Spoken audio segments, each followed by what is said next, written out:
To the freaking chance in this world. Have problem. Don't care. No longer have problem. Life is so easy. Boss calls me into office. Hey Anon, we notice you've been cold and unwelcoming to your new co-workers. Unless you fix that, you're unfortunately done here. Sorry, I'm autistic. Oh my god. Okay, I'm so sorry Anon. Get back to work. Then there's no issue here.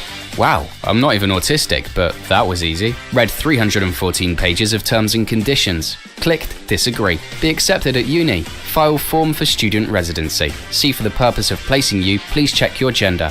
Male, female, non-binary.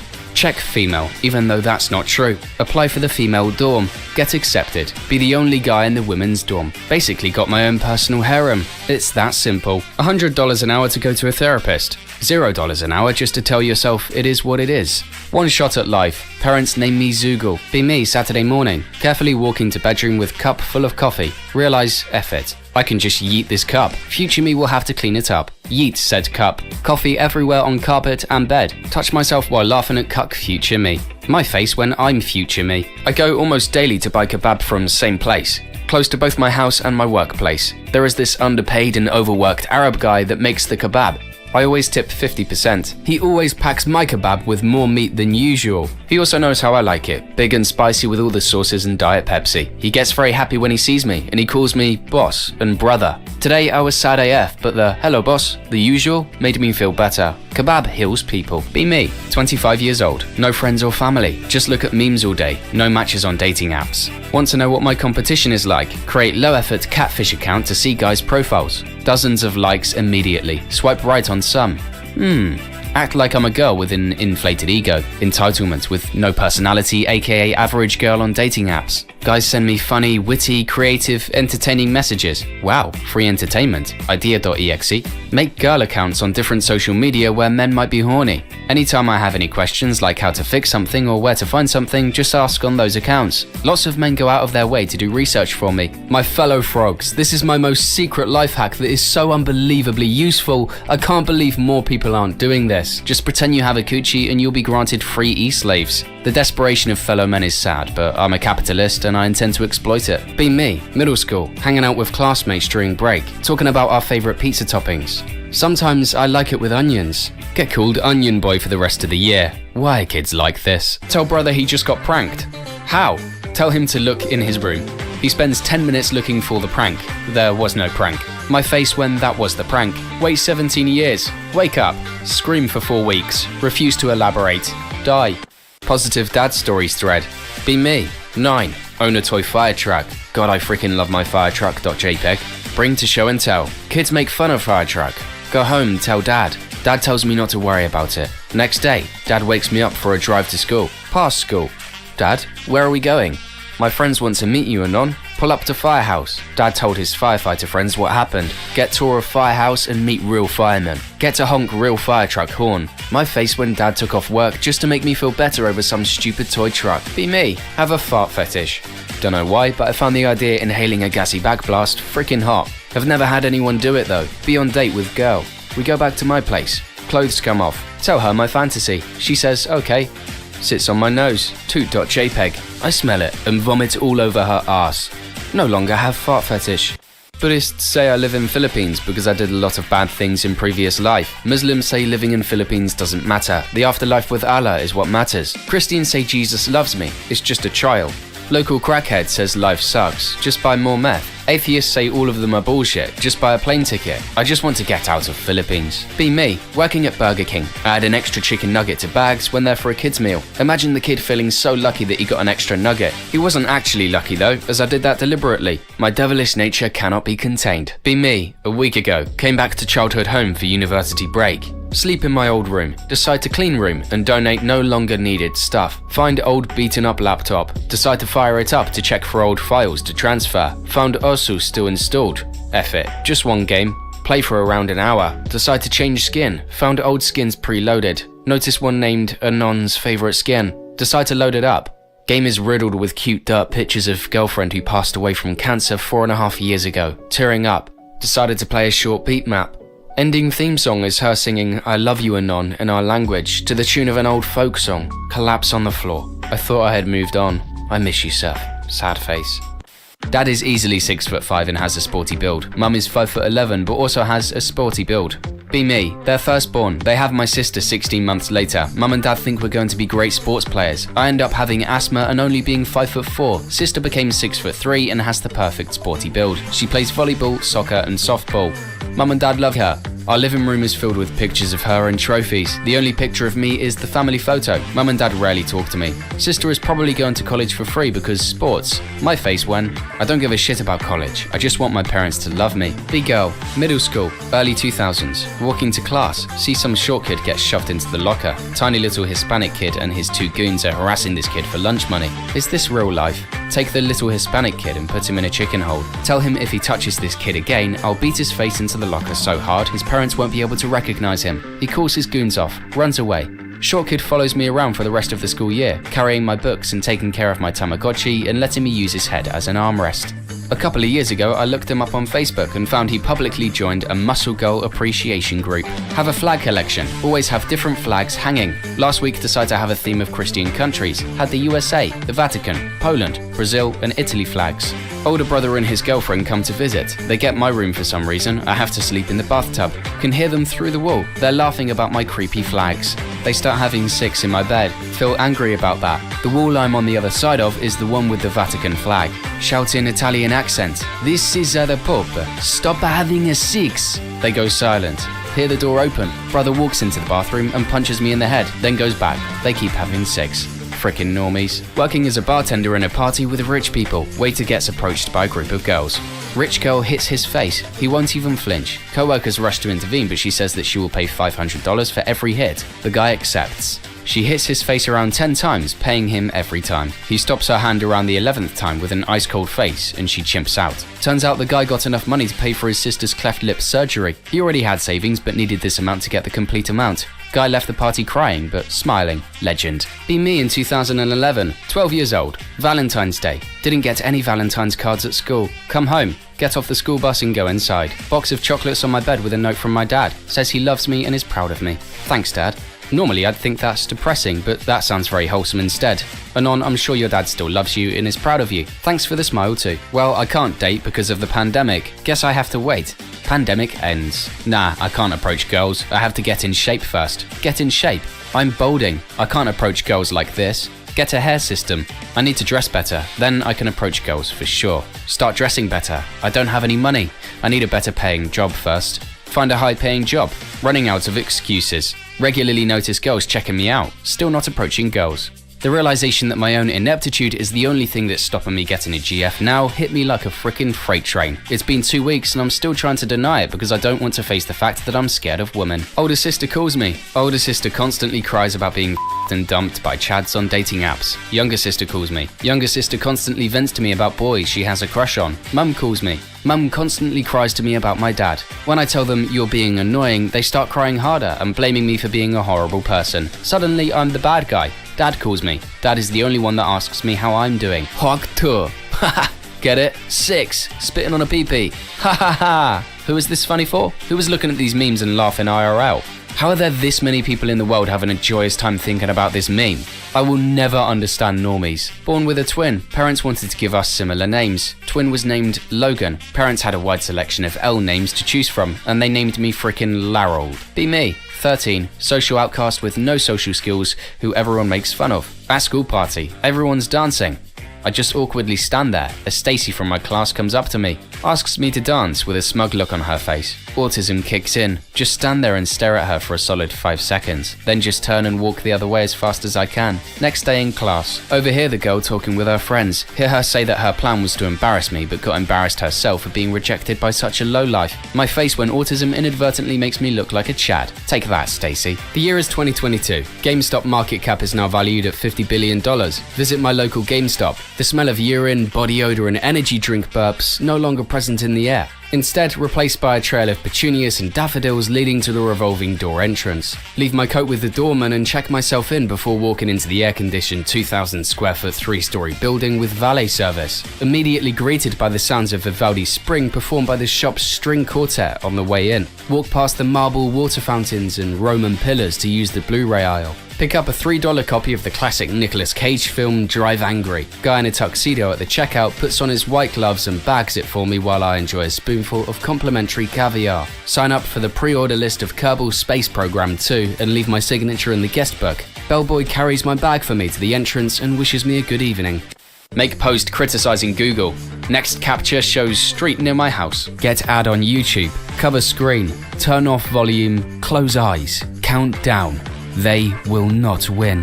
One Asian character in the entire franchise. Name is Ching Chong. Be me. 22 years old. Overweight beta loser. Decide to F it all and get my life in control. Get new clothes. Go to the gym. Work out harder than ever in my life. Sweat dripping off me. Can't feel my legs.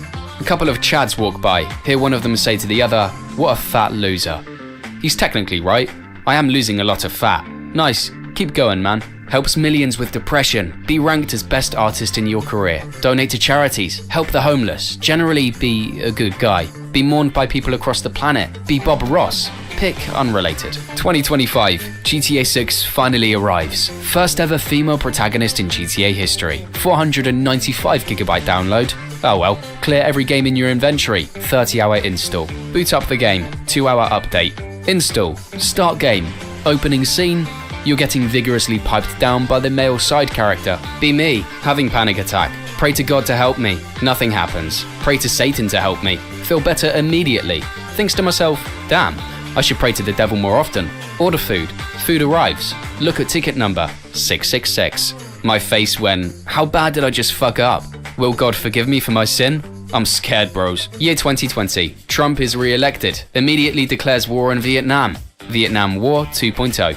Thousands of Gen Z kids are drafted into the military. A few months later, be rice farmer in Vietnam. Start hearing Lil Yachty playing in the distance to the sounds of rotary engines. Helicopters start flying over me. Gucci Gang starts blasting from the helicopter speakers. Whole freaking area around me gets napalmed. Choppers dropping off enemy troops. Gets smoked by a 17-year-old with a Pickle Rick sticker on the side of his helmet. He does the Fortnite dance over my body, then yeets me into a bush. Story time. Working at McDonald's. Autistic kid appears. Screams all the time, "Chicken McNuggets!"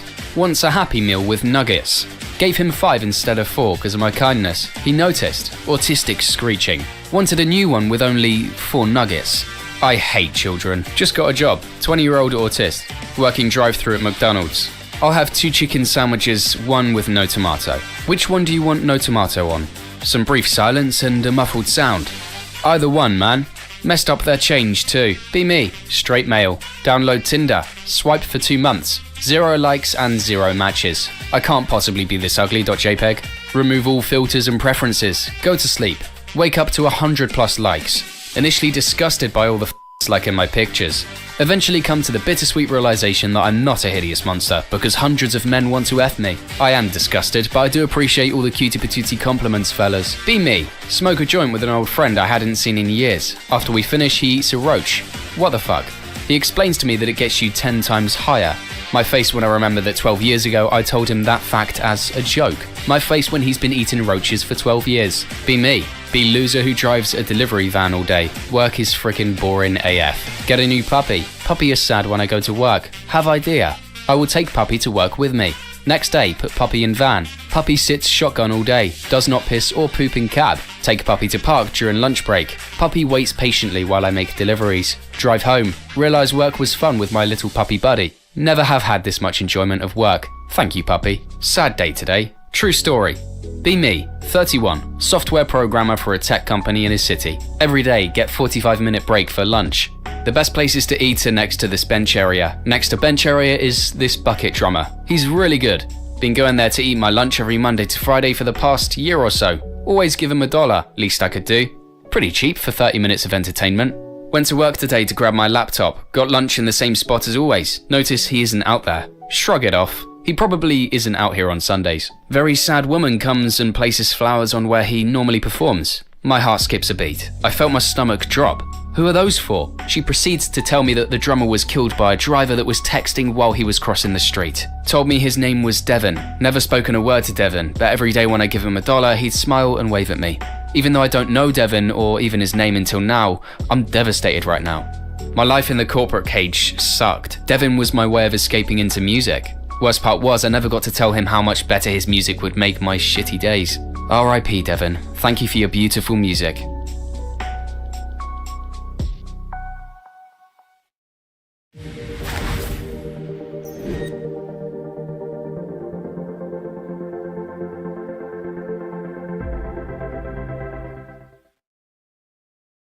If you ever want to know why I block ads with Pi, this is why I block ads with Pi. I just found what may be the Sister's wedding is tomorrow. I got a +1. My mum suggested I bring Cortana. She doesn't realize I talk to my PC. My face when I need to pay an escort $600 to pretend her name is Cortana tomorrow. New neighbors just moved right next to me. They tell me not to use Wi-Fi because their son has Wi-Fi sickness. What's the most powerful router with the largest range for under $250? Go to university to study computer science. Looks inside, 90% math and pseudocodes. I'm effed. Kids in the 1990s. I read your book. Kids in the 2020s. Skibbity toilet deadass rizzing yo, no cap. What the F happened? 84-year-old grandfather tells me he's joined a message board devoted to discussing cars.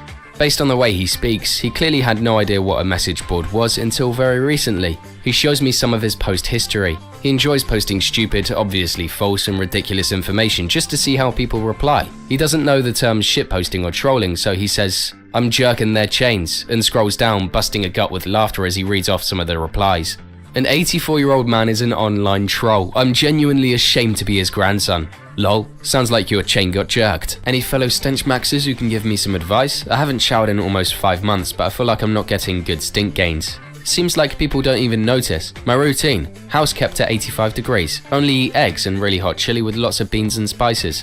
No shower plus no bath. No deodorant. Touch myself 3 times a day. Only drink hard liquor. Smoking 2 joints a day. Piss and shit myself, but only once a week. Detergent ain't free. Run around the block at overdrive speed 5 times a day to work up a good sweat. Wear heavy coats in the cooler months. I'd appreciate any advice. Really want to get as smelly as possible. Was thinking of maybe cutting the pot out. It might be covering up some of the worst smells or even providing a fresh pine scent. Quality thread right here. Be me. Cub Scouts camping trip. It's getting dark. Scoutmaster tells us to get wood and shit for a bonfire. Go about 20 feet away from camp. See the perfect stick.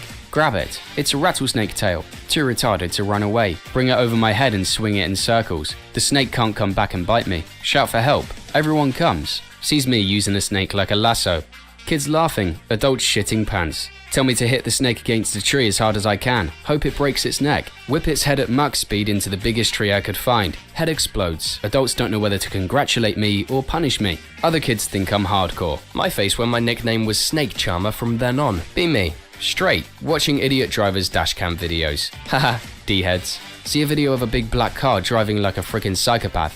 Hey, I drive a big black car. Hey, that's my number plate. Hey, that's the same brand and model as mine. My face when I realised that I ride a BBC every day. Be Muslim, fast for Ramadan. Walk over to kitchen, trip and fall over. Shawarma lands in my mouth. Extra tahini. Apple slice lands in mouth. 3 liters of water land in my mouth. Confess to Imam later. He calls me a liar and kicks me out. Be filling up gas in my car, watching the money counter get close to $30. Slow down. 29.84, 29.95, 29.98. Do I risk it? Go for it. $30. Boom. Go in to pay and the cashier is a cute girl. She smiles at me and says that'll be $30 please. I give her the money. She hands me a receipt with her phone number on it. Call me, she says. I like a guy who is good with his fingers. Me, turn around 360 degrees and walk away. I'm too scared to call her, but man, do I feel good for hitting those 000 trips. Apple is the worst freaking company ever. Maybe back when Steve Jobs was alive it was a little better and slightly respectable, but holy, he must be rolling in his grave right now. Be me. Few weeks ago, go to Apple store to get battery replaced. Spend an hour and 30 minutes walking around. Come back. They tell me the phone is missing some parts, so the battery is unreplaceable. Next day, go to shitty PC fix. Feces everywhere. Legit the most dingiest freaking place alive. Asked to get battery replaced. He goes in the back for 15 to 30 minutes. Comes back. Battery health is replaced and 100% capacity. Ask if any parts were missing. They weren't. Pay the $60 and walk out. Planned obsolescence is real boyos. Arguing with a coworker. Accidentally call a coworker a soy boy. He asks what it is, but I try to shrug it off. Boss overhears and makes me explain to everyone. Well, soy has a lot of estrogen in it, so when you drink a lot of soy milk it makes you weak and effeminate. And, soy boy, well, I see you must have been drinking a lot of soy. Everyone laughs at me. Try to explain I'm not a soy boy, but no one listens. That face when my nickname at work now is soy boy. Be me. Finishing up my cycle, go into the dock to get some blood work. Doc says my HDL is 15, my LDL is 220, and my BP is 215/160. And I need an ultrasound for my liver. Tells me I need to stop using steroids because I'm ending myself and being 290 pounds is going to put me into an early grave. Tell him his woke misandry needs to be dialed down and you can be healthy at any size, I thought. Tells me injecting mass amounts of testosterone derivatives and analogs is a human experiment that's clearly going quite poorly and I'm going to die. This soy boy thinks being a man is unhealthy. The medical gaslighting plus-size men suffer is real. Hear two people that live on my street shouting at each other about a parking spot outside. Later that night go and smash the mirrors on one of their cars. 2 days later, the other guy's car window gets smashed as well without me doing anything. They both think the other guy smashed their car. Days after, they break out into a fight at one of their houses and the police get called. My face when I started an all-out war. Be me. Talking with a woman and her friend at a party. She gets angry at me for saying, you guys. I say it's a gender-neutral term in this context and she's reading into things a bit too much. Oh yeah? How many dudes have you effed? 20. Grindr notification goes off. About to be 21. Dad left when I was 12 years old. Now I'm 36 years old. Calls me every 3 months or so to ask if I want fish. If I say yes, he drops by and gives me a frozen fish. I think my dad has autism. Seeing some girl recently, go to her house again. While we are cuddling, ask her what's on her mind. Tells me that she likes me. Tell her that I like her too. Tells me how she likes to kiss me, hold me, how she likes my eyes, my laugh, the way I talk. We don't fall asleep until 5 AM. Leave her house around 7 AM. Keeps saying she doesn't want me to go. Driving back to my place, the feelings hit me. That face when you've been emotionally deprived for the first 19 years of your life. That face when you thought you would end up alone and a loser, but you managed to turn out just fine. That face when you realize you aren't alone in this world. That face when you matter to someone. It's a feeling that is warmer than heroin. Not my story, but one I had seen like 7 months ago. Have Spider Bro. Eats random bugs and shit in my kitchen. Once ended a mouse's life. We live happily together for a few months. One night, go to bars and pick up girl. Bring girl home. End up heading to my bedroom. Spider Bro is on wall. Girl screams, runs home. Gets so angry I end Spider Bro's life for denying me my needs. Find out from friend couple days later that the girl had herpes. Spider Bro knew. Sadface.jpg. This happened last night. Get job at McDonald's. Need cash. Work in the back arranging the meals. Cutie Pie comes in with 8-year-old daughter. Asks for a chicken nugget Happy Meal. Daughter is really polite to cashier. Says please and everything. Throw in an extra nugget because of her kindness. Few minutes later, manager tells me to mop a spill. It's right next to the mum and her daughter. Eavesdrop on them. Mummy, look, the people in the back gave me an extra nugget. Why? Mum replies, it's because they're dumb enough to work here that they can't count. My face when mum and daughter laugh while I walk away. Why are people so unappreciative? Be second grade teacher. School is in low income, high crime neighborhood. One of my kids often gets picked up by his grandpa. Grandpa is an OG who used to be a gangbanger in the 80s. Spent some time in prison and got his shit together. He's big and scary looking but super freaking nice. Leave the school after working late one day. Some dudes walk up to me and ask what time it is. Look down at my watch and one of them sucker punches me. Try to fight back, but it's 3-on-1. Get my watch, phone and wallet taken. Next day during dismissal, student grandpa notices bruises. Asks what the hell happened. Oh, I got jumped by some guys on my way home. He asks what they looked like. Don't know, but I remember they drove away in a white Camaro. He nods and says, okay. About a week later, student comes back and hands me a plastic bag from his backpack. Inside is my phone, wallet and watch. See news report a few months later about a white Camaro found at the bottom of a nearby lake. Owner is still missing. Had a wife of 2 years. We never went through each other's phones. She asks me to grab hers from other room one day. Front and center, suggestive texts from another woman. Snoop through it later. She's brazenly cheating on me with a lesbian woman. Let's call her Elise. Completely lied to her about being married to me, claimed to be a gold star lesbian or whatever they call it, sent screenshots of convo to myself, sent Elise a selfie from my phone with my wife not paying attention in the background with the message, she's been lying to us both, I'm her husband. We coordinated after that. I sat with Elise at a restaurant after my wife set up a secret date with her. My wife was pale as a ghost seeing us together, immediately turned to leave the restaurant. Divorce was a blur from there. Elise became my friend, very mentally supportive through it. Turns out lesbians are the absolute best wingmen you could ever ask for. Eventually introduced me to my new girlfriend, even more compatible and much less toxic than my ex-wife. Cheating wives are temporary, lesbian friends are eternal. Be fat, start eating healthy, start working out, pack lunch to work, eat fruit and protein bars. Coworker makes joke about my new diet, makes fun of me about how I always eat the same thing, makes fun of how I say no to donuts brought in. Months pass, drop 30 pounds, muscles start to show, comments stop, be me, sad, depressed, ending it thoughts. Dad notices, thinks it's because of my siblings, thinks I don't get enough attention. Takes me to the planetarium every other weekend because I love space. Falls asleep every time because he's working 12-hour day. He always takes me, still alive. Thanks, Dad. Yo, did I just screw up? I'm 95% certain I did. Girl I know is a nursing student. Solid 9 out of 10. Tells me she knows how to test for testicular cancer and can show me. Tell her I learnt in health class in high school and can do myself. I'm pretty sure I'm a frickin' idiot. Be me. Be in 5th grade. Class is planning field trip. Need money. Everyone needs to bring $20. Go home. Ask mum for $30 so I can have $10 extra for myself. Mum doesn't believe me. Goes to friend's house who lives on the same street. Oh shit, .gif. Comes back angry, saying I need to pay more attention in class meetings. That face when I found out my friend told his parents that he needed $50. Be me. Be white. Have job in landscaping for multiple HOAs. Work with a lot of Latinos who speak little to no English. White lady comes up to me. Oh, thank God. Someone who speaks English. Start speaking back to her in Dutch. Go on amigo. Say I'm interested in politics. Match up. Ask them about their political opinion. Take the radical extreme opposite of the answer. Get them riled up. Write a question of catalogs. They type for over 2 minutes. Disconnect before they can send me their shit text. 4 victims today. Cute guy with blue eyes standing outside the cafe and talking to some people. Try staring at his eyes. He sees me, nothing happens, and I leave in embarrassment and anxiety. Later, pass by a cutie like blonde guy and try staring at his eyes while we cross. He sees me and nothing happens. Is my approach wrong? Should I start wearing makeup? I'm not fat. What should I do? Please give me advice and not just bully for having been born with a coochie. Heavy objects fall faster than light ones. No one cares to check if this is true for 2,000 years. Back when I was first starting, like 4 months in, at my gym there was always this super jacked black guy that would put up huge numbers. Every time he's done with his set, he yells out, "Ooh, baby." It was never obnoxious or anything. I found it funny. He catches me smirking at him after he did it once. He tells me that it helps with the next set.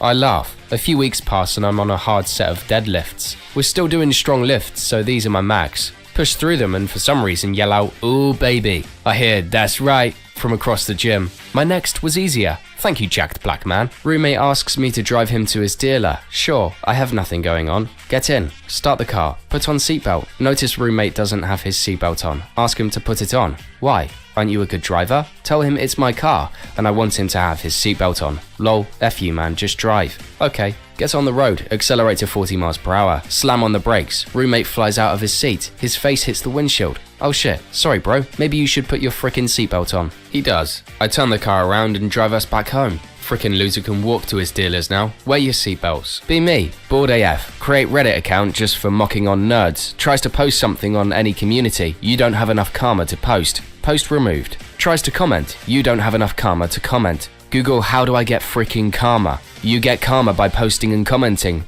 F Reddit. Riding on elevator. Door opens. 2 guys and a girl get on. Freaking great. Look up at the ceiling so I don't have to acknowledge the existence of other people. Suddenly the broad pipes up. It's okay to say hi, you know. Look at her. Realize she's famous but I have no idea who she is. 2 guys must be her bodyguards. Tap my ear and mouth. I'm on the phone. There's nothing in my ear by the way. No earbuds or Bluetooth. No nothing. She looks confused and sort of sad. Get off at my floor. Yeah, sorry, it was just someone on the elevator. Still don't know who it was. Be me. Flat earther. Friend works at NASA. Gives me a ticket to go to outer space. He said it'll change my views. Don't believe him. .png. Go to outer space. See the earth is round. WTF man. .jpg. This can't be real. Realize NASA must have hacked my eyes. Live in Glacier County, Montana. Always just dump cooking oil, bacon grease, etc. out the back sliding glass door. One day wake up and a 500-pound grizzly is literally brushing against a tiny window door. F that, never again. Down the sink she goes, boys. You're gonna feel awfully foolish when a bear comes out of your sink. Mother got extremely sick on Christmas. She gets hospitalized. Doctor tells us she will be here until January 2nd. I take care of my mother and I have to stay on the hospital every night taking care of her. Tell my girlfriend I have to cancel our plans for New Year's party at a friend's house because I'll be staying with my mum. She tells me she is still going without me. I think to myself, well, I don't want her to have a shitty New Year, so it's okay. Later today, bro calls me. Hey buddy, I heard that today you're staying at the hospital for New Year. I cancelled my plans and I will bring you food to the hospital so we can celebrate. Finally get a wage cuck job after years of being in need. Furniture warehouse position where I basically just move mattresses around. Work is only like 2 to 3 hours out of the 8-hour day. Most of the time it's just all the warehouse guys hanging out. Get health insurance and am getting dental work done for basically free. Have a reason to get up in the morning. Get some exercise. Customers thank me and I feel like I'm doing something. I'm actually socializing and got invited to my first adult party at 25 years old today. I'm actually making some money. You guys frickin' lied. Being a NEET is way worse than this. Woman child NEET rehab update. Hello, sister is a NEET shut-in. She's in her mid-20s, never leaves room. Since Christmas, when she had an ultra meltdown because I pulled the cables out of the external internet fiber box because she pissed me off, I've been working at coaxing her out more and rewarding good behavior. Extremely simple positive reinforcement and zero negative reinforcement. If she comes out one day, I'll help her with whatever she needs help with. For example, yesterday she asked me if I know how to stop her desk wobbling, tightened a few bolts and showed her how to do it. She did the rest and was extremely pleased with her work. If she comes out at dinner time and joins the family for the duration of the meal, I'll give her my dessert. If mum didn't make any, I'll make up that I'm going out and ask her if she wants anything. Almost always she asks for a milkshake or donut. If she manages to interact with everyone pleasantly for the entire day without snapping at our parents or myself, I'll give her a piece of luxury chocolate around 9 PM, Lindt, Freya, etc. If she starts doing her laundry, I'll offer to help her. If she's had a shower, I'll say how nice she smells, and to encourage it, I bought her really expensive spa shampoo and shower gel. If she politely asks for help, I'll do whatever it is and not give her a hard time about it. She hasn't had a single meltdown since late January. She's almost completely stopped snapping at our parents. The snapping has gotten to once or twice every couple of weeks in retaliation to mum nagging her or dad saying something insensitive. She never snaps at me anymore. In March, I got her to start coming into our backyard to play horse with me on our old basketball hoop after dinner. I purposely lose 1 out of every 3 rounds, but after 4 weeks of playing 4 times a week, she's getting better, and her shots were on point half the time. She hasn't realized/complained she's spending over an hour outside 4 days a week yet. She's getting there. At doctors, getting my nuggets felt up because I had a pain. Female doctor. Turns out fine, just a epididymitis. For some reason, whenever I go to the docs, I always feel I have to look smart. Throwing off medical jargon and referencing obscure bits of anatomy. Shit, I must look hella book-learned. She says, oh, I suppose you were worried and did some of your own research. Realised that if I admit to that, I'm simultaneously admitting to being a little, and that all my knowledge was ad hoc and Wikipedia acquired. Say, no, I just know a lot about balls. Can't remember what happened after that because my soul evacuated my body. Go to Long John Silver's drive-thru, order food, ask for extra tartar sauce. I like a lot of tartar. Cashier chick hands me 2 packets, says she can give me more but would have to charge me for them. Ask for cup of water, free. Pull into parking spot, dump out water, take cup inside, fill cup with tartar sauce from self-serve pump, leave. Don't F with me, Long Johns, I'll hack your frickin' system. Be me. Colorblind. Decide to make green text. How did I do, guys? Great work, brother. Be me. Drunk and need a taxi home. Taxis at station waiting in line. Feel like I'm messing with them. Ask first in line to drive me to other side of Denmark for a B job. He tells me no. Ask next one, same question. Gets mad and tells me to leave before he calls cops. Lol, okay.jpg. 2 more cabs in line. Ask one more the golden question. He lols and says no. Ask 4th driver to take me home. Other 3 drivers said no because it's not that long a trip. He agreed and wondered why the first 3 didn't want the trip. 2 of the other cabs honk the horn as we pass by. His co-workers will now think that he said yes to a B job from a guy. Profit. My face when. Be me. Walk into gym wearing tiny 80s shorts and fake mustache. See literal 9.5 out of 10 girl running on treadmill with earphones in. Walk up to her. Motion for her to take her earphones out. Tell her she's alright looking but not really my type. Walk away and leave the gym. Hang out in my car in the parking lot.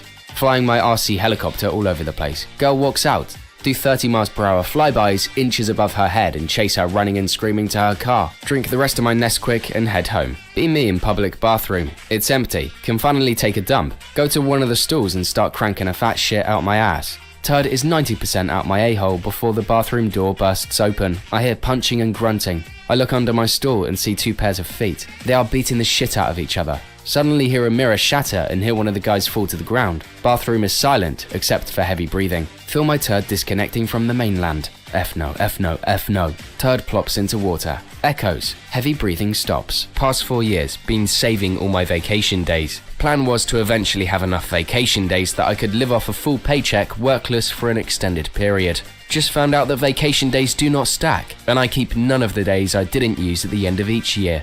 F life. Be me. Family practices Buddhism. Uncle was dying. Told our family he had a vision of himself soaring in the sky and landing into a nest. Whole family thinks it's a gift and he was shown his next life as a bird. He tells his wife he will come to see her in his next life. At his wake, a bird flew into one of the glass sliding doors. It frickin' died. My whole family lost their shit. Be me. Starts doing vape because it's cool.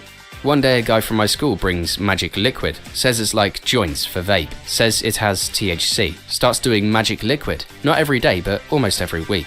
Eventually smoke joints. It's not like magic liquid, but I assume it's because it's on a vape. Fast forward 6 years, smoking joints all weeks. Really likes it. On a party, found the magic liquid guy. My face when he says to me that it wasn't THC. My face when he says that it was ketamine. Be me. Wanna make friends with someone over the globe. Befriend a Japanese girl. Kinda unhinged. Genshin player and have ending it thoughts occasionally. Cute though. Post on Instagram stories a pic of me as a kid as a mocking stance. She replies asking if I ever saw a pic of her as a kid. Say no and immediately receive cute pics of her as a brat. Be a good old Brazilian and praise the pics and all. Friendly monkeys as always. My face when she actually changed the line profile pic is one of the pics she sent to me, even posted on her Instagram account. That face when I encouraged a low self-esteem person to love herself a bit more and made her day a bit better. Read a thread on a ritual that supposedly allows you to lucid dream. Attempt it. It actually works. I can lucid dream. All I have to do is say something and it happens. If I say I can fly, I can fly. If I were to say I used to be president, I immediately flash back to my time in office. Other characters appear in my dream. They start having flashbacks of their own. I can't control them. I have to stick to the script until their flashbacks are over. Peter Griffin is a character in my dreams. I have no power over him. Every time he has a flashback, I'm forced to play along. Every night I'm trapped in an episode of Family Guy. Become terrified of sleeping. Eventually my body caves and I fall asleep. Every night I'm subjected to a hellscape of pop culture references and poop jokes. Be me at a younger age. Mentally ill. Parents never tested for any specific problem. Watch Family Guy 24/7. Obsessed with the show and the characters. Have Family Guy themed birthday parties. Own all of the Family Guy toys. Brian is my dream dog. One day I spend 13 hours straight watching Family Guy. Dad walks in, turns TV off and sits me down and says, "Son, we need to talk." He tells me I'm banned from watching Family Guy. I scream at him and fight him, telling him he can't oppress me. Parents get rid of the TV. Over time I have to find new hobbies. High school comes around. I've lost a lot of weight and am passing my classes. I still occasionally make Family Guy references in class and sometimes people laugh. Graduate high school and move out. Buy my first TV and a streaming service. Family Guy is on the service. I just lost my job after watching Family Guy for 48 hours straight. Is something wrong with me? Be 25-year-old American. Go to Germany, first time in Europe. Plane lands. I applaud.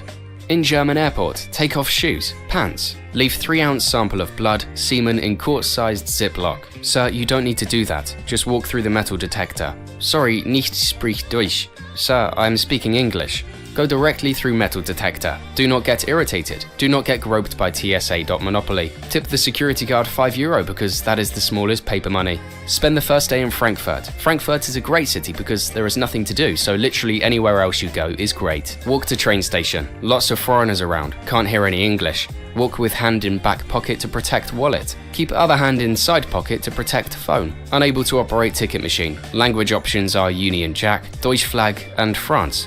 Get on train without ticket. Gestapo officer in uniform comes up to me. Morgen, Karte bitte. I'm not Morgan. Apologies, good morning. Ticket please. Nie spreche Deutsch. Sir, I speak English. Can't understand his crazy German mouth. Tip him €30 to leave me alone.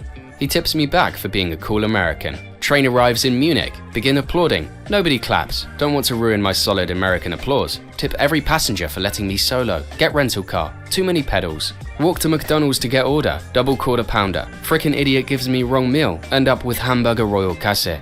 Only tip him 30%. Use burger to weigh down extra pedal. Car rolls backwards into river. Applaud the whole way in. Weird frickin' dream I had. Chilling in my room. Look through my window on second floor. See 3 elderly women passing by on the road. Look at them for a while. One of them looks at my window. Oh shit, they saw me. She takes a TV remote control and points it towards my window. Window turns black. Chick just turned off my window. Wake up angry. What? Be 11-year-old me. Minecraft 1.0 comes out. Want to get it. Mum doesn't get me it at first. Feels bad.png. Easter rolls around. Mum hands me a paper. It's a username and password. Mum got me an account for Easter. Thanks, Mum. Plays Minecraft all the time. Makes lots of memories and friends playing Minecraft. Fast forward to now. Re-download Minecraft for the hell of it. Look around for paper with username and password. Find it. Username is my name spelled backwards. Lol. Password. Love Mum. Love you, Mum. Are these stories true, or are they just figments of a non's imagination? You decide. At US Cellular, you don't have to choose between a great phone and the right phone plan for you. You can get 4 free. How the frick are you guys still virgins? Legit, once you know the steps and stick to it, it's easy. Start working out, groom self, nice haircut, well-trimmed beard. Start a hobby which gets you out of the house. Talk to women outside your family. Make actual female friends. Take pride in achievements and self-image. Start going out to bars. Talk to strangers. Get drunk and hire an escort. It's literally that easy. Friend tells me to take an IQ test. Okay, I'll do it. Go to testyouriq.org. Finish test and get 75 IQ. I can't show this to my friend. Do the test again knowing the answers. Get 73. My face when install Grindr. See dad. Uninstall Grindr. Be me. Old and single. Friends start a writing competition. They love sappy stuff. Decide to enter anonymously. Decide to write about all my relationships and girls I liked. It's just my life, no fiction. My friend reviews it. The protagonist is creepy and pathetic. My face when at McDonald's drive-thru, approaching to the window. What can I get for you, sir? Being silent for several minutes, hearing angry swearings from people behind you and nervous honking. 10 minutes later, finally giving an answer. Nothing. Drives away immediately. Guys, I need some advice. Be me. For years now, have been pissing in the kitchen sink. Bench is at just the right height to rest my pee-pee and balls on. Don't have to go down the hall and go through my toilet routine. It's a good system. Long day at work. Get home, screwed, ready to pack it in for the day. Take a relaxing sink piss like always. Here, what the actual frick are you doing? Girlfriend usually in bed at this time. Girlfriend hasn't gone to bed. She's in our room now. I can hear crying. What do I do? 6 p.m. on a Sunday. Coworker calls me urgently. Says she needs help with an Excel file. It'll only be 5 minutes. Okay, sure.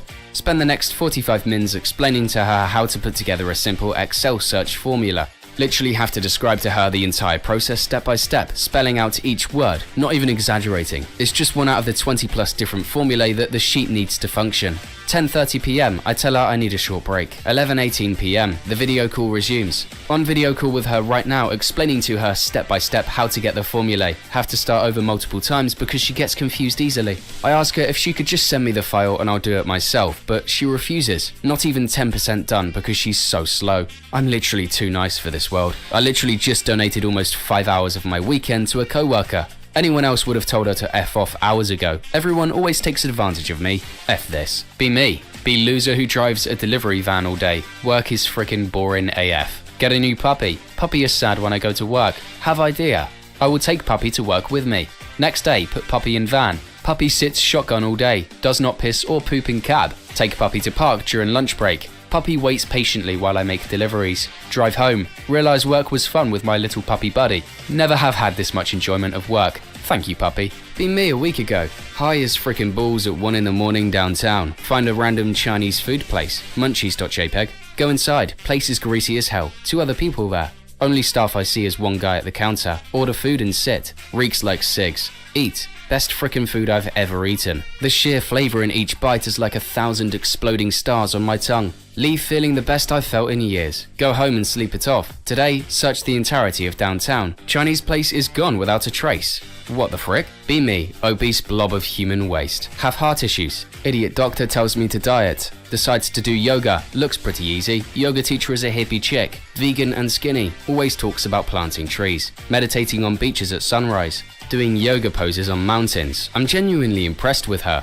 After a week of yoga, I decide to reward myself. Go to KFC to get giant mega bucket. My face when I see my yoga teacher in her big SUV ordering KFC in the drive-thru. The illusion is ruined. I can't take her seriously now. We'll probably quit yoga. I knew someone else at the yoga place was eating KFC because I could smell it in the toilets. Be me. Hear a lot about how people get addicted to alcohol. If they're getting addicted, it must feel really great. Tastes really bitter. Makes you feel confused for a while. No actual good feelings, no high, no nothing. Just a lot of mental impairment. What's the point of this even? I'm drunk right now and I never want to do this again. Moses, when I said 2 of every animal, I meant 2 of every single animal. So get 2 of every frickin' beetle. I can't let my best creations die. Yes, I know, like 400,000 different types, some of which can only be differentiated by very close inspection, but just save the damn beetles. If you need space, just leave the dinosaurs out. I don't care about those anyway. This one is my friend, not me. Be friend. Decide to drop acid for first time. What's supposed to happen? Nothing happened. Everything happened. It's all good. I'll play some Skyrim. Why the frick is the PS3 broken? F it, just watch TV. Shit's broken as well. Yo, I'ma order a pizza. Give me that meat lovers. Say something smooth to Cutie Pie Grill on the other end. Watch YouTube videos while waiting. Frickin' amazing. Pizza shows up. I'm too high for this shit. Take the pizza, give him a 50, pizza worth about 10, and slam the door. Eat it, go to ride my bike, ride it for 20 minutes around the block a few times and fall asleep. What actually happened, according to his sober friend who just sat and laughed at him the whole time, open and close PS3 for 10 minutes, continuously pressing down on the clothes iron, wave a nearby fork at the TV for another 10 minutes, call up pizza place, continuously yell meat lovers into the phone, yell I bet you love my meat. Sober friend orders pizza after this, stares at floor tile the whole time while waiting for pizza. Pizza guy shows up, yells incoherently and throws $50 at the pizza guy before grabbing the pizza and running inside again. Eat the pizza. Goes outside to ride his bike. Actually rides a stick in a circle on the street for an hour. Falls asleep in middle of road. See a couple my age out in public. It's this girl who is like 6 inches shorter than her boyfriend. She's staring at him relentlessly and holding onto his arm with a big closed mouth smile on her face. He feels her staring. Looks at her. What? What's so funny? She shrugs. I'm just glad I met you. Places her head on his shoulder. I have never wanted to end 2 people more in my entire life. My father, sent to prison at 14 years old for accessory to murder. Gets out at 18 years old. Meets my mother within months. Very pretty looking lady. Knocks her up despite being just out of prison and working minimum wage. Gets a job on oil rigs making nearly 6 figs, but he has the gift of gab and people naturally like him. Meanwhile, I'm 25 years old and my life has been completely uneventful. Be me. Take dog to vet. Vet gives me a tube. We're gonna need some of your dog's poop. At home waiting for dog poo. DeviousIdea.mp69. Put in some of my poo.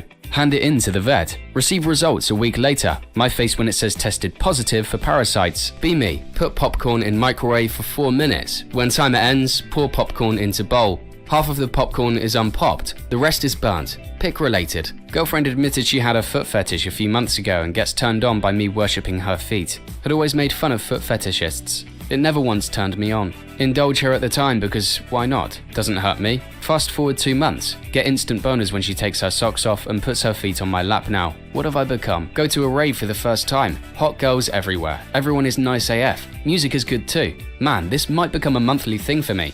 Can only recommend it. Honeymoon phase is over. She says the relationship is not the same anymore. Not effusive emotions anymore. No drama. No fireworks. Try to explain to her that this is normal and a relationship is built on mutual trust, not ephemeral feelings, tingles and drama. She decides to break up. Me. Alright, I understand and accept if you want to break up. Have a nice evening. My face when she posts on social media, you were a big lie, and I fell for it, along with cryptic song lyrics hinting that I was abusive to her. I mean, why? My Latino friend was right. She is a puta. Okay guys, here goes. Be me, age 17. My brother is a Chad and frequently has friends over. I'm holed up in my room. I hate going outside of my room when there's guests over. Really need to shit. Don't want to leave. See a towel in my room. Squat over the towel and shit on it instead of leaving my room. Continue doing this throughout the years, because I don't have to leave the comfiness of my room and the poop comes out easier that way. Have to eventually deliver poop-covered towel to my toilet, which involves walking across the hallway. Sometimes I'd store many poop towels until I finally decided it was time to dispose of them. Have to make sure coast is clear before delivering towel. Mess up one day and my brother comes out. Get startled, drops towel full of poop. My brother's face scarred me forever. Be me. Be with girlfriend. Girlfriend cheats on me. I break up. She goes with the guy who cucked me. A few weeks pass. I stalk the guy a little, realize he's a drug dealer, realize he's not very smart, make a folder with all the proof. Send the folder to the police by mail. Local narcotic team thank me. They do their job. Ex-girlfriend and drug dealer are both in jail right now. Did I do the right thing, Anon? Feel like I should be doing something. Don't know what. Vague sense of uneasiness that I'm not doing it. Really into horror stuff. Decide to go to a bookstore, go to the horror section and pick up a book filled with H.P. Lovecraft stories. Cthulhu Will Rise.jpg. Go to the counter, see 7 out of 10 cute goth girl with tattoos on her arm. Put book on the counter. She looks and says, oh, that's a good one. Autism kicks in.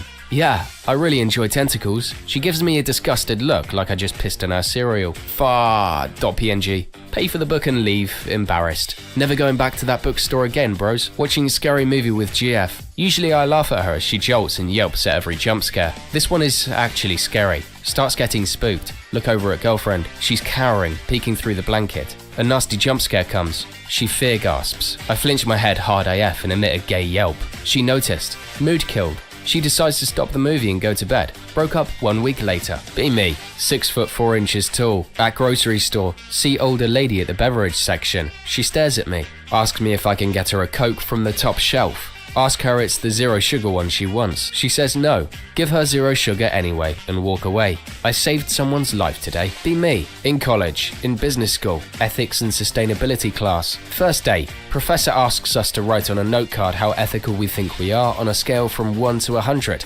Says no judgment, be honest. Think for a few minutes, write down 36. Pass cards to the professor. He shuffles through them. Who put down 36? Raise my hand slowly. What's your name?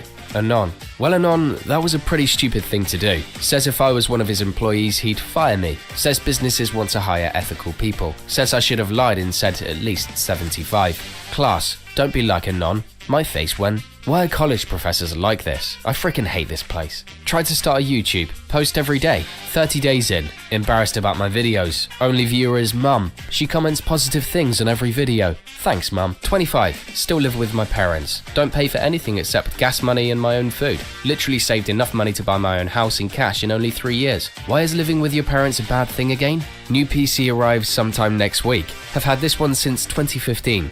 Been a good run, is not broken or anything, just getting old and can't keep up. Today out of the blue starts acting up, being super slow and shit. Task manager not responding tier bullshit. I think my computer knows it's being replaced and is throwing a tantrum. Should I feel bad for it? We've seen each other naked many times after all. Me. Live in mid-sized city and fly over Nowheresville. Make $15 an hour. Considered a good wage here. Can only get 25 hours a week because of Bonga Care. $1,500 a month before taxes. $1,200 after. $750 goes to rent plus utilities for studio apartment. $100 goes to groceries, rice and beans, and bulk purchases only. $115 a month for phone and internet, cheap as possible. $90 or so to gas. $44 for car insurance, which leaves me with a whopping $101 with which to spend on myself. Any emergency, health issues or car trouble and I'm absolutely effed. This is considered above average to the $11 an hour pay. I will never own a home. I will never be able to raise a family. I will live and die in the frickin' pod.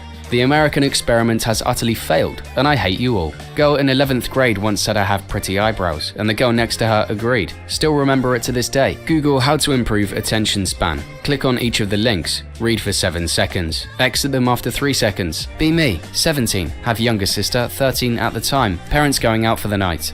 Take sister out to a movie cause bored. Popcorn, soda, the works. Some cape shit movie. Fun night. She gives me a hug and says thanks after. Feels good, man. Probably would have ended it years ago if not for my family. Be me. 27 years old. Talk to this female co-worker. She asks about my girlfriend's age. She's 21. Wow, Anon.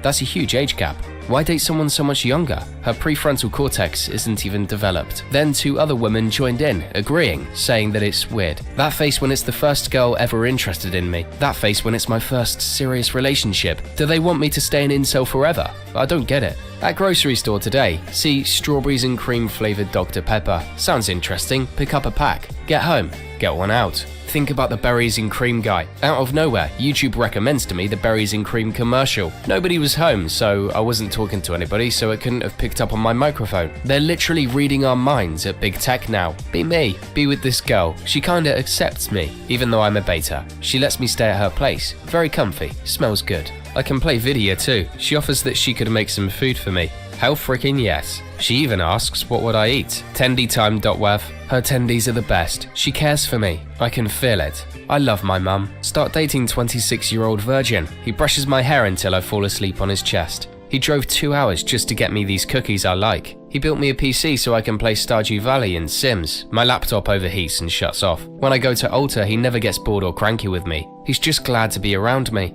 I never knew guys could be so nice and caring. Be me. 2003 or so, go to MCD while high for some nice late night food with my best pal. We both high AF. I order tendies for us to share. We share them outside looking at the dark night sky. He asks what meaning of life is. I don't know, bro. What do you think? Apart from all the signs of where we come from, I think my life is just gonna be me chilling and enjoying the good emotions I feel, just like right now when I'm with my best bud. My face when I realized life is what you make of it. Grandfather died before I was born. Grandma lived a state away. Never got to experience growing up with grandparents. Eventually move out on my own. Neighbors are an old couple. Start getting to know them better. Spent my days off with them. Cook meals with the wife. Share recipes. Husband helps me with hobby projects. Work on our cars together. Feels like I finally have grandparents. Leaving for work today. Talk with the husband before I leave. You have a good old day at work. Love you, buddy. Love you too, grandpa. My face when. Alright. Fit. This is what we lift for. What the frick? Visit dad. Asks me to buy a Christmas tree. We go buy a nice one. Carry it around like a slave.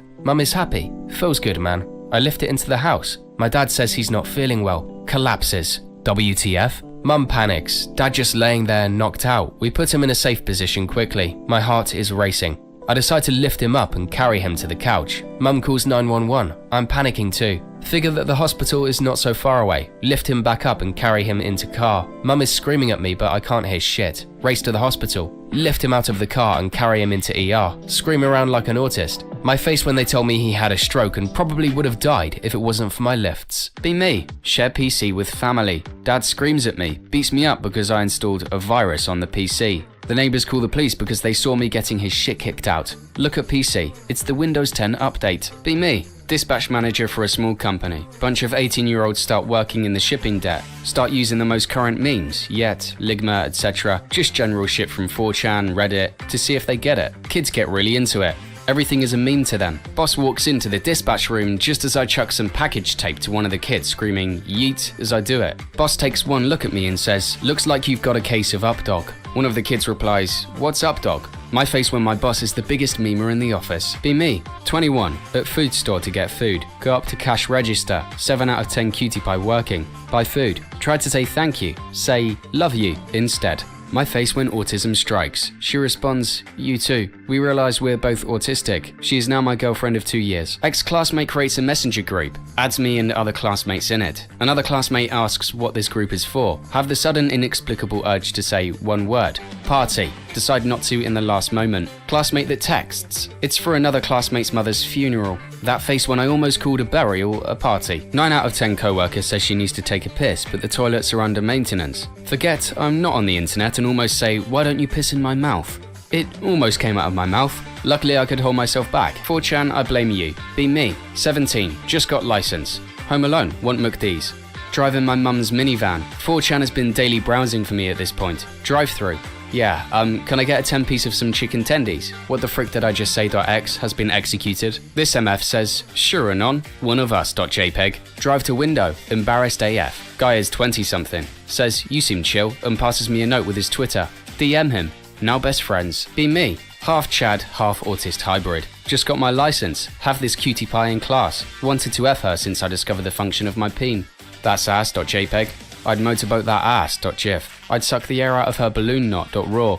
Anon, will you take me to get ice cream? You betcha. Take her out. Drop her home after. She comments on my Facebook that night. Thanks for the ice cream, Anon. Maybe next time I'll take you for a ride. I didn't know you had your license. Anon, you're so funny. But if we keep getting ice cream, we'll have to do some sort of physical workout so we don't get fat. Nah, I don't really put on weight. No more ice cream after that. My face when I get the 10-year Facebook memory of the comment exchange. My face when I realize I'm more than a half autist hybrid. How did you have sex? I'm not asking for advice. I want to know how it happened. How does shit like that happen in real life? How did you meet that person and how did it get to the point of both of you being inside each other? I want to understand why that shit never happens to me. I wonder why. Doing deadlifts. Some freaking kid runs around my gym. Runs into my leg as I'm trying to lock out the lift. I drop the bar into the ground, loudly. Tell the kid to go away. His mother shows up, angry AF. Tells me to stop lifting around the kids. Reply that she should keep the kids away from me. Next day, frickin' kid is bothering me again when I'm doing chest.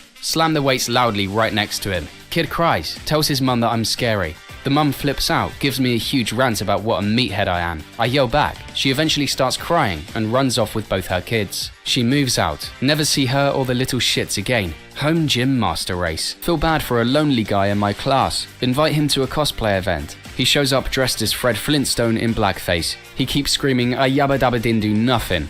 This was a freaking mistake. Got written up for positioning my cursor too close to a female co-worker's cursor during a live edit of our Google Sheets presentation. Fixing notebook for a 70-year-old lady. Comes, pays, asks about gaming tier GPUs for her laptop. Little took back. I inquire about the price range and what games. Solitaire, Sudoku, puzzle games. Nope, I play the Assassin. Assassin's Creed? Yes, on my grandson's console. I just love Venice. She pauses. And ending people. Be me. Chad face manlet. Meet a girl on video. She really likes me. We start e-dating. Find out we live close. She asks how tall I am. I say 5'8". She's 5'6".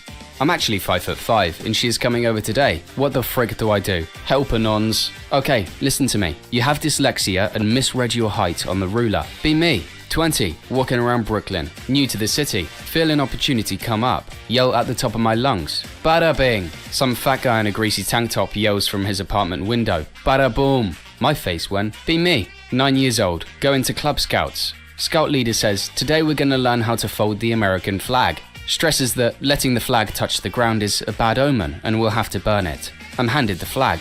Slips out of my hand and falls flat on the floor. Scout leader assures me it's okay and we can try with another flag. We burn the flag I dropped at the end of the meeting. The next day I'm in school and the teacher is told to turn the TV on to the news. We watch as the second plane hits the World Trade Center. I think back to my scout leader saying, letting the flag touch the ground is a bad omen. And that's the story of how for the next 6 months I thought I caused 9/11. Get a job at a huge organization, fully virtual. A year later, manager rage quits. Team is a mess. New manager comes in but never contacts me. I never contact her. I don't think I was ever officially assigned to her, so she probably doesn't even know I exist. Slowly divert my work to different people in the company. Nothing to do. No one to report to. I've been getting paid for free. It's been 4 months. I literally spend all week watching movies. Next employer review is in 7 months. I might get through till then. Tell me how you're doing being a slave. Directs a movie by himself. Adds toe-sucking scene in his movie. Adds a hot female actor for the scene. Adds himself as the guy who sucks the toe. How the frig did they get away with this? Use Tinder. No matches. Use Grindr. Instantly get a message every couple minutes. Should I just be gay? Be me. Police court. Need to go to a hearing. Look at a fine of 500 euros. Get lawyer. Brings fine down to 200 euros. Build 600 euros by lawyer. Thanks, I guess. Be freshman in college. First time smoking weed. Already trashed on whiskey. Twist hard. Wander down to a frat house. Post up outside and pretend to be security. Brothers let me and eventually leave. Asking people for IDs for about an hour. Whole time drinking hard liquor. 2 cops come up the stairs and ask to come in. Ask them for IDs. We are the freaking cops. We are going to come in. I say riddle me this. Then proceed to puke on one of them. They stagger back in shock. Oh frick. Run my drunk ass back to my dorm. Shave my head and beard. See cops every day patrolling the campus. Never recognize me. I regret nothing. Someone kept eating my lunch out of the fridge at work. I got tired of it. I poisoned my sandwich with mole poison. Look that stuff up. And rubbed raw chicken all over the lunch meat. Slapped that puppy in the fridge with a fake name on it. It disappeared before lunch. Heard nothing until the next day. Apparently ambulances showed up on 3rd shift and took a guy out on a stretcher. He had to get his stomach pumped and was out of work for a month. I had never even met this guy. He was stealing my food before leaving at the shift change and then eating in the following night. F you, don't steal my food. Girlfriend of 4 years leaves me last week. She moved out while I was at work. Went into computer room. Her desk is completely empty. I sit down and browse the internet for a bit, looking at random funny videos. Hours pass. Find one funny video I can't stop laughing at. Hey, you have to see that. Turn to see an empty desk behind mine. I thought she was still here. Dad got me through depression, took me to the gym, encouraged me to go out and get exercise, even if it's just walking the dog. Can't lift shit at first, but progress becomes noticeable. Enjoy the walks through nature with my pup. Dad encourages me to do martial arts. Join MMA gym, doing mostly Muay Thai. Pretty much addicted to it. Love the pain. Changes his eating habits to help me get used to new healthy diet. Losing fat fast, gaining mass fast. Confidence through the roof. Every milestone he gets excited with me. No longer depressed. He tells me he's proud of me. I freaking love you, Dad. I'm so incredibly lucky I'm your son. Are these stories true or are they just figments of Anon's imagination? You decide.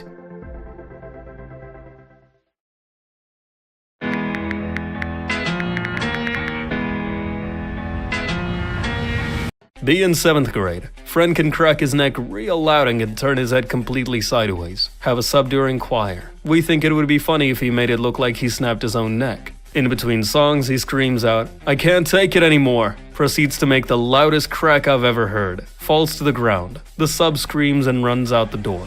LOLs were had. He then hid in a storage closet and was suspended. Have commercial pilot friend. Going out to a bar together. He's driving. Both get in the car. He starts it up. Hey, it's pretty cold out tonight. Maybe you should grab a jacket.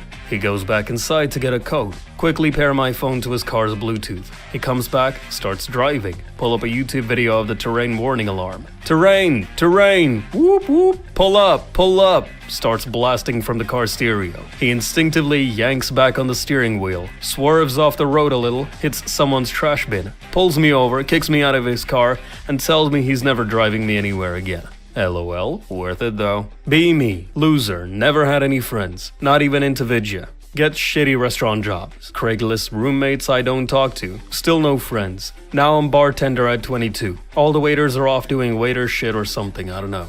Start hanging out with the cooks after close. Drink beer. I barely remember anything from high school Spanish class, but try to talk to them. They barely speak any English. They're funny even in broken English though, teaching me some joke about how huevos means eggs but also balls. Apparently I'm the only bartender that talks to them. This goes on for a couple of weeks. They give me new dishes they're making up in the back. I slip them some beers during shift. Eventually they ask if I want to go clubbing after work. Say sure. We go to some Latin club. They teach me a little ranchero dance. They know all the bartenders and people there. This is my ese. He work at any restaurant in the entire city.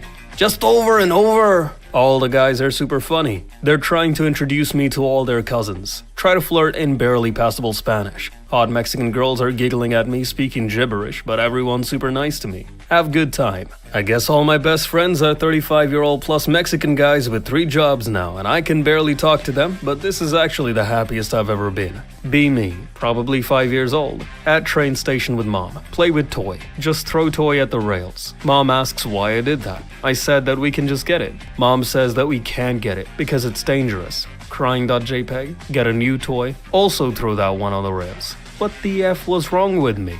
Be me, 5-year-old Anon. See my dad on his computer one day. Curiosity.png, sit next to him. See he's playing World of Warcraft. Think it's cool and like the music. Sit next to him for hours. This would be my first contact with a video game. Years pass. Be me now. Be 19 years old Anon.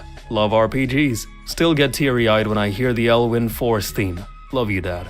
Be 6-year-old me. Go on a kindergarten trip to a forest. Find a cool rockin' ground. It's flint. I like flint. It makes sparks. I like sparks. Starts to dig it out. It's bigger than I thought. The entire group waits for me. Feels pressured AF. Digs faster and faster. The flint is massive. Holy shit, it's heart-shaped. Shows it to everyone. The guide takes it and hits it with some metal. A frickin' cloud of sparks appear. Best day of my life. Be me 10 years later. Still have that rock. Every time I look at it, I remember the fun and excitement of childhood. Why can't I go back, Anons? Memories that make us happy and good feels. Be me. Be 25. Be at home watching Star Trek. Watching sisters spaz cat. Got pizza and whiskey. Cat trots over. Cat sniffs leg then hops on lap. Need more pizza but cat is in lap. Cat begins to purr and falls asleep. I don't need more pizza. Finish whiskey and take nap with cat. My face when it was a good day. Have 11-year-old nephew. Comes over and stays for 3 days every week. Suggests we play basketball daily. Fix his shit diet and correct his mouth breathing.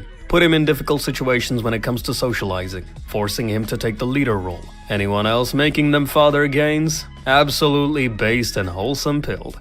Be me. Drinking vodka and singing old Irish songs with friends. I end up passing out. Wake up to my phone stolen and wallet empty. Call friends with home phone. Yeah, hey man, sorry about that. We were playing poker and you lost them to John. I'll give him a call. John calls me. Hey Anon, do you want your shit back? I know you were drunk and all. Get my money and my phone back. My face when I'm a respected part of my friend group. Be me. Wage cock. Feeling shitty at work. Go to break room to think. Co-worker I've never talked to comes in. Hey Anon, you feeling alright? I've noticed you've been kinda down lately. Wanna go do some bowling with me? I go do bowling. Happy. Thanks Chris. Good for you, Anon. Remember to be like Chris next time you see a person feeling down.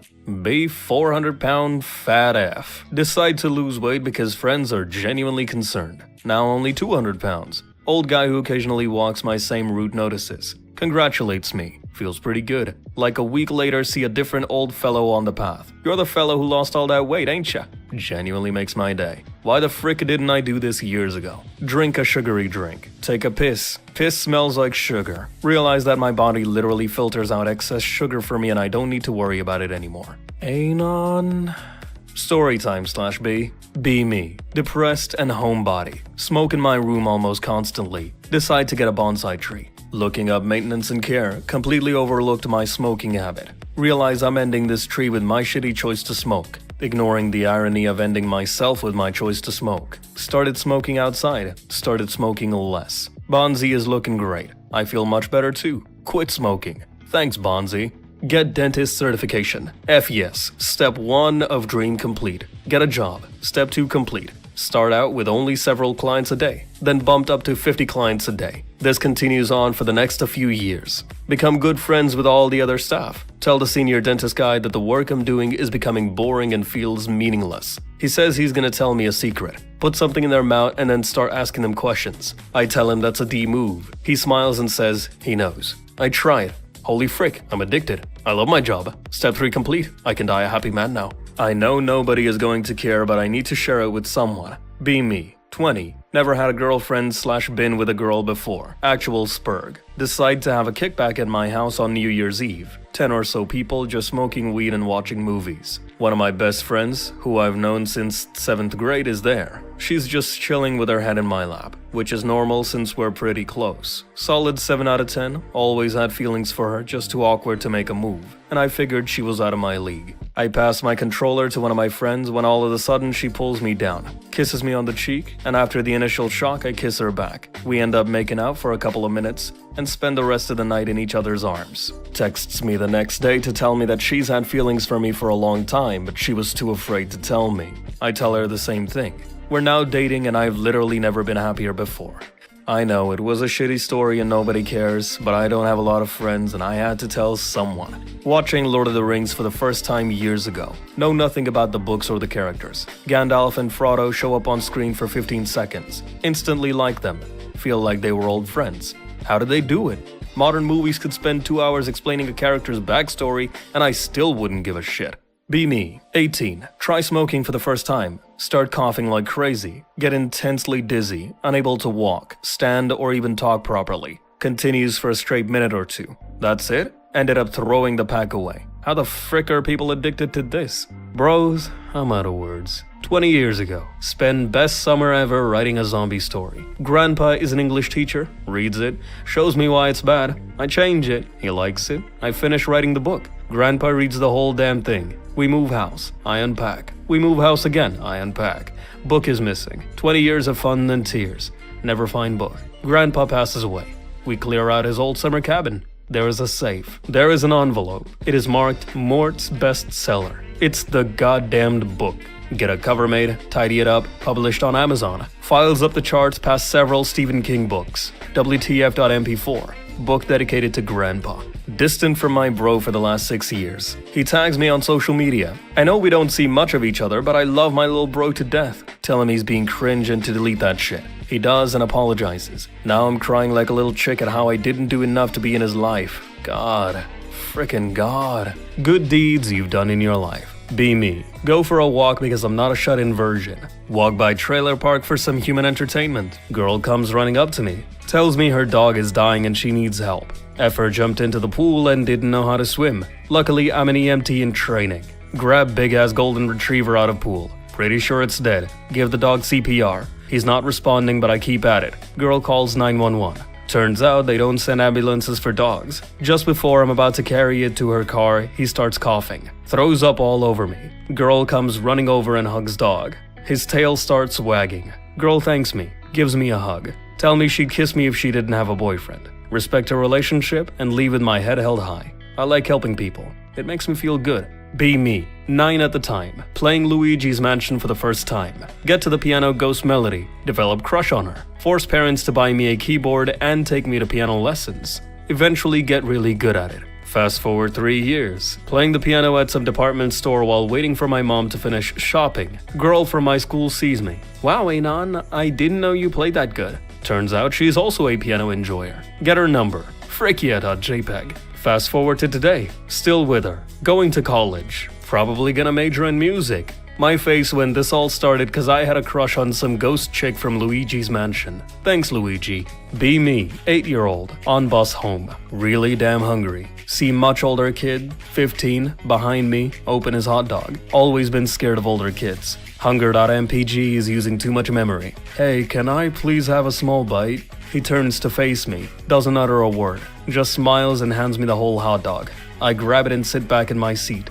Happiest little F in the bus. 22 now and I still regret not thanking that blessed soul. Wherever you are, I hope you have a happy life, my bro. Fat motherfudger. Waiter doesn't grow the food. Waiter doesn't ship the food. Waiter doesn't inspect the food. Waiter doesn't manage the business. Waiter doesn't make the recipe. Waiter doesn't cook the food. Waiter expects to receive 25% of the value of the food because they walked 10 feet. I don't tip. Be me at high school. School has huge incident about graffiti. Someone spray painted racial slurs about the principal. They also drew a picture of him hanging from the noose. School organizes support. Every class has to sign a card with a note for the principal. Card is passed to me. Read other notes. Hang in there. Be me. Bus driver. Passenger gets off. He says thank you. I say I love you too. My face when I get fired from my school bus driver job.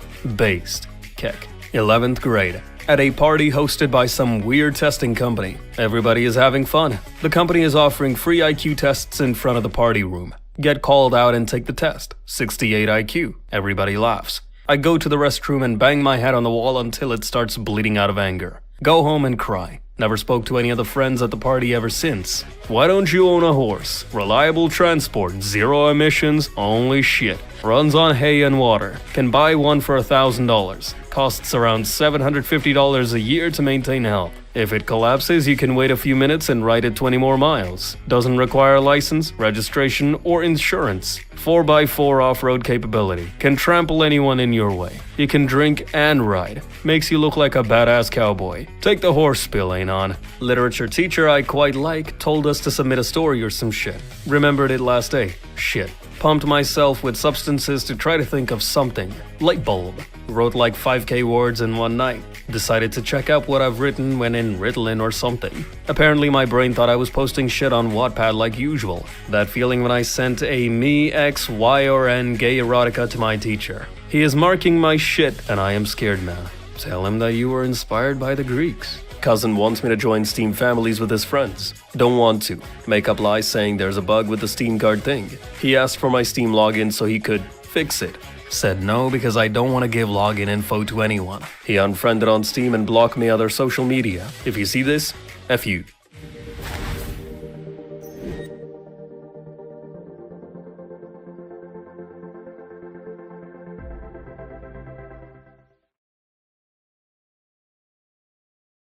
Be me, 25, walking home from class, dental school, see homeless woman, no older than I was, maybe 23 at most, don't want to walk around her rudely, say hello. She seemed scared. She was really dirty, but had these eyes like humble pools of water. Chat for a little bit. I grew up hearing that homeless people really appreciate human contact, plus I didn't have any money to give her. Find out that she was kicked out by her parents when she was 20, been roaming around the streets ever since. Almost ashamed to be thinking that she was a 7 out of 10. She didn't even smell as bad as most homeless I've encountered. Offer her a shower and a meal at my house. Still very shy, but she had that humble, thankful look in her eyes. Get to my appointment. Neighbours giving us dirty looks. Get inside, show her to the bathroom. Find some lady shower stuff that my ex at the time had left. She comes out after about 35 minutes wrapped in a towel. Pile of filthy towels and washcloths.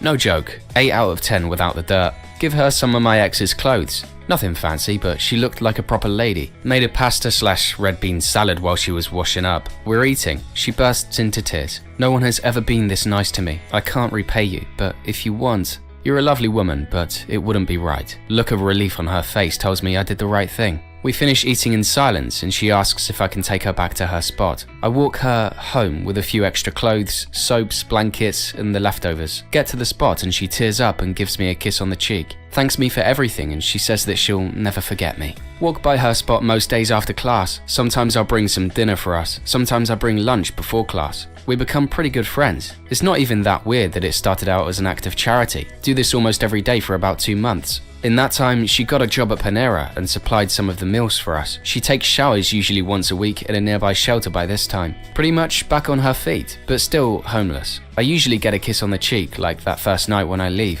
Invite her back again one night, saying that a change of setting could be nice.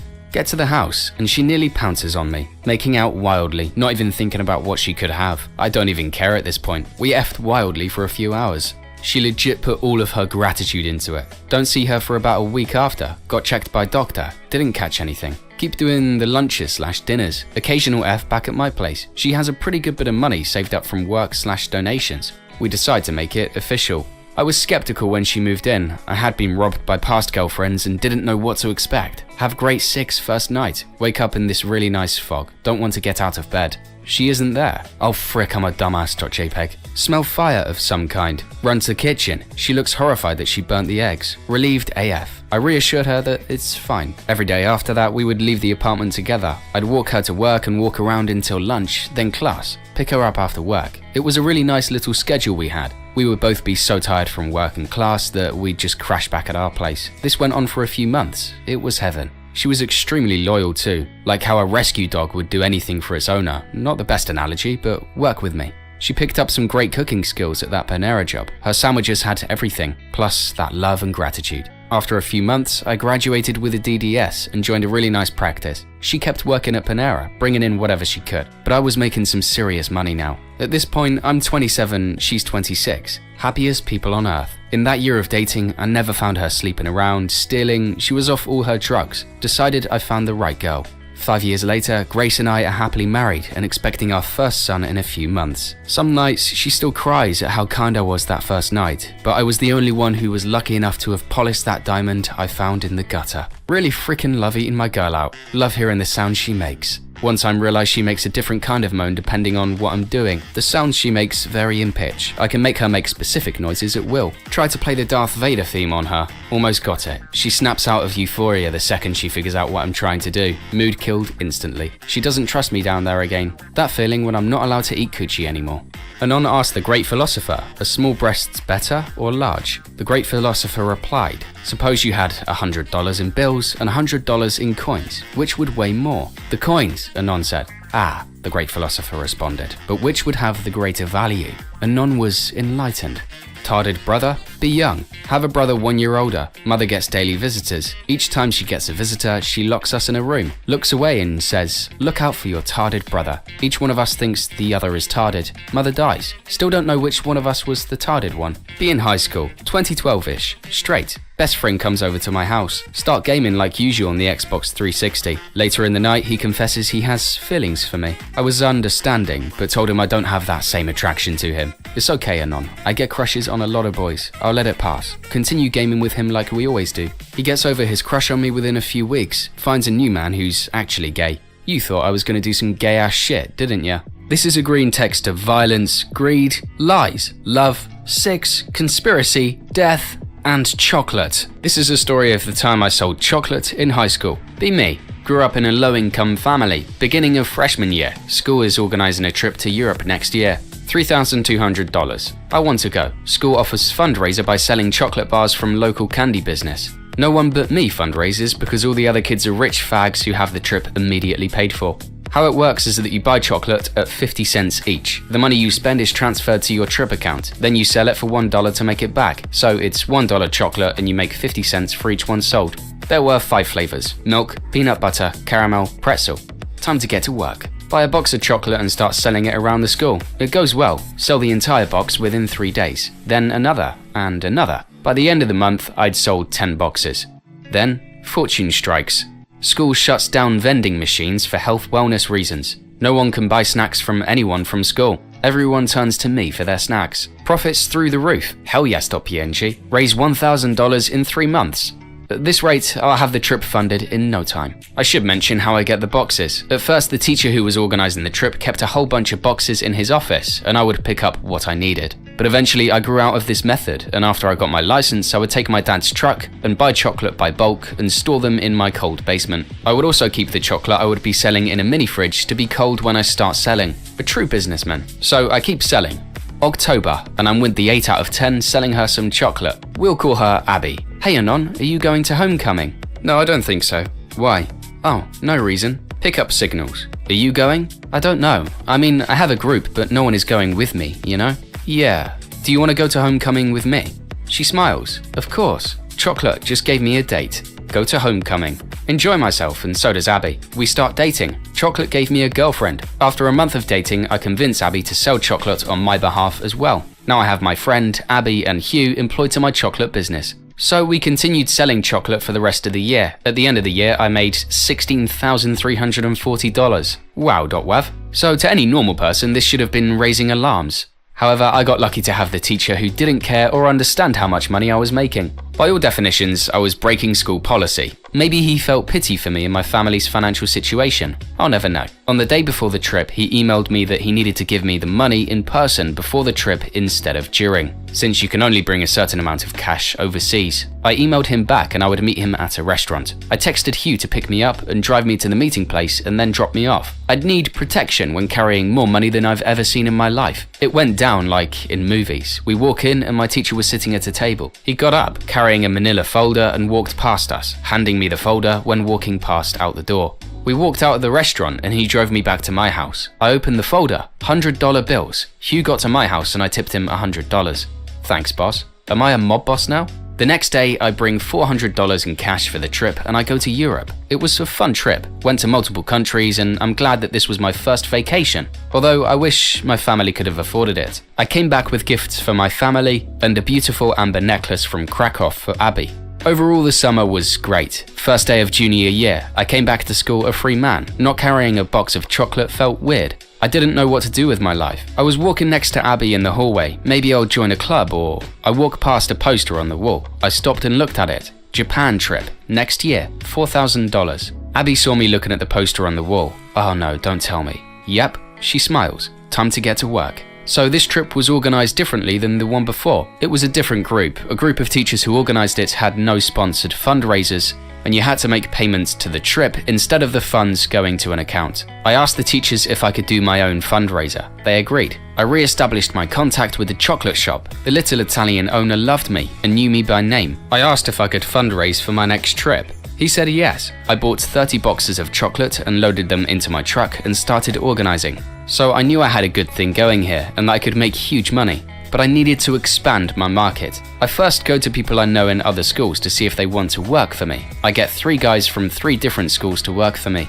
Next, I expand the delivery system. I get Hugh to go and ship chocolate to my house every other day. I then finally turn my basement into my chocolate HQ. Boards filled with numbers and boxes sold and who has what amount of boxes. Chocolate boxes are placed out by flavor on fold-out tables, waiting to be sold. The guys would call me when they needed chocolate, and I would have a box waiting for them behind my house in the morning. I paid everyone who worked for me by the amount of boxes they sold in 2 weeks. I continued to pay Hugh in peanut butter chocolate because cocaine pays. This goes on for months. I'm running a full-out chocolate business out of my house and I'm making tons of money. I have enough money that I start to pay for groceries and other stuff for my family. They are grateful and they turn a blind eye to my chocolate empire I'm growing. Soon, I sell over $10,000 in chocolate. Damn. I keep most of it as I'm not a big spender. Competition comes. The most popular girl in school starts selling chocolate for her trip to Japan. She's a 10 out of 10, the frick. She is taking serious business from me, leaving me with almost nothing. I think over my options. Light bulb. I do the math. It'll work out. I go up to Cutie Pie. She smiles. Want to buy some chocolate? Put on most Chad voice. No, but I want to offer you something. She looks at me puzzled. I want to fund your entire trip. She looks even more puzzled. What? I hand her a wad of cash, $4,000. She's beaming. Really? Only if you sell for me. She nods her head. Anything for the cash. She snatched the cash out of my hand. I now have the most popular girl in school working for me. Nice. Junior year ends and the grand total is $20,000. My investment in Cutie Pie worked. She's one of my biggest sellers. Over the summer, my employees and I become an actual friend group. We hang out, go camping, the works. Summer ends and we are ready for our last year selling together. We get a letter in the mail about new school policy. No eating in the halls or classrooms. No peanuts or nuts of any kind. Shit. We gather to decide what to do. We decide to go underground. We hide chocolate in our backpacks and sell in the shadows. The demand for snacks is greater than ever, and dealers for snacks start popping in. Most we pay off to stop selling. The good sellers we hire. I now have 15 employees working for me, racking in the money. Some dealers get caught selling and get detention. They never rat us out, or Hugh would end them. Fugitively or literally, I don't know. The year went by with one interruption. Cutie Pie was going to rat on us. Apparently there was a reward for the identity for a criminal chocolate dealer. She wanted to cash in. One of our dealers intercepted that. Hugh went to work. Next day she wasn't at school. I asked Hugh what he did. I didn't do anything, boss. She was in a car crash. He smiled. Cutie Pie was in hospital from a car T-boning her.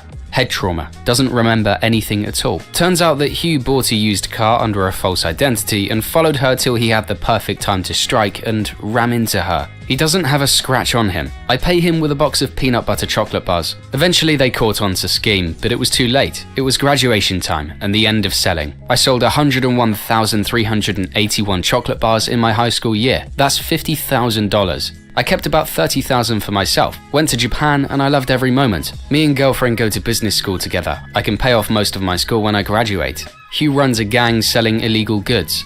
My friends all in some way go into business field. I ran a chocolate syndicate as a mob boss. I was an employee, a lover, a boss, a friend. Chocolate changed my life for the better, and I can't wait to see what the future holds. I'm open for questions if anyone wants to know anything about me or my old business.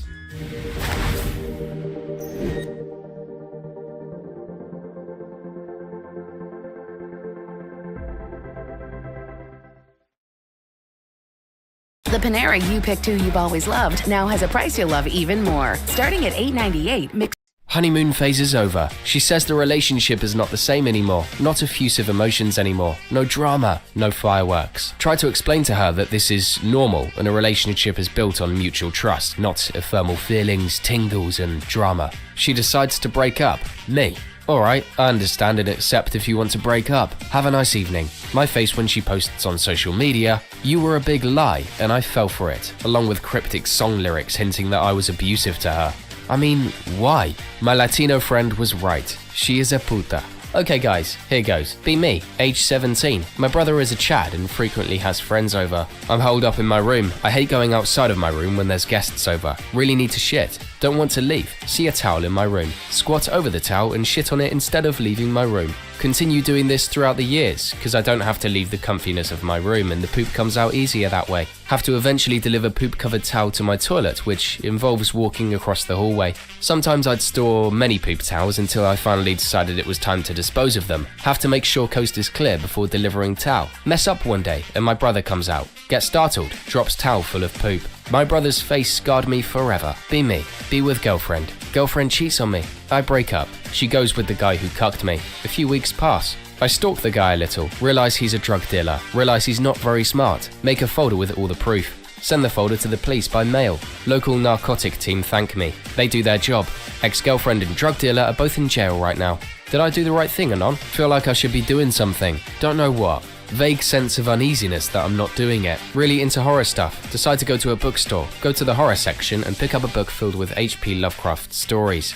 Cthulhu Will Rise.jpg. Go to the counter. See 7 out of 10 cute goth girl with tattoos on her arm. Put book on the counter. She looks and says, "Oh, that's a good one." Autism kicks in. Yeah, I really enjoy tentacles. She gives me a disgusted look like I just pissed in her cereal. Far.png. Pay for the book and leave, embarrassed. Never going back to that bookstore again, bros. Watching a scary movie with GF. Usually I laugh at her as she jolts and yelps at every jump scare. This one is actually scary. Starts getting spooked. Look over at girlfriend. She's cowering, peeking through the blanket. A nasty jump scare comes. She fear gasps. I flinch my head hard AF and emit a gay yelp. She noticed. Mood killed. She decides to stop the movie and go to bed. Broke up 1 week later. Be me. 6 foot 4 inches tall. At grocery store. See older lady at the beverage section. She stares at me. Asks me if I can get her a Coke from the top shelf. Ask her it's the 0 sugar one she wants. She says no. Give her 0 sugar anyway and walk away. I saved someone's life today. Be me. In college. In business school. Ethics and sustainability class. First day. Professor asks us to write on a note card how ethical we think we are on a scale from 1 to 100.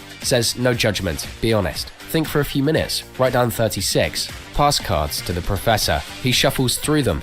Who put down 36? Raise my hand slowly. What's your name?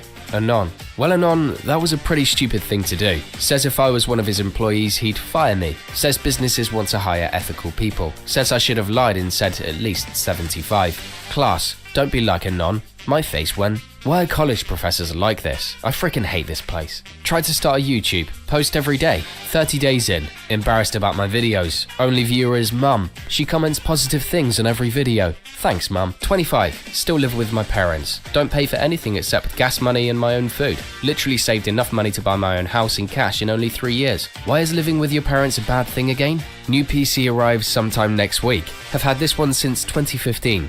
Been a good run, is not broken or anything, just getting old and can't keep up. Today out of the blue starts acting up, being super slow and shit. Task manager not responding tier bullshit. I think my computer knows it's being replaced and is throwing a tantrum. Should I feel bad for it? We've seen each other naked many times after all. Me. Live in mid-sized city and fly over Nowheresville. Make $15 an hour. Considered a good wage here. Can only get 25 hours a week because of Bongacare. $1,500 a month before taxes. $1,200 after. $750 goes to rent plus utilities for studio apartment. $100 goes to groceries, rice and beans, and bulk purchases only. $115 a month for phone and internet, cheap as possible. $90 or so to gas. $44 for car insurance, which leaves me with a whopping $101 with which to spend on myself. Any emergency, health issues or car trouble and I'm absolutely effed. This is considered above average to the $11 an hour pay. I will never own a home. I will never be able to raise a family. I will live and die in the frickin' pod. The American experiment has utterly failed, and I hate you all. Girl in 11th grade once said I have pretty eyebrows, and the girl next to her agreed. Still remember it to this day. Google how to improve attention span. Click on each of the links. Read for 7 seconds. Exit them after 3 seconds. Be me, 17. Have younger sister, 13 at the time. Parents going out for the night. Take sister out to a movie cause bored. Popcorn, soda, the works. Some cape shit movie. Fun night. She gives me a hug and says thanks after. Feels good, man. Probably would have ended it years ago if not for my family. Be me, 27 years old. Talk to this female co-worker. She asks about my girlfriend's age. She's 21. Wow, Anon, that's a huge age gap. Why date someone so much younger? Her prefrontal cortex isn't even developed. Then 2 other women joined in, agreeing, saying that it's weird. That face when it's the first girl ever interested in me. That face when it's my first serious relationship. Do they want me to stay an incel forever? I don't get it. At grocery store today, see strawberries and cream flavored Dr. Pepper. Sounds interesting, pick up a pack. Get home, get one out. Think about the berries and cream guy. Out of nowhere, YouTube recommends to me the berries and cream commercial. Nobody was home, so I wasn't talking to anybody, so it couldn't have picked up on my microphone. They're literally reading our minds at big tech now. Be me, be with this girl. She kinda accepts me, even though I'm a beta. She lets me stay at her place. Very comfy, smells good. I can play video too. She offers that she could make some food for me. Hell freaking yes. She even asks what would I eat. Tendytime.wev. Her tendies are the best. She cares for me. I can feel it. I love my mum. Start dating 26-year-old virgin. He brushes my hair until I fall asleep on his chest. He drove 2 hours just to get me these cookies I like. He built me a PC so I can play Stardew Valley and Sims. My laptop overheats and shuts off. When I go to altar, he never gets bored or cranky with me. He's just glad to be around me.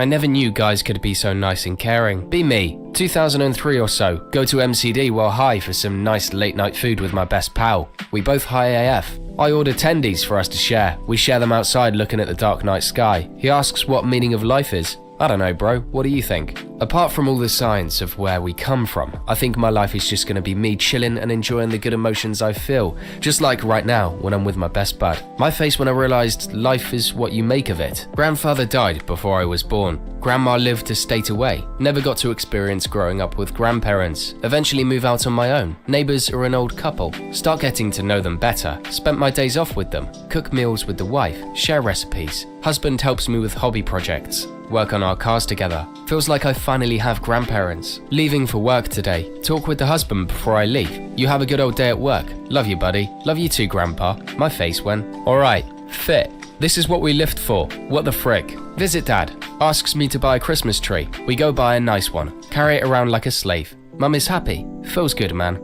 I lift it into the house. My dad says he's not feeling well. Collapses. WTF? Mum panics. Dad just laying there knocked out. We put him in a safe position quickly. My heart is racing. I decide to lift him up and carry him to the couch. Mum calls 911. I'm panicking too. Figure that the hospital is not so far away. Lift him back up and carry him into car. Mum is screaming at me, but I can't hear shit. Race to the hospital. Lift him out of the car and carry him into ER. Scream around like an autist. My face when they told me he had a stroke and probably would have died if it wasn't for my lifts. Are these stories true, or are they just figments of Anon's imagination? You decide.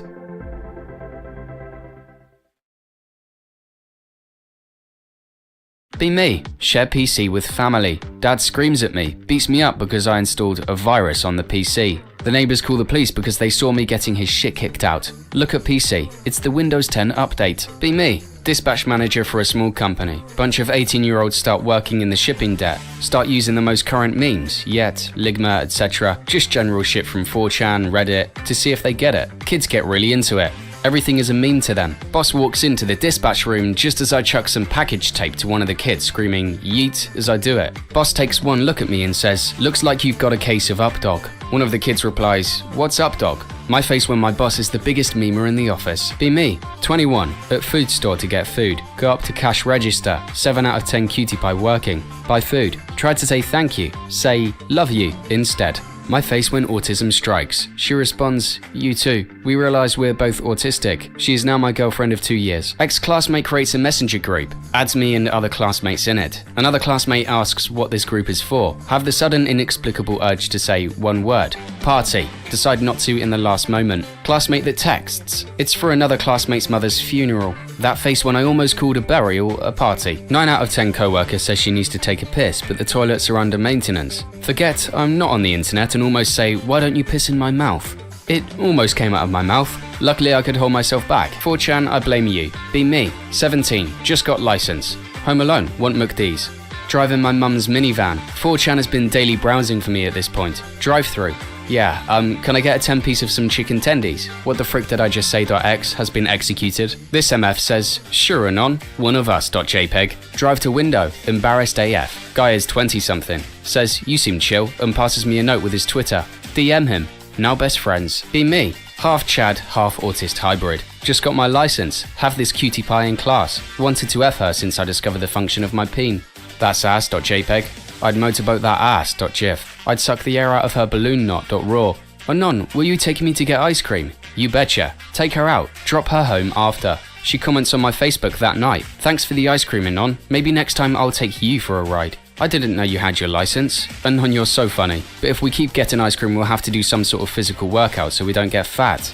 Nah, I don't really put on weight. No more ice cream after that. My face when I get the 10-year Facebook memory of the comment exchange. My face when I realize I'm more than a half autist hybrid. How did you have sex? I'm not asking for advice. I want to know how it happened. How does shit like that happen in real life? How did you meet that person and how did it get to the point of both of you being inside each other? I want to understand why that shit never happens to me. I wonder why. Doing deadlifts. Some freaking kid runs around my gym. Runs into my leg as I'm trying to lock out the lift. I drop the bar into the ground, loudly. Tell the kid to go away. His mother shows up, angry AF. Tells me to stop lifting around the kids. Reply that she should keep the kids away from me. Next day, frickin' kid is bothering me again when I'm doing chest. Slam the weights loudly right next to him. Kid cries, tells his mum that I'm scary. The mum flips out, gives me a huge rant about what a meathead I am. I yell back. She eventually starts crying and runs off with both her kids. She moves out. Never see her or the little shits again. Home gym master race. Feel bad for a lonely guy in my class. Invite him to a cosplay event.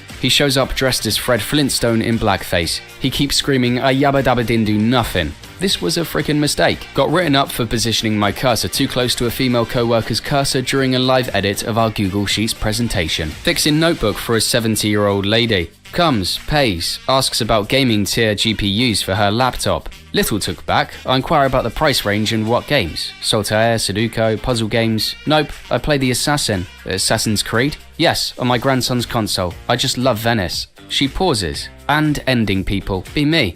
Chad face manlet. Meet a girl on video. She really likes me. We start e-dating. Find out we live close. She asks how tall I am. I say 5'8". She's 5'6". I'm actually 5'5", and she is coming over today. What the frick do I do? Help Anons. Okay, listen to me. You have dyslexia and misread your height on the ruler. Be me. 20, walking around Brooklyn, new to the city, feel an opportunity come up, yell at the top of my lungs. Bada bing! Some fat guy in a greasy tank top yells from his apartment window. Bada boom! My face went, be me. 9 years old, going to Club Scouts. Scout leader says, today we're gonna learn how to fold the American flag. Stresses that letting the flag touch the ground is a bad omen and we'll have to burn it. I'm handed the flag, slips out of my hand and falls flat on the floor. Scout leader assures me it's okay and we can try with another flag. We burn the flag I dropped at the end of the meeting. The next day I'm in school and the teacher is told to turn the TV on to the news. We watch as the second plane hits the World Trade Center. I think back to my scout leader saying, letting the flag touch the ground is a bad omen. And that's the story of how for the next 6 months I thought I caused 9/11. Get a job at a huge organization, fully virtual. A year later, manager rage quits. Team is a mess. New manager comes in but never contacts me. I never contact her. I don't think I was ever officially assigned to her, so she probably doesn't even know I exist. Slowly divert my work to different people in the company. Nothing to do, no one to report to. I've been getting paid for free. It's been 4 months. I literally spend all week watching movies. Next employer review is in 7 months. I might get through till then. Tell me how you're doing being a slave. Directs a movie by himself. Adds toe-sucking scene in his movie. Adds a hot female actor for the scene. Adds himself as the guy who sucks the toe. How the frig did they get away with this? Use Tinder. No matches. Use Grindr. Instantly get a message every couple minutes. Should I just be gay? Be me. Police court. Need to go to a hearing. Look at a fine of 500 euros. Get lawyer. Brings fine down to 200 euros. Build 600 euros by lawyer. Thanks, I guess. Be freshman in college. First time smoking weed. Already trashed on whiskey. Twist hard. Wander down to a frat house. Post up outside and pretend to be security. Brothers let me and eventually leave. Asking people for IDs for about an hour. Whole time drinking hard liquor. 2 cops come up the stairs and ask to come in. Ask them for IDs.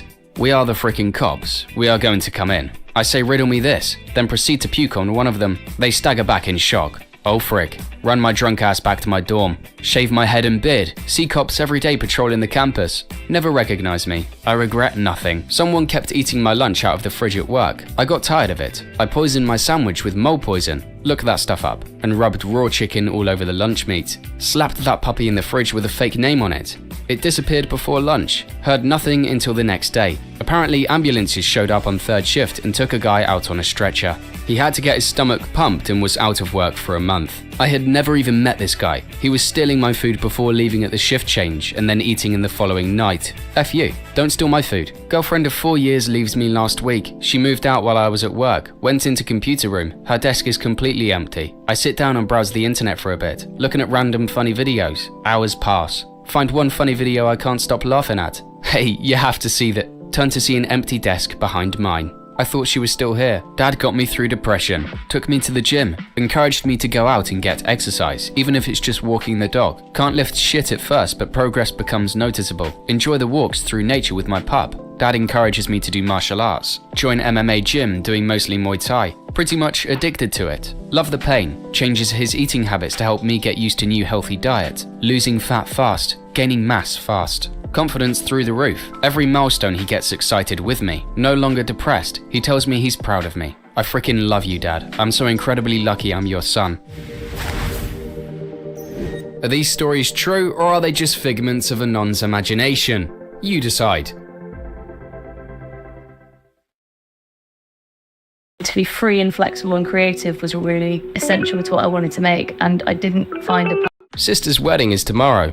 I got a +1. My mum suggested I bring Cortana. She doesn't realize I talk to my PC. My face when I need to pay an escort $600 to pretend her name is Cortana tomorrow. New neighbors just moved right next to me. They tell me not to use Wi-Fi because their son has Wi-Fi sickness. What's the most powerful router with the largest range for under $250? Go to university to study computer science. Looks inside. 90% math and pseudocodes. I'm effed. Kids in the 1990s. I read your book. Kids in the 2020s. Skibbity toilet deadass rizzing yo, no cap. What the F happened? 84-year-old grandfather tells me he's joined a message board devoted to discussing cars.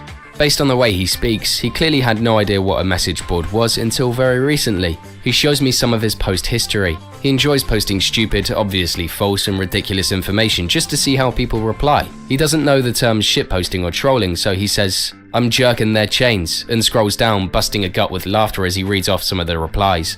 An 84-year-old man is an online troll. I'm genuinely ashamed to be his grandson. Lol, sounds like your chain got jerked. Any fellow stench maxers who can give me some advice? I haven't showered in almost 5 months, but I feel like I'm not getting good stink gains. Seems like people don't even notice. My routine: house kept at 85 degrees. Only eat eggs and really hot chili with lots of beans and spices.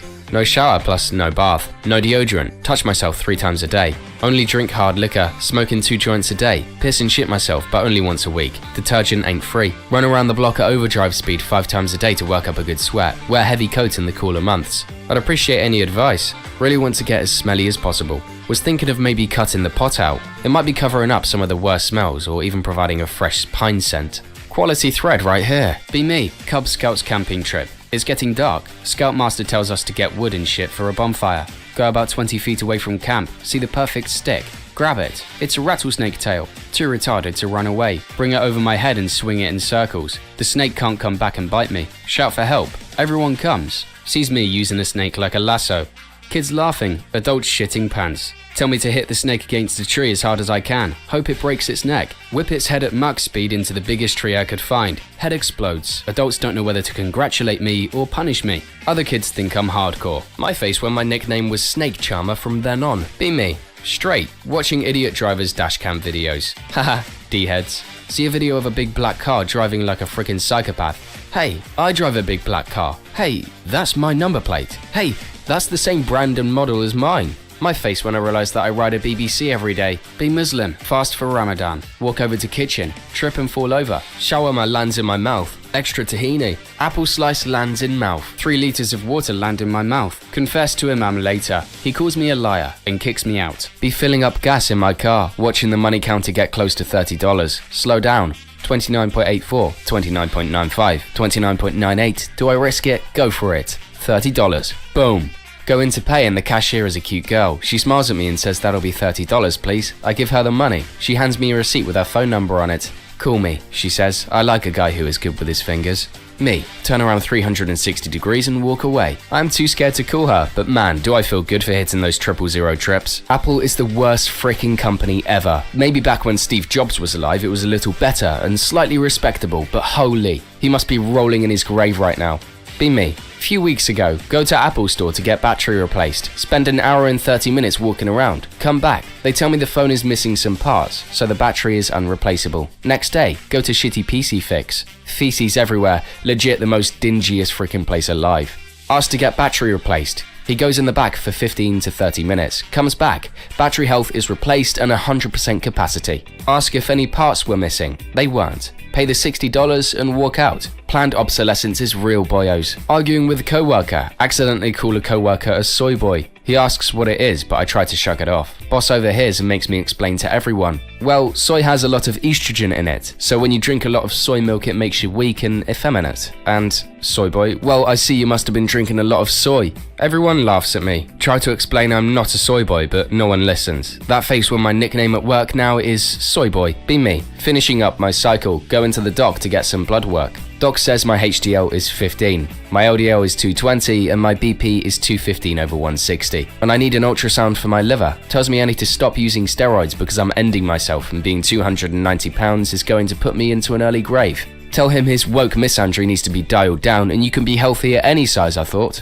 Tells me injecting mass amounts of testosterone derivatives and analogues is a human experiment that's clearly going quite poorly and I'm going to die. This soy boy thinks being a man is unhealthy. The medical gaslighting plus-size men suffer is real. Hear 2 people that live on my street shouting at each other about a parking spot outside. Later that night go and smash the mirrors on one of their cars. 2 days later, the other guy's car window gets smashed as well without me doing anything. They both think the other guy smashed their car. Days after, they break out into a fight at one of their houses and the police get called. My face when I started an all-out war. Be me. Talking with a woman and her friend at a party. She gets angry at me for saying, you guys. I say it's a gender-neutral term in this context and she's reading into things a bit too much. Oh yeah? How many dudes have you effed? 20. Grindr notification goes off. About to be 21. Dad left when I was 12 years old. Now I'm 36 years old. Calls me every 3 months or so to ask if I want fish. If I say yes, he drops by and gives me a frozen fish. I think my dad has autism. Seeing some girl recently, go to her house again. While we are cuddling, ask her what's on her mind. Tells me that she likes me. Tell her that I like her too. Tells me how she likes to kiss me, hold me, how she likes my eyes, my laugh, the way I talk. We don't fall asleep until 5 AM. Leave her house around 7 AM. Keeps saying she doesn't want me to go. Driving back to my place, the feelings hit me. That face when you've been emotionally deprived for the first 19 years of your life. That face when you thought you would end up alone and a loser, but you managed to turn out just fine. That face when you realize you aren't alone in this world. That face when you matter to someone. It's a feeling that is warmer than heroin. Not my story, but one I had seen like 7 months ago. Have Spider Bro. Eats random bugs and shit in my kitchen. Once ended a mouse's life. We live happily together for a few months. One night, go to bars and pick up girl. Bring girl home. End up heading to my bedroom. Spider Bro is on wall. Girl screams, runs home. Gets so angry I end Spider Bro's life for denying me my needs. Find out from friend couple days later that the girl had herpes. Spider Bro knew. Sadface.jpg. This happened last night. Get job at McDonald's. Need cash. Work in the back arranging the meals. Cutie Pie comes in with 8-year-old daughter. Asks for a chicken nugget Happy Meal. Daughter is really polite to cashier. Says please and everything. Throw in an extra nugget because of her kindness. Few minutes later, manager tells me to mop a spill. It's right next to the mum and her daughter. Eavesdrop on them. Mummy, look, the people in the back gave me an extra nugget. Why? Mum replies, it's because they're dumb enough to work here that they can't count. My face when mum and daughter laugh while I walk away. Why are people so unappreciative? Be second grade teacher. School is in low income, high crime neighborhood. One of my kids often gets picked up by his grandpa. Grandpa is an OG who used to be a gangbanger in the 80s. Spent some time in prison and got his shit together. He's big and scary looking but super freaking nice. Leave the school after working late one day. Some dudes walk up to me and ask what time it is. Look down at my watch and one of them sucker punches me. Try to fight back, but it's 3-on-1. Get my watch, phone, and wallet taken. Next day during dismissal, student grandpa notices bruises, asks what the hell happened. Oh, I got jumped by some guys on my way home. He asks what they looked like.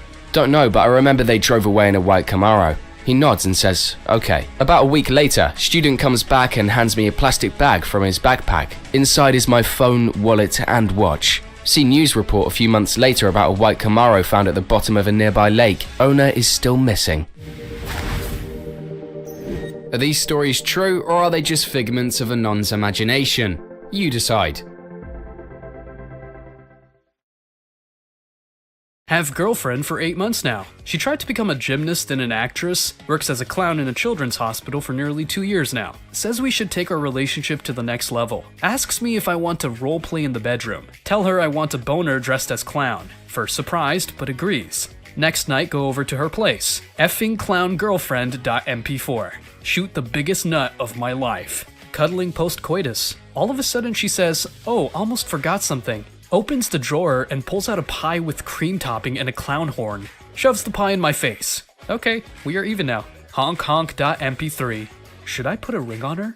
Be me, Chad lookalike. Basically just have good looks and give good first impression, but still feel like 4chan is my people. Get sick of people treating my autist friends like shit. Start telling Stacy's who shit on autists that they have to F my friends before they can F me. Mostly get called a freak, but it's still fun for the shits and giggles. My face when one of the girls actually says okay and actually does it. End up being too disgusted with her to have sex with her. She keeps having sex with friends anyway. My face when I'm Chad Robin Hood. Be me. Migrate from Canada to some ex-Yugoslavia country cause my dad was from there. Think that I'll be Chad from abroad and suffocate in coochie. No. Balkan state of mind is natural trolling in its purest form. Be Balkan trolled for decades. Develop anxiety and depression. They have thick skin and don't react to trolling. Start to become Balkan Chad.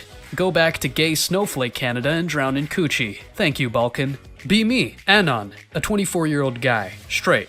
One day, chilling with friends, drinking a few beers. Someone suggests we do a truth or dare. Everyone's getting into it, so I can't back out. First few rounds are pretty tame, just typical stuff. But then, it's my turn. Truth or dare? Fuck it, I'll be brave. Dare. Everyone goes quiet, like they know something I don't. Friend smirks. I dare you to wear the full-on unicorn costume and go dance in front of the gay bar down the street. Everyone starts laughing. Can't back down now. Alright, challenge accepted. Fast forward to me in a sparkly unicorn onesie, feeling ridiculous but kinda liberated. Arrive at the gay bar, heart racing. Guys outside are howling with laughter. They know I'm straight, or at least I thought I was. Decide to fully commit. Just start dancing like my life depends on it. Before I know it, I'm surrounded by a group of super friendly guys. They're cheering me on, giving me high fives. One guy even pulls me in for a dance. Oh no.jpg. The vibe is so positive. I can't help but enjoy myself. realize I'm actually having a great time. Everyone starts chanting my name like I'm some sort of gay unicorn hero. My face when I embrace my inner sparkly self. Leave the bar with new friends and memories. Find out later they have drag shows every weekend. Can't believe I kinda wanna go back. Maybe I'm not as straight as I thought. My face when I find myself browsing unicorn costumes online later. That feeling when my life has turned into a Danny Zuko musical and I'm the star. Be me, 19, still a virgin. Decide it's time to change that. Download a dating app. Match with a girl named Lola. Her profile pic is her holding a giant teddy bear. Huh, kinda cute. Start chatting. She seems chill. Decide to meet up. Go to this small cafe. She looks even cuter in person. We order coffee and awkwardly sip while getting to know each other. She mentions she's really into karaoke. Not a fan, but sure, why not? Come up with a plan to go to this karaoke bar after. As we're leaving, she accidentally spills coffee all over herself. Suddenly, her top is completely soaked. She's like, oops, guess I'll just take this off then. What? .jpg? She reveals a cute bralette. People around us are staring. She just laughs it off and leaves me to the karaoke bar. This girl is wild. We get there and she grabs the mic. Starts singing I Will Survive like she's on stage for the Oscars. Meanwhile, I'm standing there like a deer in headlights. Everyone is loving it, clapping and cheering. I'm blushing harder than a tomato. Finally, it's my turn. Sing I Want It That Way by Backstreet Boys. But I accidentally trip over the mic cord. Faceplant right on stage. Crowd goes silent. My face when I think I'm about to die of embarrassment. But then Lola bursts out laughing, helps me up and tells me how brave I am. She pulls me in for a hug and says I get a 10 for effort. We start dancing and making fools of ourselves. End of the night, we are both a little tipsy. She leans in and whispers, "Wanna come back to my place?" Hell yes. She hops on her bike like it's nothing. I'm just trying to catch up. Arrive at her apartment. I'm nervous as hell. She goes to the bathroom to get ready. Decide to make myself at home. Check her bookshelf. It's mostly romance novels. Suddenly see a giant inflatable unicorn in the corner. Confused but intrigued. She comes back wearing a cute, lacy outfit. My brain short circuits. She sees the unicorn and says, "We need to have some fun." What? She drags me towards it, and I'm like, wait, what are we doing? She plops down on the unicorn and starts pretend riding it, yelling, "Giddy up, cowboy!" This is definitely not how I imagined my night going. I burst out laughing. She grabs me and pulls me down on the floor next to her. We are now rolling around on the floor, gasping for air from laughter. Eventually we settle down, both out of breath. She kisses me and it's kind of amazing. Best 10 out of 10 unicorn-themed night of my life. My face when I didn't even get to use it, but somehow I feel like a winner. My face when I still haven't had actual sex. Do you want to try karaoke at my place next? She says. Yes, absolutely yes. Then I woke up. Be me, 24, living in a tiny apartment. Decide to finally invite Crush over for a movie night. Spend all day cleaning and tidying up. Place looks like a Pinterest board. Feel like a god. She knocks on the door. Heart racing. Open the door. Try to play it cool. She steps in. Smirking. She's dressed in a cute but comfy outfit. Immediately forget how to talk. Feels bad man.jpg. We settle on the couch. Snacks everywhere. Pick a rom-com cause I'm romantic, right? Halfway through the movie, she's getting cozy. Not thinking about it, I sneak a hand on her leg. Power move.exe initiated. She doesn't move it away. Heart doing backflips. Movie gets to the romantic tension scene. It's a super cringy moment, but I go for it. Lean in to whisper something witty. Mouth opens, ready to drop some smooth line. Instead, I accidentally let out the loudest fart known to mankind. Like a foghorn. Pure sonic terror. Panic mode activated. Try to laugh it off, but it goes too far. She bursts into laughter, like cackling banshee levels. Now I'm not just embarrassed, I'm mortified. Before I know it, I'm laughing too. We can't stop. It's like a farting comedy duo. She wipes tears from her eyes, still giggling. Finally regain composure. Decide to be brave. So, do you still want to kiss? She leans in, grins, smells my fart. Only if you promise to keep your legs together. My face when this could have been a romantic moment, but now I'm the fart king. Worth it. We end up cuddling and watching the rest of the movie. She even holds my hand. Bedroom adventure might be on the horizon. At least I made her laugh. That feeling when farts can be a wingman. My face when I become the legendary fart king of the apartment complex. Be me. Lonely Saturday night. Decide to try online dating. Cause why not? Swipe right on cute girl named Sarah. After a week of chatting, she invites me over. Let's do this. Arrive at her place. Heart racing like I'm in a racing game. Door opens. She's wearing a cute outfit and a smile. We sit down. Things are going well. Talking, laughing, sharing embarrassing stories. She leans in and whispers, "Want to see my secret? Oh boy.png." She pulls out a huge, inflatable dinosaur costume. I'm really into dino roleplay. What the F? Can't help but laugh. Totally not what I expected. Decide to play along. 'Cause why not? Put on the T-Rex suit. It's hilariously oversized. Can't take myself seriously. Tripping around her living room. She's dying of laughter. The vibes are immaculate. Suddenly she gets an idea. Throws on another inflatable costume, this time a dino-maid outfit. My face when I have a T-Rex and a dino-maid in the same room. The chemistry is teasingly electrifying. We start arguing over who is the better dino. Somehow we end up play fighting, rolling on the floor. Things escalate. We're both out of breath. She pulls me in for the kiss, but we can't kiss because T-Rex costume blocks it. Awkward dino heads bumping. Lose it laughing again. This is the greatest moment of my life. We finally managed to peel off the costumes and wow, stunning. Round 2 of playfulness commences, but now without the costumes. Completely let loose, making it more ridiculous than ever. It's like dino roleplay but with extra slices of chaos. 12 out of 10 would recommend inflatable dino encounters. Arrow to heart. Never gonna forget this night.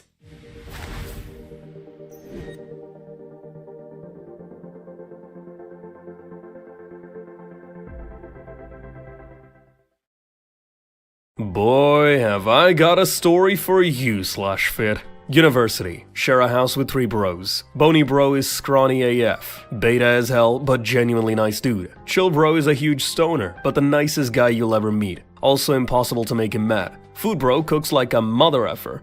Super charismatic, and although he's a heavier dude, he's full bear mode. Gym every day, arms like pythons, super nice cat but easy to make mad. For first 2 years, house is awesome. Vidya like mother effers. Food bro cooking like we at grandma's Thanksgiving every other day. Chill bro always has good herb. All sorts of fun and games and shit. And then one day the moon descended from orbit and smashed into the house. Oh no, wait, Bony bro pulled a female. Right away Chill bro and I realized Doradus here is going to be a problem. The first problem is she is one of those fat girls who just thinks she's hot as shit because she is a beta hunter. Real men want curves, I'm the same size as Marilyn Monroe, her.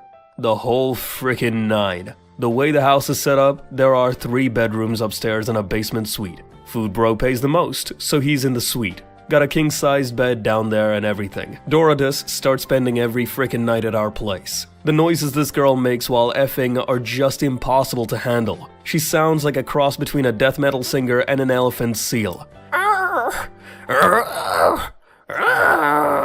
I'm pissed as hell, but Chill bro tries to just initiate live and let live. We tell Bony bro to cool it on the noise anyway. Bony bro mad because we aren't supporting the fact that he finally bagged a girl. Poor guy is already under her spell. She comes downstairs. I tell her to stop screaming her lungs out at night. Oh, do my cries of passion make you uncomfortable? Teehee. What the actual frick? Uncomfortable like in victim of the bubonic plague, maybe? The next problem occurs when Doradus starts effing with Food bro. First incident was when we all got back from class expecting to find her devouring our winter stocks or something. Can't find her. Food bro. Maybe she went for a jog. Bony bro mad, and goes to throw his shit downstairs. What the actual shit? We go downstairs. Doradus is naked and sleeping in his bed. She tries to take his expensive sheets, wrap them around herself and run upstairs. Food bro furious, forcibly takes her shit and makes her run. Crying and naked as a newborn up to Bony bro's room. Bony bro mad, but Food bro madder and Bony bro apologizes quietly and chases her upstairs. We would find out later this was a seduction tactic that didn't even make it to launch because the fat chick fell asleep. Frickin' LOL. Second incident, Food bro always leaves a lot of food resting. Chili simmering overnight, flank steak marinating for a few days, all sorts of shit that I don't even frickin' understand but is frickin' delicious. Starts to notice this shit disappearing. Mad as hell. Food bro demands at least a little semblance of courtesy. Food bro has a roll of little red circle stickers. If something is in the fridge with a red circle sticker, don't frickin' touch it. He goes to make his hamburgers for dinner. Food bro hamburgers will make you believe in a kind and merciful God. Guys, where is the ground beef? I literally only bought it like 3 hours ago. Doradus starts giggling like it's cute or some shit. Oh, I was just so hungry I couldn't help myself, so I made a little snack. That was 3 pounds of ground beef. "Oh, it was just so good. I just fried it all up and ate it. Sorry." And she plasters this shitty, trying to be cute pouty face on her mug. Food bro ships out, brings back salmon. Han makes some sushi, plates it and brings it out. Doradus wonders where her plate is. Food bro loses it. "Bitch, you ate 3 pounds of frickin' ground beef today. That's enough food for your fat ass today. In fact, that's enough caloric intake for like 3 days. If I catch you in my kitchen for the next 3 days, I will lose my frickin' mind." Sits down next to Chill Bro, immediately back to good mood watching the game. "Holy shit, this sashimi!" Doradus quietly sobbing. Bony Bro shamefully passing her pieces off his plate. Keeping in mind, Doradus pays nothing to exist in our space. In addition, because Food Bro is such a food addict, he practically foots the entire food bill himself so we don't fill his kitchen with cheap shitty food. Doradus is literally a financial drain, does nothing to contribute, and always gets super upset if someone mentions how much of our shit she eats. A few days go by. Me, Chill Bro, and Food Bro coming home. Bony Bro has laid lab. Lights are on. Loud frickin' noise. Sounds like the cawing of a billion crows and the shrieks of a billion banshees. Food Bro immediately mad. Goes inside. Oh my god. Doradus invited the rest of the large Magellanic cloud and currently has food everywhere and everyone is screaming and laughing and making a huge shit of my frickin' house. Food Bro strides through room, rips iPod out of iPod dock and screams, "Get the fuck out of my house!" Stampede of white whales. Doradus says, "Oh, Bony Bro said I could have a few friends over." Food Bro notices all the food that is out. Ice cream, cupcakes, chicken sandwiches and shit. "You're going to pay for all this. I'm tired of you eating my food without asking." Doradus starts tearing up. "But the food is for the house." I pipe up, "You're not part of the house." Food Bro agrees with me and says, "You just come in here and eat all my shit because you think you can." Doradus stumbles over to Food Bro and tries to stroke his chest. WTF, am I right? "It's okay, stop getting mad because I'm Bony Bro's girlfriend." Food Bro gets so mad he leaves. Me and Chill Bro kinda shake our heads and go onto the back porch to smoke. Hear Bony Bro come home an hour later or so. Hear Doradus crying her eyes out, saying that Food Bro screamed at all her friends, broke the iPod dock, nope, tried to hit them, nope, and then demanded that Doradus sleep with him.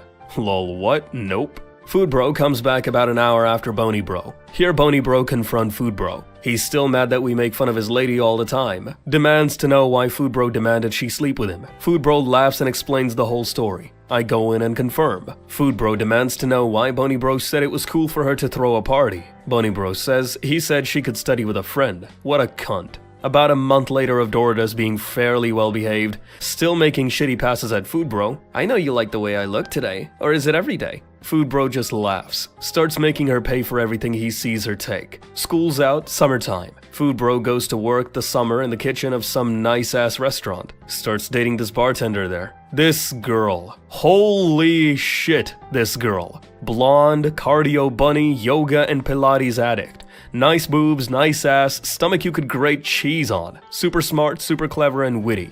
Coolest girl ever. Nicest girl ever. We'll call her M. M and Food Bro date for like 2 weeks before she starts staying over all the time. Within 2 weeks of her sleeping over, she demands to contribute to food and utilities. Doradus has been in our frickin' lives for like 5 or 6 goddamn months now and still pays jack shit. Smuggles food to Bony Bro's room when Food Bro is out. Doradus does not like M. M is super aloof about Doradus. Doradus starts wandering around in underwear knowing that people are chilling in the living room as if she's trying to prove that she's the real hot girl. Starts making passive-aggressive comments to M.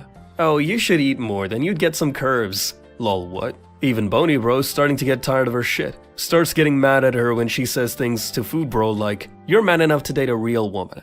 And starts asking her what the F she means by comments like that. Fights everywhere. Me, Chill Bro, and M are outside smoking. She thinks it's hilarious. The one day, M and Food Bro come back from late shift. Me and Chill Bro are vigil like mother effers in the living room. M and Food Bro go downstairs. Food Bro rages. Me, Chill Bro, and Bony Bro, who had been upstairs, come down. Doradus is in the basement suite again, trying to squeeze her fat ass into one of M's dresses. "Damn it, Jim, I'm a doctor, not a miracle worker." "She's dead, Jim." Dress is history. Seams ripped, zipper torn away from fabric. Food Bro's so mad he's shaking. M just quietly tallying the damage. "Oh, sorry, hee hee. I just needed something to wear and thought we were close enough to the same size." I wish I could make this shit up. Doradus is at least 260 standing at a proud 5'2". M is at most 130 at 5'6". Food Bro turns to Bony Bro. Get this freaking behemoth out of my room, and then we are going to have a freaking sit down. You and I. Doradus counters. Behemoth? Says you, lard ass. Shit just got real. Chill bro bails. M says something along the lines of, not even worth justifying your shitty attitude. Goes upstairs as well. Food Bro, you fat freaking so. I don't think I've ever despised a human being more. You selfish, lazy freaking cunt. If you didn't provide the service of your disgusting self to my friend's pee-pee, I would have happily thrown you in a lake months ago. I hope you enjoy your life thinking you can just do what you want, because one day you're going to wake up and realize what a shit pile you are. And then you'll hopefully end yourself. And then turns on his heel and goes upstairs. I find Chill Bro, M, and Food Bro at the edge of the property, smoking in the backyard. Hear Bony Bro from inside losing his frickin' mind. Front door slams. See Doradus waddling down the street with her 2 garbage bags of possessions, crying her eyes out. The witch is dead. Bony Bro comes out. He says that he told her to pay for all the food she's stolen from the house and for the dress, or he would press charges. She eventually did. House was the coolest place ever for the next 2 years before we finished school and moved on. Got the invite to Food Bro and M's wedding today. We have moved the longer videos to our second channel. Make sure to subscribe if you're interested in watching more 4chan green text story compilations. The link is in description.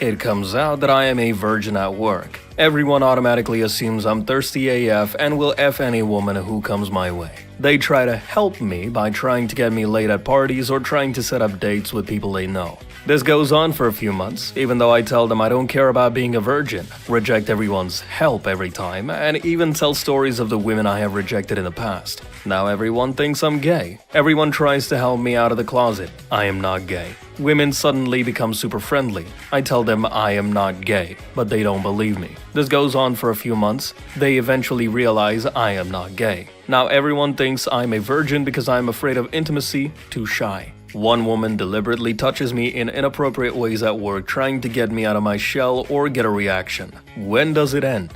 Why is the concept of a man willingly never having sex so confusing to them? Why do they care so much? I feel like an alien being examined. What random conclusion are they going to make up next?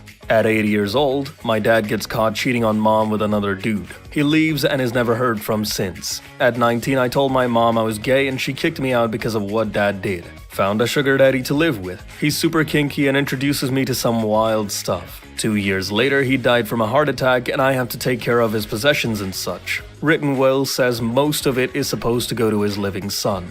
Asked lawyer about it because I didn't know he had a son. Yeah, some kid from my hometown. My fucking face when I did the most disgustingly insane 6 acts with my biological father. Thanks for the house, Dad.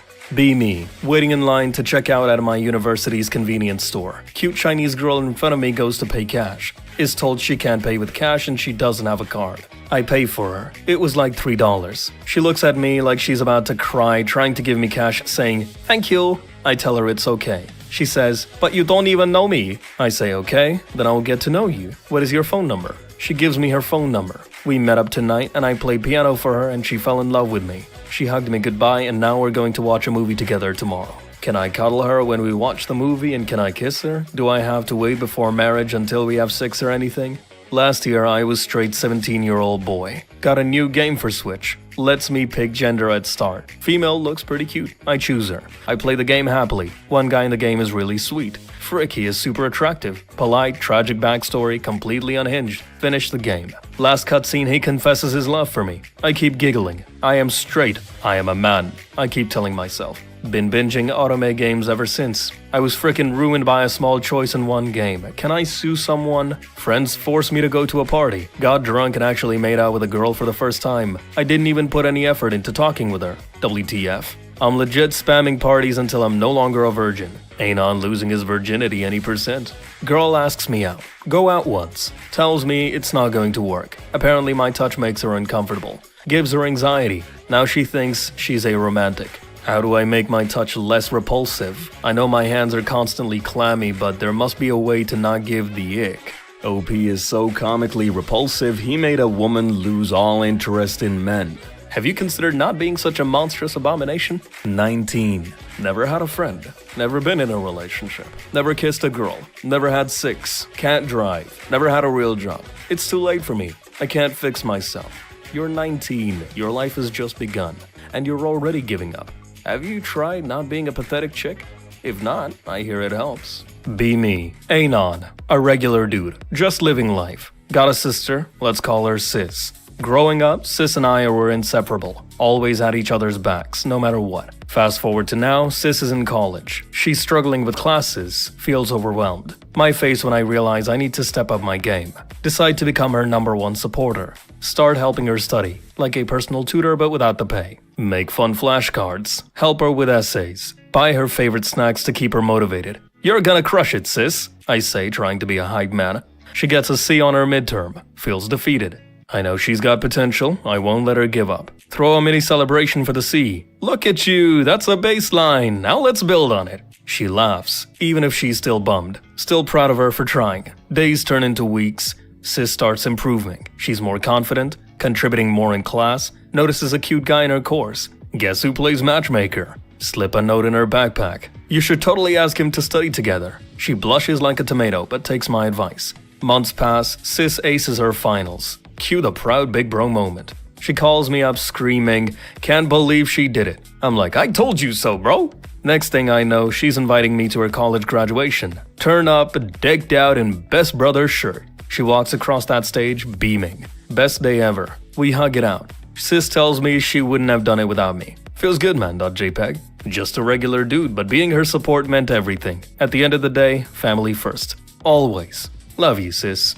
Was on a date with a girl, third ever date in my life. I decided to just be honest and not lie. Topic came to friends and I flat out said I only had 3 online friends, none IRL. She spends literally 10 minutes trying to debate me on how impossible that is. She calls me a liar. Tell her why would I lie about being a loser. She tells me to open my phone and show messages. I do. Looks visibly upset. Anon, you're 24. How do you have 0 friends? Shrug and say I'm just a bit of a loser. She looks visibly distressed and asks if I'm depressed. Try to change topic. Date ends not long after. That was a week ago. No texts back. Kick. Normies can't really fathom a true loser. It's insane. Be me. Average Anon.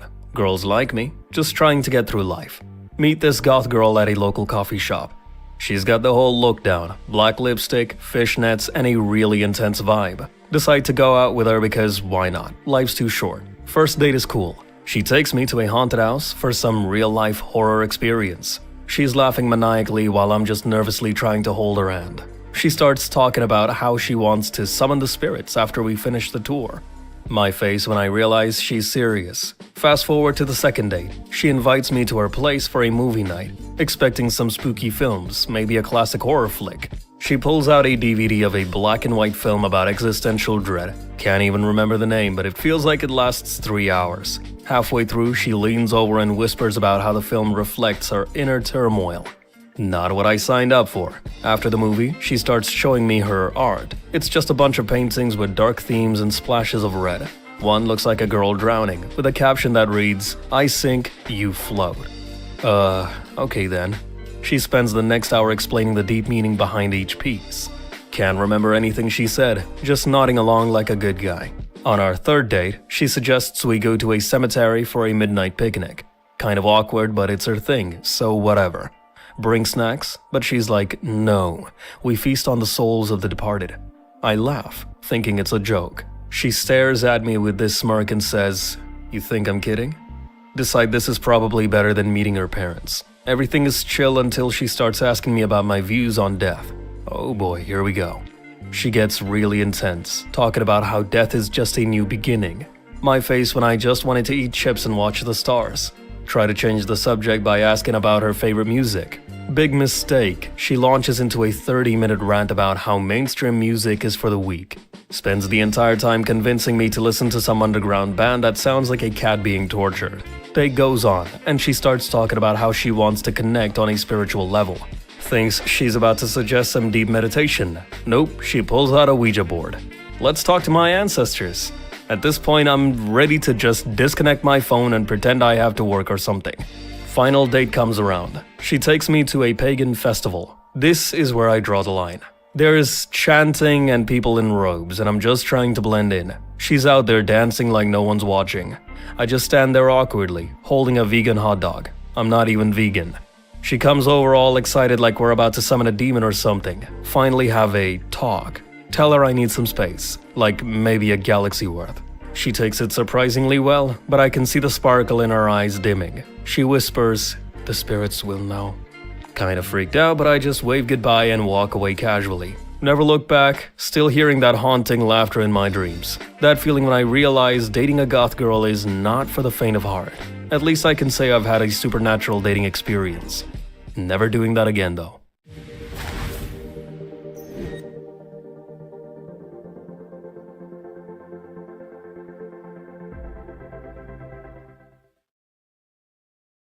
Be me, ugly Anon. Not the ugliest, but definitely no model. Meet an even uglier girl at a party. We hit it off like two mismatched socks. Decide to date. People think we're a joke. My face when our first date is at a pizza place. Chef looks at us like we just robbed his grandma. Whatever, we're vibing. Start going out more. Everyone always stares at us. Best part is when people see us holding hands. You can literally hear their confusion. Not used to seeing such a unique pairing. Always hear whispers like, what do they even see in each other? Don't care, we've got each other. Go to the movies. One girl behind us leans over to her friend. That's what gives ugly people hope. What a compliment, I guess.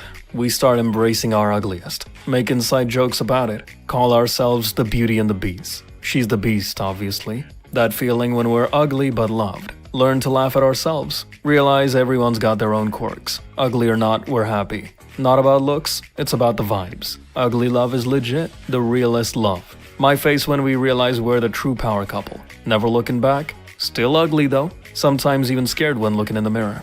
Be me, few years ago. On double date with best friend and his girlfriend. My girlfriend is 8 out of 10 religious girl. Everything is going great. We are paying the bill when best friend mentions something about a butterfly knife. Brainblast.jpg. Yeah, you butterfly these nuts in your face. Best friend dies laughing. Best friend girlfriend is giggling. My girlfriend is just staring at me. Anon, I think we should see other people. Laugh harder thinking she was joking. Walks out of the restaurant and into best friend girlfriend's car. I drove her there. Everyone is super quiet. I don't know what she's on about, Anon. It was pretty funny. Fast forward to yesterday, talking with best friend. He mentions the double date. Laugh my ass off because I'm over it. Look her up on Facebook. 200 pounds fatter with 2 kids and no husband. Kick. F you, Ashley. Little bro goes through his first breakup. Little bro wants to start lifting. Little bro starts roiding because he doesn't want to wait. Visit him on an evening to see how he's doing. He spends hours at the gym talking to half-naked dudes about lifting. Fantasizes about being a pro despite having spent little over 3 months in the gym. Goes on Omegle with a skin-tight tank top trying to get Myers. Goes nuclear on random people when they're not impressed by his body. He posts 20 stories on Instagram every day, all lifting. All he ever watches is random tards deadlifting with titles like, "When you remember her mid-set." I lost him, bros, didn't I?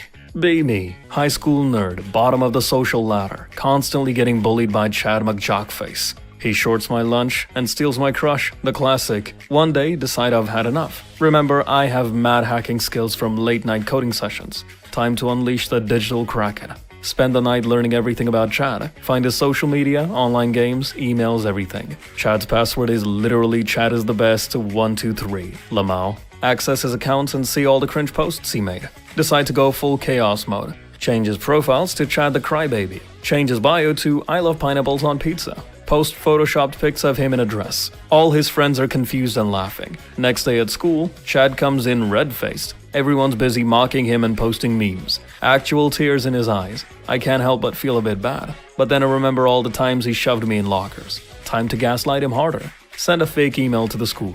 Tell them he posted a ton of toxic stuff online. Principal calls him to the office for a serious talk. Can't stop laughing as he's dragged away. Hear him whining about how he didn't do anything wrong. The rest of the school starts turning against him, like it's the Hunger Games. Suddenly he's lost his power. The king is dead. Feel like a god as I watch him spiral down. Chad never bullies anyone again. Thanks, Hacking. You're my best friend. I'm enjoying my victory. Anyone ever have a Chad friend? Only friend is an Uber Chad. Met in economics class where I helped him understand some shit. He's thankful and we hang out, just me and him. Naturally, this improves my social skills, even if only marginally. Genuinely nice guy with interesting personality. Invites me to parties. Stacy always asks him what the fuck I'm doing there. He always sticks up for me. Genuine bro. Unfortunately, he's in AA now and moved away. Still text him semi-regularly though. Be me, in biology class. Teacher not here, so we watch House. I make a joke about the incesty father in the episode. Girl next to me laughs and says, "Man, I really hate you, Anon." I reply, "Yeah, I get that a lot." She responds, "Aw man, you know I was joking, right? You're honestly freaking hilarious." I truly feel alive now. Never been happier. Date an incel. Spend a year hyping him up and improving his social skills. Trying my best to make him feel loved. He cheats on me with some cheap chick at a party. Where do I even go from here, robots? Have high school dropout ex-druggie parents who love me, are proud of literally everything I do because I'm not doing what they did. Learn to tolerate and love the people around me, no matter their past. I'm so glad I'm me and not any of you. Matter changes state based on temperature. Water boils at 212 Fahrenheit. Spill water on floor. Leave for a few hours. Water gone. Temp never went to 212. You guys don't seriously believe this shit, right? Old woman comes up to me at cafe. "Is this seat taken, Anon?" "No, just take it." She proceeds to sit opposite me. Her husband shows up, sits down. Her daughter shows up and is mortified to have to sit at a table with a stranger. Me. Well, I couldn't just chase him away, could I? Her daughter walks around angrily looking for another place to sit. I just sit there looking down, feeling extremely uncomfortable. I was just trying to help. I was just trying to have my coffee in peace. Why did they have to make me feel like some kind of freak? Sub/B, be me. Just started dating cutie pie full-blooded Native American girl. She's a Marine. That feeling when literally dating a Navajo warrior princess. Know very little about Native American culture, even less about Navajo culture. Her stories seem super interesting, but I can't tell if she's telling the truth or if she's just straight up making shit up. For example, she told me her religion doesn't allow her to look directly at the moon. No idea if it's true or not. Hawaiian pizza exists. Mexicana pizza exists. Neapolitan pizza exists. What would a British pizza look like? Why isn't there a Mongolian or Jewish or Jamaican pizza? Sourdough bread dough, stretched to an extra large 54mm in diameter. Vinegar tomato sauce without tomato. Shitfish, fresh from their sewage river Thames. Crisps. Contents of 1 chamber pot. Put it in the fiery wiry at 200 thermodynamic centigrade. Oi mate, it's done innit? Be me, 24, kissless virgin. Held a girl's hand once in high school, but she rejected me after realizing that I was awkward. Fat neckbeard with glasses that my mom picked out for me. The prescription was so strong that it looked like I had bottle caps for eyes. Mom still picked out my clothes and bought the cheapest stuff possible. Shitty hair. Hated myself and considered ending it every day. Tried it but failed. Decided I needed to change. Went on a diet, lost a bunch of weight. Went to the gym 4 times a week, so replaced the fat with muscle. Got a job working in IT, earning about $50K a year. Dropped a bunch of money on dressing better. Got a proper haircut and learned how to style my hair. Finally got my first kiss, but the girl instantly regretted it after doing it, and put her head in her hands and started crying. Must be better. Fixed my acne and started doing a skincare routine. Went out clubbing and learned how to dance and talk to women. Still a virgin, still lonely. Nothing's changed. Dropped 6K on laser eye surgery. Grow a beard. Something suddenly clicks. Women approach me at bars and clubs and I can tell that they want to F me. Never felt anything like this before, where there was clear indication that they were attracted to me. Started hooking up constantly at bars and clubs. Friends try to set me up with their friends. Everyone in general is much nicer to me. Find it easier to get raises and people are more receptive to me asking for help. Still lonely. Have a couple of girlfriends here and there, but nothing special. Fast forward 10 years, meet a nice girl, settle down, and get married. I tell her that she wouldn't like me if she saw what I looked like before. Show her pictures of what I used to look like. She is visibly disgusted but tries to hide it. Aw, you were so cute, Anon.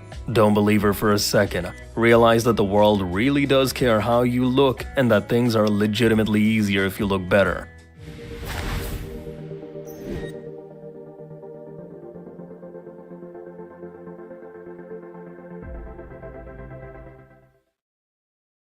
Is my cousin trying to F me? Always looking at me, always talking to me, always asking me if I'm going to family events, always gives me massages, always invites me out to the bar. I thought maybe she's trying to set me up with one of her friends, but now I'm not so sure.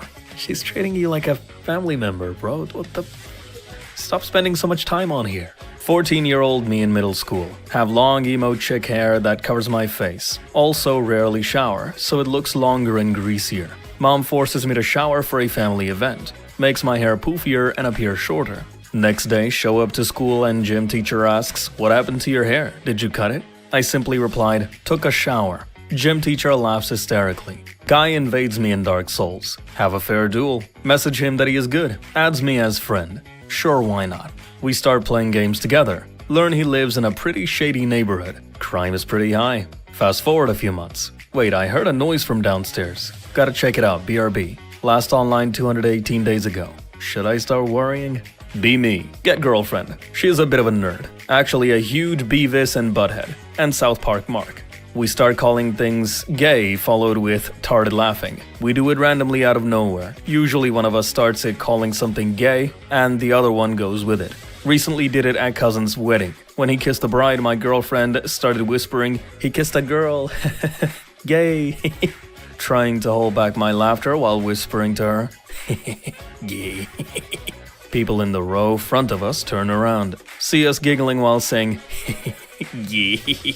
Next day, cousin messages me some guests complimented him what a nice guy he is. He allowed his tarded cousin and his autistic girlfriend attend the wedding. Be me. Decide to go on a blind date. Friends set me up with some cute girl. Nervous, but excited. Get dressed up. Arrive at the chosen cafe. See a figure waving at me from across the room. My heart sinks a little. It's basically a lumberjack with long hair. That feeling when.jpg. He smiles and walks over, wearing a flannel shirt and ripped jeans. "You must be Anon. I'm Jack."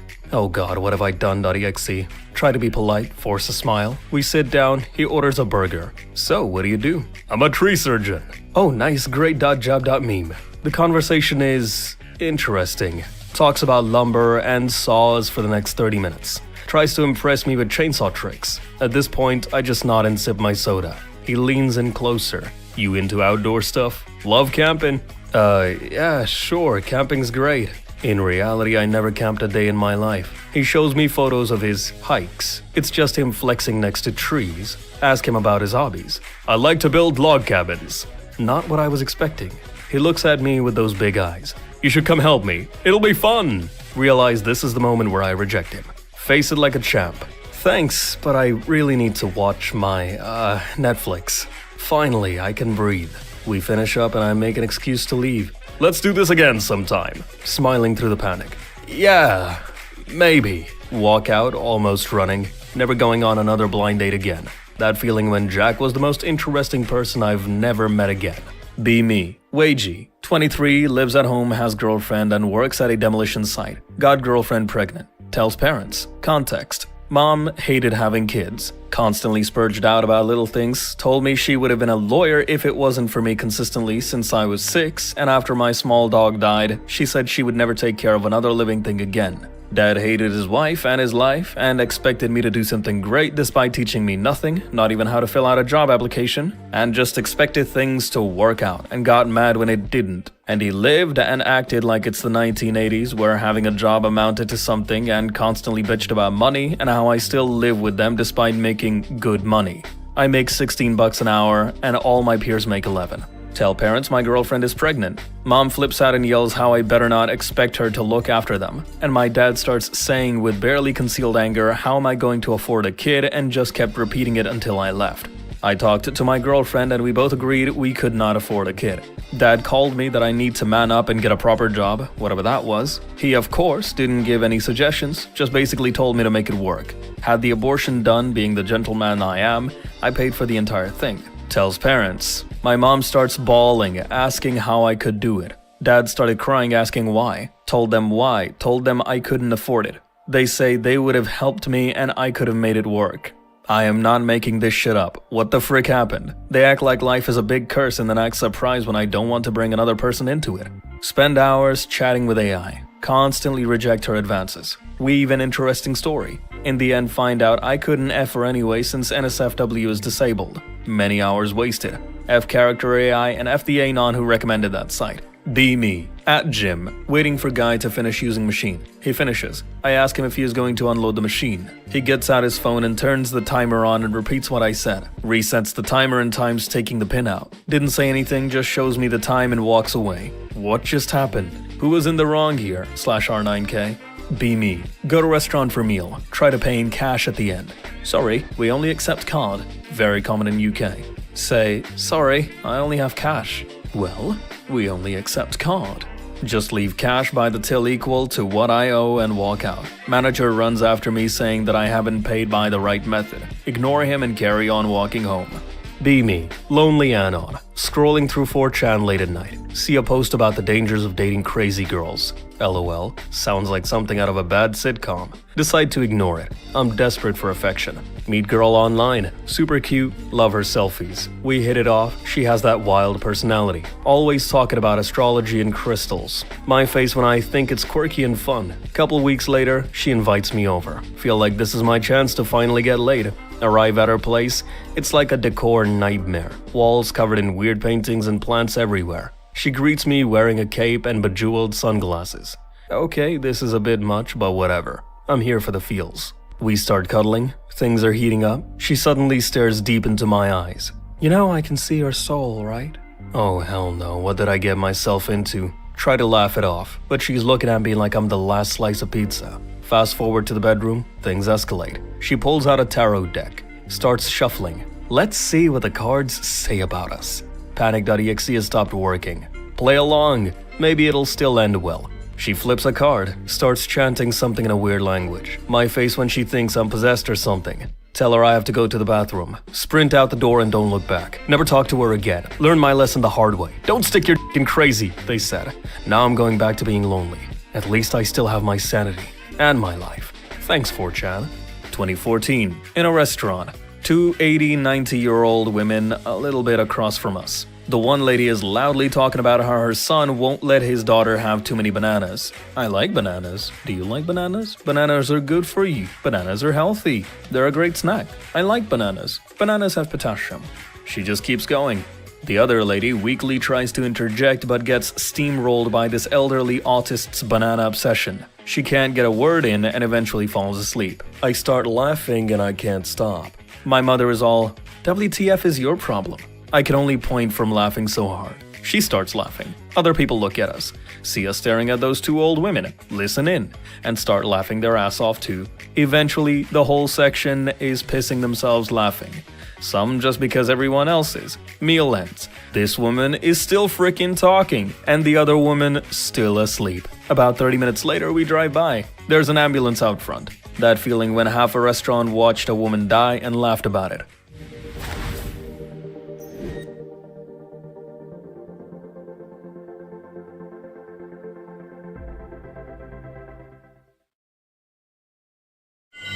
You found a place of complete focus.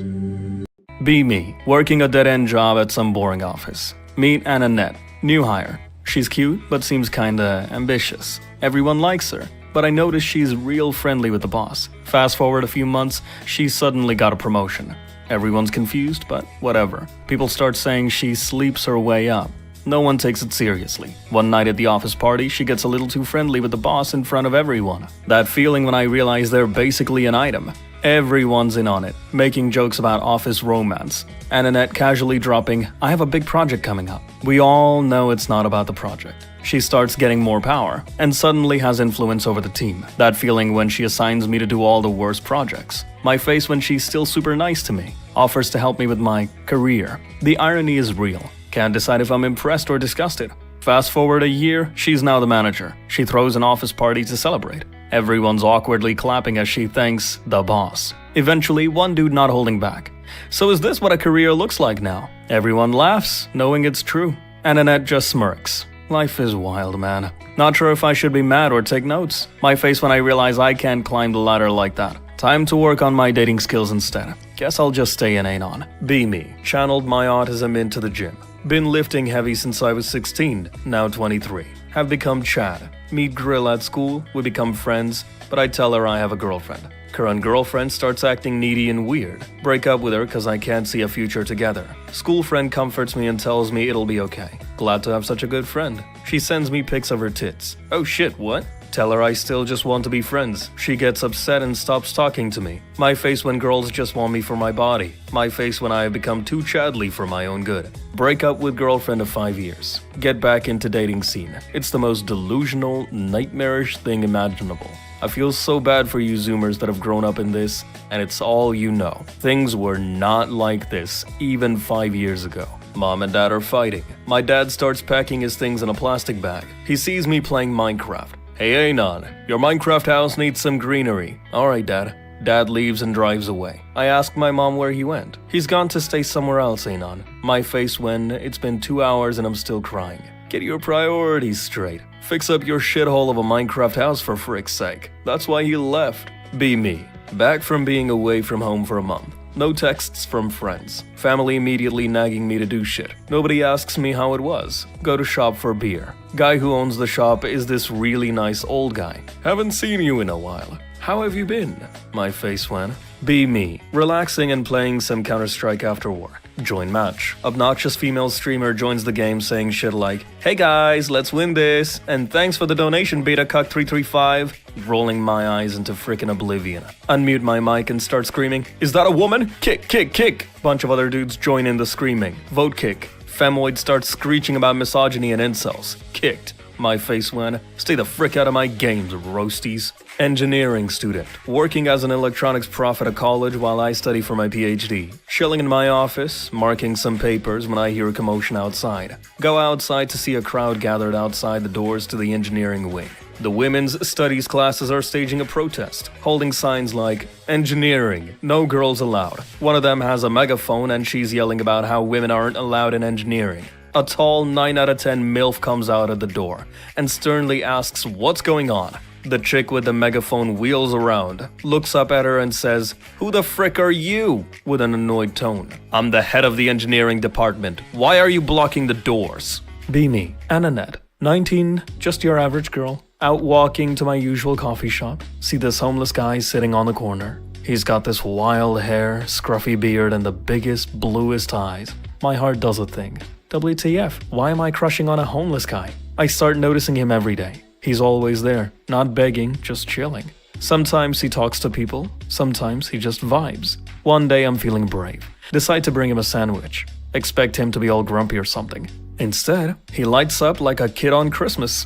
"Wow, thank you. I haven't had a good meal in days." He smiles, and I swear it's the most beautiful thing I've ever seen. We start talking. His name's Jake. He used to be a musician before life hit hard. Feelsbadman.jpg. A few weeks go by and I'm bringing him food like it's a second job. We share stories and he makes me laugh harder than anyone else. Realize I'm falling for him, but like, he's homeless. My friends would freak out if they knew. One day he asks if I could help him look for a job. "I don't want to be here forever," he says. My heart melts. Gotta help him out. We start looking at places together, desperately trying to hide our budding romance from my friends. Finally, he gets a job at a local music shop. He's so happy, and I'm bursting with pride. We go out on a celebratory date. I'm freaking out because I'm actually dating a homeless guy turned musician now. Fast forward a few months, Jake gets back on his feet, gets an apartment. My face when I realize I just helped my homeless crush succeed in life. Proud girlfriend vibes intensify. Still can't believe I went from crushing on a homeless guy to having my own musician boyfriend. Life is wild, but hey, at least I didn't settle for a normie or a 4chaner, right? Feels good, man. .jpg. Be me 5 minutes ago, lying in bed home alone. Pretty far away from some houses. Quiet, window cracked open, chill vibe. Falling to sleep. Awoken by the most blood-curdling scream. Sounded like a young girl. Sounded like it was right outside my window. I'm sleeping with my shotgun tonight, and my homemade janky flamethrower that's held together by duct tape. Finally managed to defeat my ADD and start cleaning my room. Mom starts yelling at me for making too much noise and waking her up at 2 a.m. I'm gonna be a good boy today. Vacuums room at 2 a.m. Be me, friendless loser. Start new Minecraft realm. Spend countless hours making really cool shit. Have no one to show it to. Anyone wanna play Minecraft with me? Update. Be me, friendless loser. Complain on 4chan about my loser Minecraft world. People join. Feels good, man. Thanks, guys. Marry and you'll regret it. Don't marry and you will also regret it. Is life just endless suffering? Be me an hour ago. Working minimum wage. Girlfriend wants pizza. Have a $5 and some quarters. Go to local pizza shop. Order. Only $10. FYeah.jpg. Go to pay. Start pulling out quarters. Last few are stuck wrapped up in my pocket. Struggling. Sweating.jpg. Owner walks over. Just give him the pizza. He needs it. Tell him I can give him the money. No, bless your soul. You can keep it. Leave with pizza. My face when he thought I was homeless. What do I never go back? Or just tip him the next time I go in? Asked the GameStop employee for her number. She said it's against store policy. I was the only customer in the store because they just opened. I spent another 20 minutes walking around the store pretending I was gonna buy something. Bought a giant plush Squirtle. Told her I bought it for her. She said she doesn't accept gifts. It's against store policy. Took my Squirtle to the pretzel place and had some hot cheese to rethink my strategy. Went back to GameStop, left Squirtle outside, asked again for her number, and reached across the counter to grab her arm. She flinched and asked me to leave. Went outside, they stole my Squirtle. Okay, here's one for you guys. Be me. Be introvert fatty with no real friends and an alcoholic father. Develop social anxiety plus depression. Come into 9th grade. Sit next to kid you don't like really. He starts talking about Dragon Ball. I like Dragon Ball also. Meet every evening in Skype and do homework together and play Dragon Ball Xenoverse. Happy.jpg. Become friends. Fast forward 3 years, he is my best friend. His brother opened a gym. Go to gym with him and lose weight. Social anxiety goes away. Due to my new look, I got a girlfriend. My face when I'm driving to her. My face when this person has done so much for me and he is my best friend. Thank you, friend.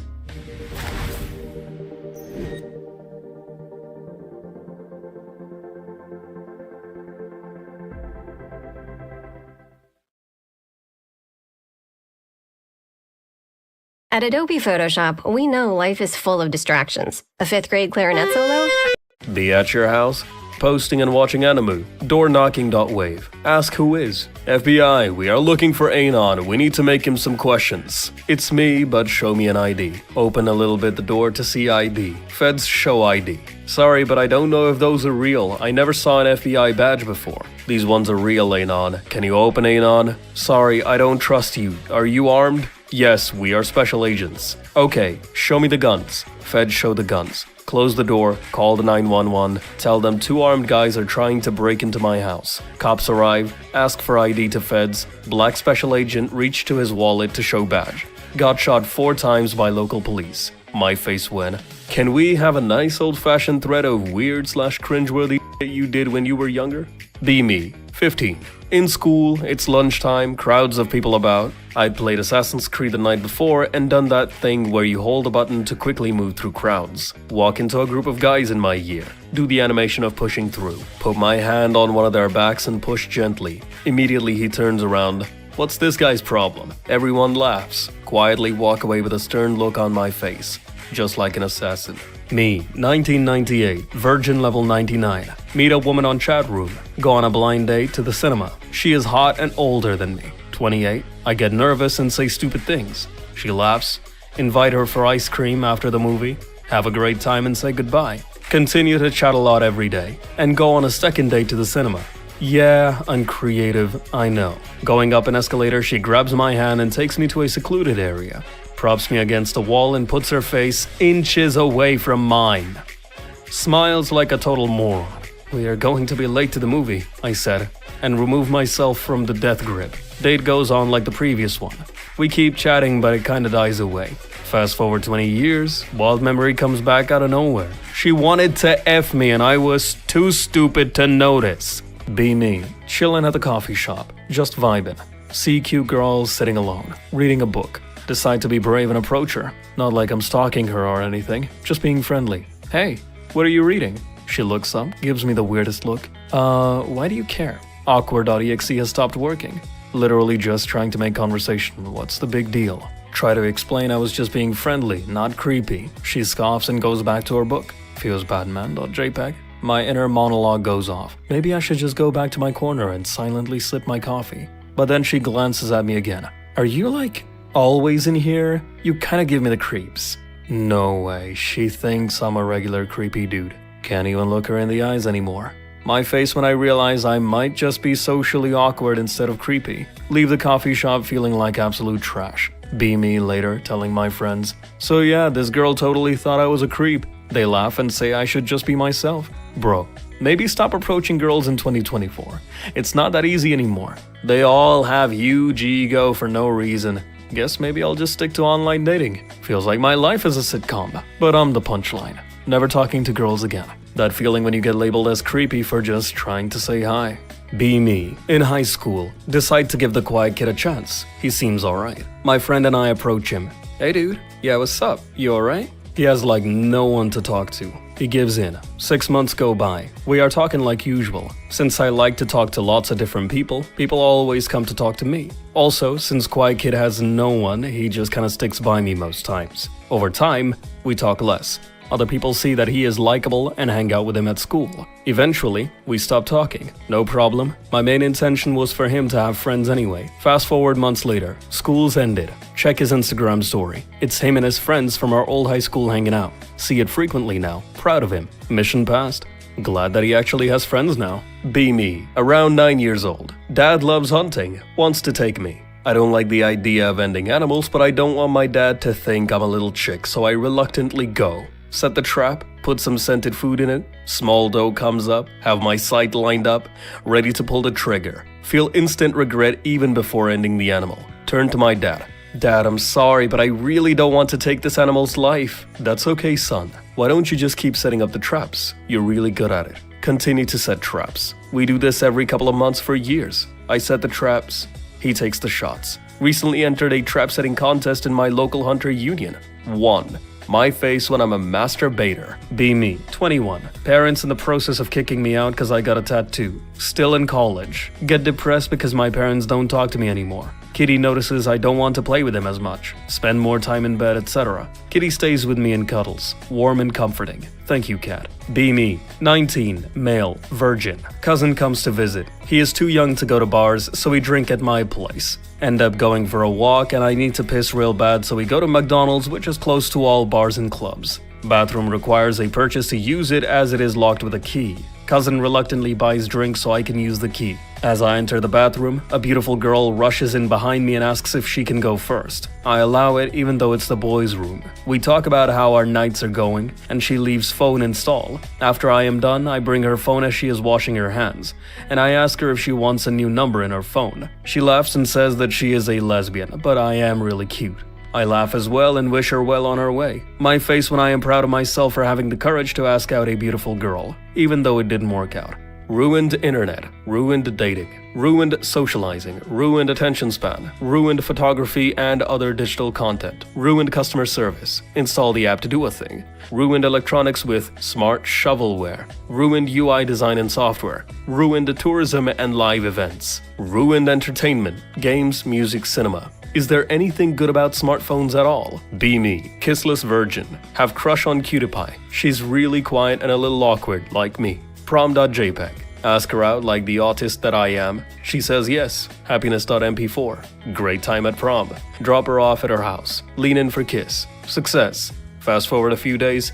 Kiss her again. And this time she hugs me back. Very tender hug. Realize she really likes me. Feels good, man. Have lifelong childhood best friend who is a girl. We swear 100% never to be boyfriend and girlfriend. Come 18, we're effing like rabbits. Married her at 25. How does happiness feel, Anon? Care to share it with us? Create Sims 4 character in my image. Give him all of the personality traits I have. Get him a job similar to mine. Buy a nice little house, arrange it somewhat to my liking. Play the game. Literally just goes to work, browses the internet, plays video games, watches TV, and occasionally has a mental breakdown and cries hysterically. Creeping realization.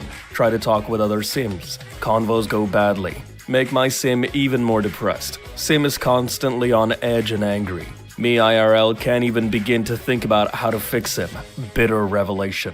Be me. 21-year-old autistic NEET. Make tendies for lunch every day. Somehow talk my way into a job cooking at a restaurant. Chef assigns me to prep protein. Every day I have the same list of tasks. Don't have to talk to anyone. First task. Make 20 pounds of tendies. Yes, chef! Prep cook is the perfect job for autists. Foreign guy at work walks up to me and points at my arms and says, "Tattoo?" I say, what? Tattoo? No, I don't have any. Very nice, very good. Me neither. Walks away. What teachers did you have that didn't give a shit? I'll start. 8th grade English class. Learning about censorship. Told to solve a word issue in the most ridiculous way possible. Chose nuking all forests so trees don't get cut down by lumberjacks. Presenting project.jpg. Kid at end of presentation asks what we should do once we run out of nukes. I say we make more nukes than nuke Russia so they'll nuke us and then our forests. Get A+ on project. My face when I got an A for saying we should stop deforestation by having a nuclear war.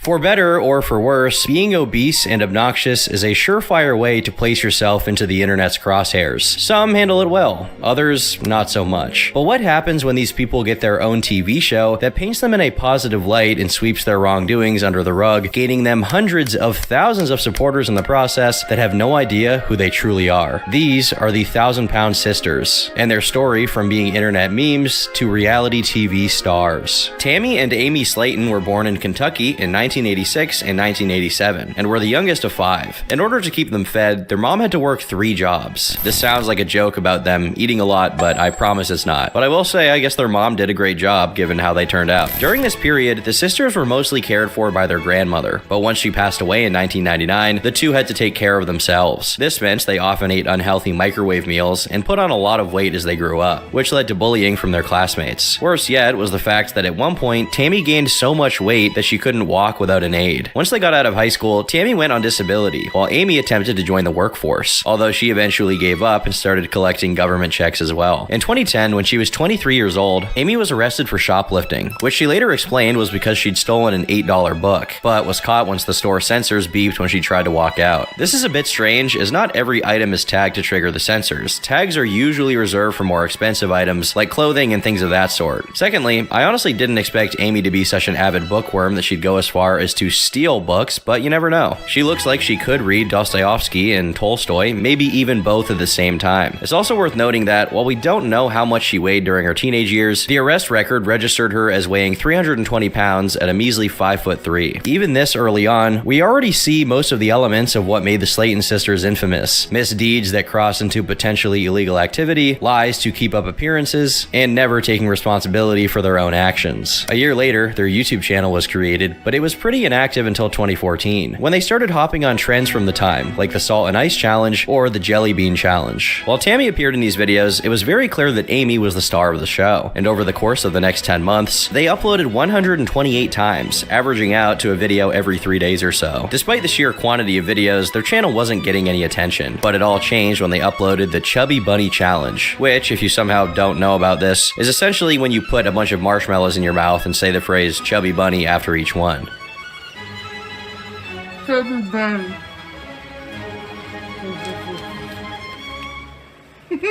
This video of them performing the challenge currently sits at over 2.5 million views, but the comments are turned off because they were all ridicule and jokes about them. Obviously, the appeal of this video for the majority of viewers wasn't how well Amy and Tammy performed the challenge, but more so people gawking at their unique physicality. But this isn't to say that they only got negative feedback. There were actually plenty of positive reactions. Plenty of people saw the video and simply saw 2 people enjoying their lives and didn't have a problem with it. However, it did get memed to all hell, to the point that around the time the video came out, if you googled fat forehead, Tammy popped up. So you can imagine there was a pretty hefty volume of people making fun of them. But the sisters didn't let it get to them. Instead, they immediately capitalized on it, setting up an Amazon wish list almost entirely filled up with junk food, as well as Cinnamon Toast Crunch lip balm. Unfortunately, this dynamic duo was temporarily separated, as Tammy was taken to a care facility to help her lose weight until she got down to 500 pounds, which is a pretty good goal considering she went in at a little over 700. During her stay at the clinic, Amy really solidified herself as the protagonist, while Tammy was permanently relegated to being the side character. Around this time, Amy also revealed some things about herself to her newfound audience, such as her toxoplasmosis diagnosis, which caused her to be legally blind. According to her, her blindness was progressing to the point where she'd be completely blind by the age of 35. While the toxoplasmosis had nothing to do with her weight, it really didn't take a doctor to figure out that both sisters were extremely unhealthy. In April of 2015, Amy notified their audience that Tammy had gone back to the hospital, this time over a severe case of pneumonia that required her to be on a breathing machine. And then she said this. I set up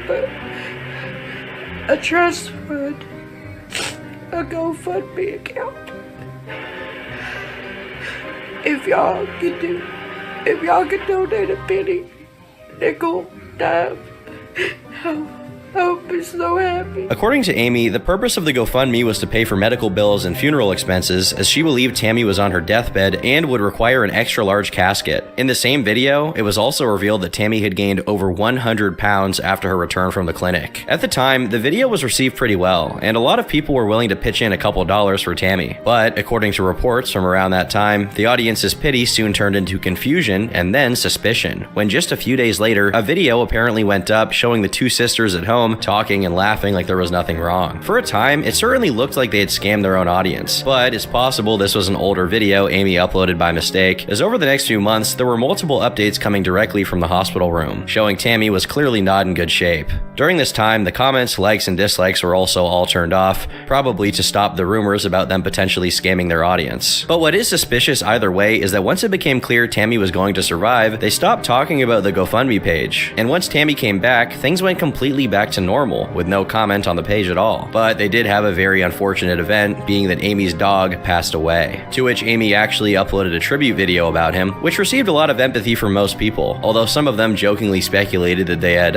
eaten the dog. The next notable upload was a vlog announcing they were moving out of their family's house due to a disagreement with their stepfather that culminated in a physical altercation. The plan was to move in with their brother while they looked for a new place, and the original GoFundMe for Tammy's health was then repurposed to be about raising funds to move and buy furniture. Once again, Amy and Tammy were separated, and Amy was doing the channel all on her own with the occasional visit from her sister. At this point, the channel was actually steadily growing, and whether from the lack of her family's bad influence, or because she couldn't afford as much junk food now that she had to pay for her own apartment, Amy announced that she had lost over 60 pounds as a result of a diet, although the good news was unfortunately paired with a diabetes diagnosis. Because of the significant weight loss, Amy decided it was time to change her life, and finally look for a partner. On Twitter, she regularly invited people to meet up with her, saying that her man had to be able to handle love bites. And also at the same time, an interesting thing was happening. Amy and Tammy had initially gotten big, well, on YouTube, because of two different groups, one of which who actually liked their videos and kind of felt bad for them, and another group that simply wanted to make fun of them. But at this point, the channel began to develop an entire troll ecosystem, dead set on scrutinizing the sisters' personal lives. So of course, it took them no time to find Amy's profile on OkCupid, which was named Goddess of Hope. In her extensive bio, she described herself as a sexy, wild, and fun girl, looking for a long-term relationship with either a redneck, a thug, or a gothic boy between the ages of 27 and 35. Basically, her ideal partner was King Cobra if he came from a hood in the Appalachian Mountains. Imagine their kids. To further her love quest, she posted some pretty suggestive photos on Facebook, and while a lot of people were supportive, her own sister called her out, accusing her of looking like a streetwalker, which actually seems to be a running theme in Tammy's comments, as she often speculates that her sister works with glitter on, as well as other euphemisms about her being a hooker. Regardless of what anyone thought about her appearance, Amy was expecting some serious action, and even talked about how she carried condoms in her purse, just in case. And eventually, she did find her man, announcing on Facebook that her new boyfriend Alex gave really good foot rubs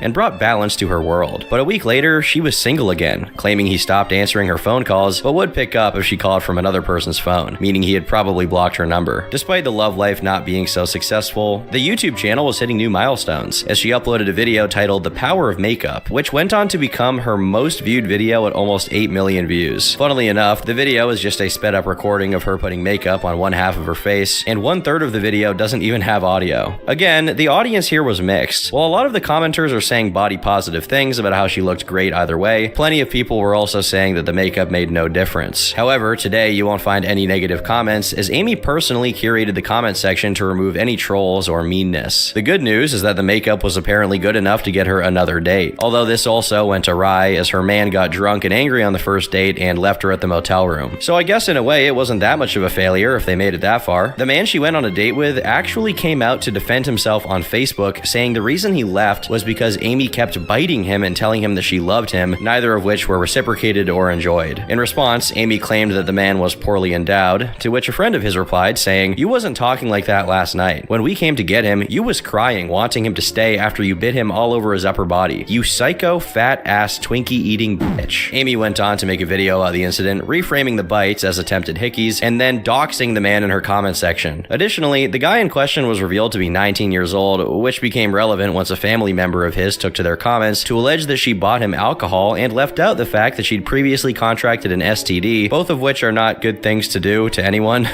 The comment concluded with a threat of a lawsuit if the video wasn't taken down, and although that lawsuit was actually filed, it seems like nothing ever came of it. However, this drama really changed people's perception of Amy, as they saw a darker side of her that was willing to lie and manipulate in order to get her way. Another manifestation of this is her next repurposing of the same GoFundMe page she used for the move and Tammy's pneumonia, but this time she changed the page to be about buying a MacBook for $10,000.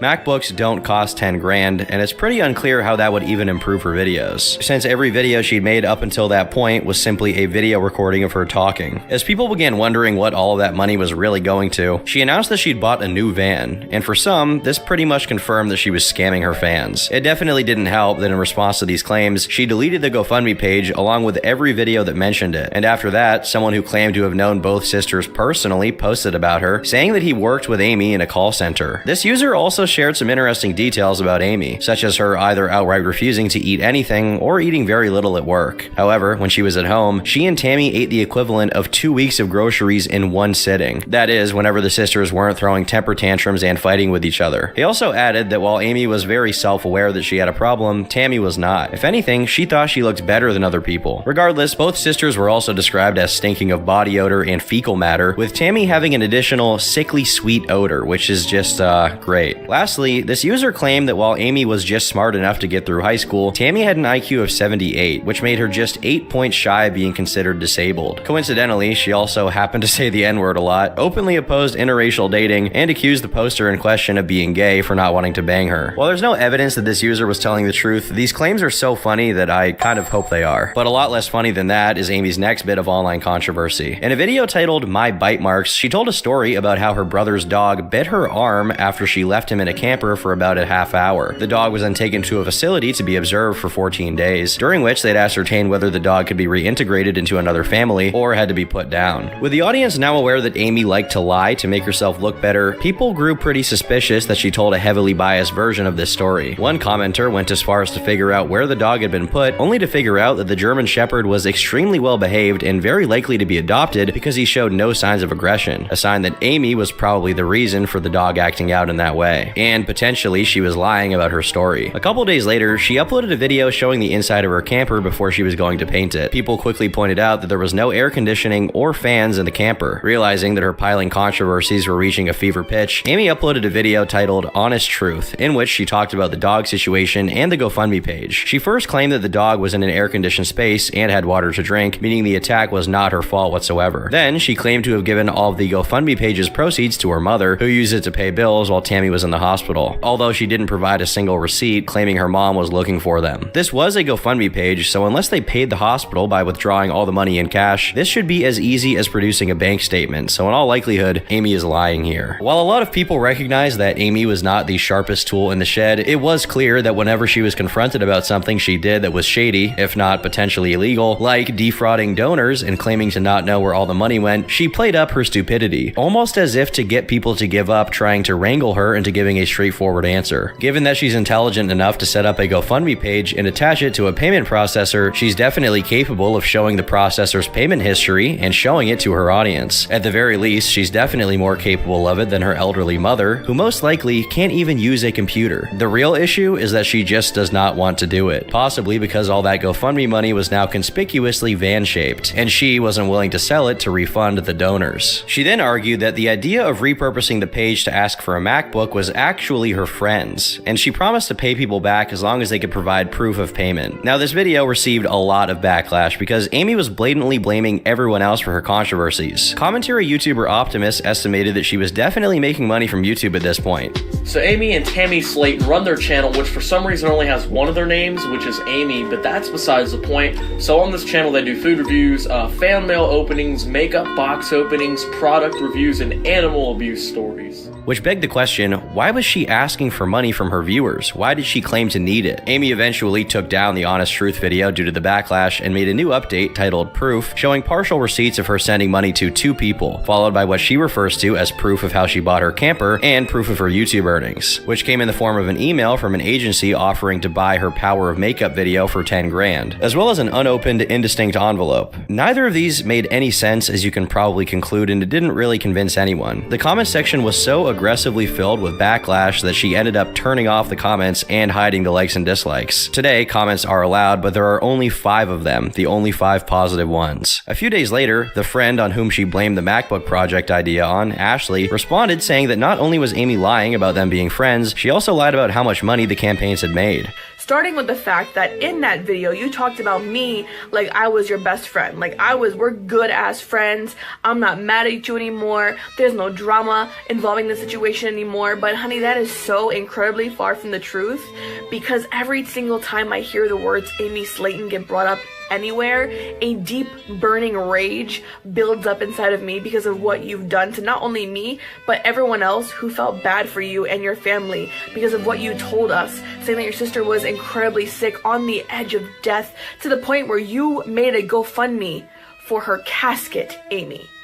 And that never, ever came out to be true whatsoever. While the claimed amount made from them was $13, Amy allegedly had made over $800. Ashley also cast doubt on Amy's stories about being bit and having toxoplasmosis, but her theories were never officially addressed as far as I can tell, and Amy just went about her business, finding herself a brand new boy toy named Matthew, telling a story about how they went out to Taco Bell and then exploded the mall. Her words, not mine. Despite their powerful chemistry, they broke up a day later, which really upset Amy because she needed a date for her brother's wedding. Amy then said that she had lowered her standards for him, followed by her sycophantic followers attacking the guy for having rotten teeth, prompting him to make videos defending himself, of course to no avail, as Amy had a force field of adipose tissue that deflected all criticism. A few days later, she made a video titled Going Through a Breakup, in which she uses the 5 stages of grief to describe the process of getting over a relationship, which lasted 2 days. She then went on to explain that the breakup actually wasn't her fault. Instead, it happened because of the incessant attacks on the guy coming from her fans, which she was very apologetic for and didn't intend to happen. Thankfully, she didn't have too much to be sad about because her channel reached yet another subscriber milestone and she began selling off items that people mailed to her, which were usually makeup. Now, Matthew did eventually resurface, but only to call Amy disgusting and claim he didn't even know what she looked like before they met up, implying that he was catfished. Around the same time, Ashley also made an update to her inquiries into Amy's history of defrauding people and weaponizing her following to attack those she disliked. This time, she showed DMs between them where Amy repeatedly promised to get receipts for the payments made to the hospital where Amy was treated, only to never deliver, essentially confirming that the money was used for different purposes. Amy never addressed this. Instead, she posted a video called My Thoughts, where she claimed that someone tried to scam her by claiming to have donated to the GoFundMe and wanting their money back. This story is probably untrue, but it doesn't really matter nearly as much as an odd statement she made halfway through the video. I'm trying my best to pay people back, and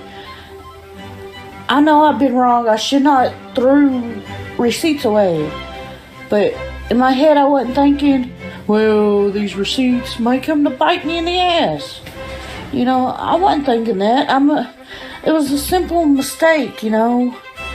This is the first documented instance of Amy saying she herself threw the receipts away, when every other time she talked about it, she claimed her mother had them somewhere and she was looking for them. Unsurprisingly, the video did very little to change anyone's minds. In fact, if anything, it only reinforced the narrative that she had defrauded her donors and then lied about it. Right after that, she suddenly announced she would delete all of her social media accounts, only to walk it back immediately. So instead, she did the next best thing, censoring her comment section, making sure it was squeaky clean, while keeping her likes and dislikes disabled. Sadly for her, the views don't lie, and around this time, she rarely cracks 10,000 views, despite having a much larger follower base than a year prior. Keep in mind, her audience was originally composed of people who genuinely watched her for her makeup tutorials and vlogs, so they definitely didn't have a high bar and were not judgmental about the content they supported. What caused her drastic loss in viewership was the fact that no matter how many times she addressed the GoFundMe situation, or any of her controversies really, Amy completely refused to take accountability or provide evidence for her claims, despite how tolerant her viewers viewers were, they weren't so tolerant that they'd let her get away with it. At least, not at this point in time. In a ploy to get her fans back, Amy finally reunited with Tammy on camera, marking the first time that the audience even saw Tammy in over a year. They then did a question and answer together to celebrate the channel's 65,000 subscriber milestone, and during it, it was pretty noticeable that Tammy didn't want to be there, almost as if Amy was recording the video against her wishes. The viewers also picked up on Tammy's snarky answers, concluding that the sisters probably didn't like each other that much anymore. Ultimately, the video was extremely awkward, and it didn't really work in getting back any of their fans. Instead, a couple of months later, Amy tried out live streaming, which turned out to be more of a challenge than she expected because she couldn't figure out how to press the start streaming button. But fortunately for us, she eventually found it, and although the stream hasn't been archived, we did find out that she once again found herself a new boyfriend. She called him David, and on the same day the stream went up, he also broke up with her. Teary-eyed, she released a video blaming her audience for harassing him, but the video was deleted shortly after, most likely due to the negative response. She then released a follow-up titled "I'm sorry," explaining that she understood now that online harassment had nothing to do with it, but she still couldn't quite admit David broke up with her because of, well, her being her. Instead, she blamed his ex-girlfriend, I suppose to make herself feel better. A few days later, she went on a podcast with Stay Negative, where she attacked someone called Bunny Rabbit, a YouTuber and a convicted sex worker, claiming that she had been running a long con on Amy and was behind the attempted scam. But about a week later, a channel called Flat Out Entertainment released a video on Amy that's since been deleted. He later revealed he had actually been contacted by Amy herself, who wasn't too fond of him using her name for views. Not only that, but she also asked him to cover the aforementioned Bunny Rabbit, saying she was the one responsible for all of the controversies surrounding the GoFundMe. Flat Out Entertainment didn't take this very seriously since he was familiar with the situation and knew that Bunny had nothing to do with the GoFundMe scam. Perhaps realizing that pinning it all on Bunny wouldn't do the trick, Amy made a rant video about a girl who had been making videos on her.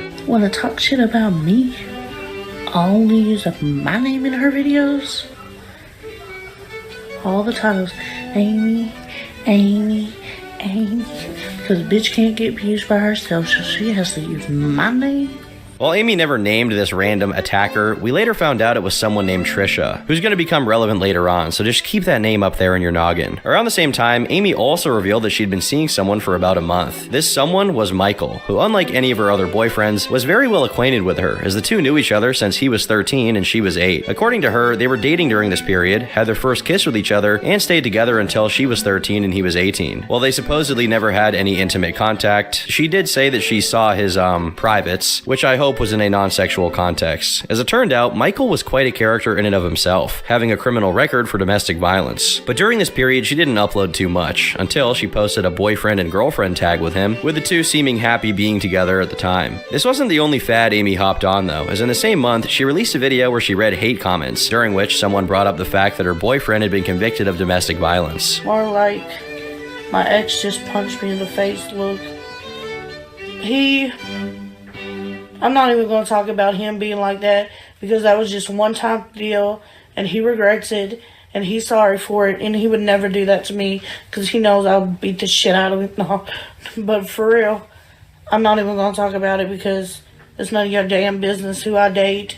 And finally, the accusations about the makeup people got enough traction that she decided to make a video to deny it. I guess she forgot that she publicly offered it on Facebook, but you know what, you can't blame a gal for trying to make an extra buck on the side. She did eventually address this, claiming that she only talked about selling it but had no intention of actually doing it, which is about as good of an excuse as EDP's cupcake story. Amy then announced she's got a big bag of makeup that she'll donate to a women's shelter, in her desire to spread the joy around. The last relevant part of this video is Amy profusely apologizing to someone named Kimber, and alluding to her stepfather being sick, which was very confusing for a lot of viewers who had no idea who Kimber was, or the context of any of this. It turns out that Kimber was another small YouTuber who was planning to collab with Amy, but after spending $3,000 buying makeup, jewelry, hair dye, wigs, and traveling to where Amy lived, Kimber made the mistake of asking Amy for $50, which prompted her to have a breakdown and say she had no money. After that, the collab went downhill, as after spending all of that money and traveling 10 hours, Kimber was supposed to be met by Amy at a hotel, but Amy never showed up. When contacted, Amy began making excuses about her stepdad being sick. Now at first, this wasn't even a big deal since Kimber was going to stay there for several days, but after 2 full days passed and Amy continued to be out of reach, the realization set in that she was never going to show up. Concurrently with this bit of drama, a Twitter account believed to be Amy's was beefing with a girl called Truthfully Trisha, although when Amy addressed it, she claimed she didn't have a Twitter account and that the account with her name was actually ran by Trisha herself. Now, despite how often Amy lies about her detractors, she happened to be telling the truth in this case. You see, Trisha is another small makeup YouTuber who released a critical video about Amy, and after being unceremoniously shot down by Amy and her much bigger audience, she decided to make an account impersonating Amy and send her mean stuff to make Amy look bad. She even went as far as to have an entire Twitter DM argument with herself, wherein Amy is portrayed as a lesbian for whatever reason. She also got a domain of Amy's name that redirected to her YouTube page. Once Trisha realized her smear campaign was transparent and people got on her case about it, she claimed someone else had impersonated Amy and trolled her. That didn't help her either, and people continued to hound her for the next couple of weeks and start combing through her past. They found out she had a history of creating Facebook pages, including one called Catch a Bully, where she was ironically exposed for being a bully herself and even spreading fake rape allegations, all to get people's attention. Another of her egregious lies was a claim that she'd been suffering from cancer, although she didn't even put in the effort to keep the cancer consistent, oscillating between breast cancer and uterine cancer. These sleuths scrutinizing her online presence even found a couple videos of Trisha pranking her mom by pretending to be caught in a hurricane, although it's not funny as much as it's just off-putting. With all of this info out there, Trisha threw a fit and began live streaming almost non-stop to try and dunk on the haters, accusing them of putting her and her family at risk. I can't believe this.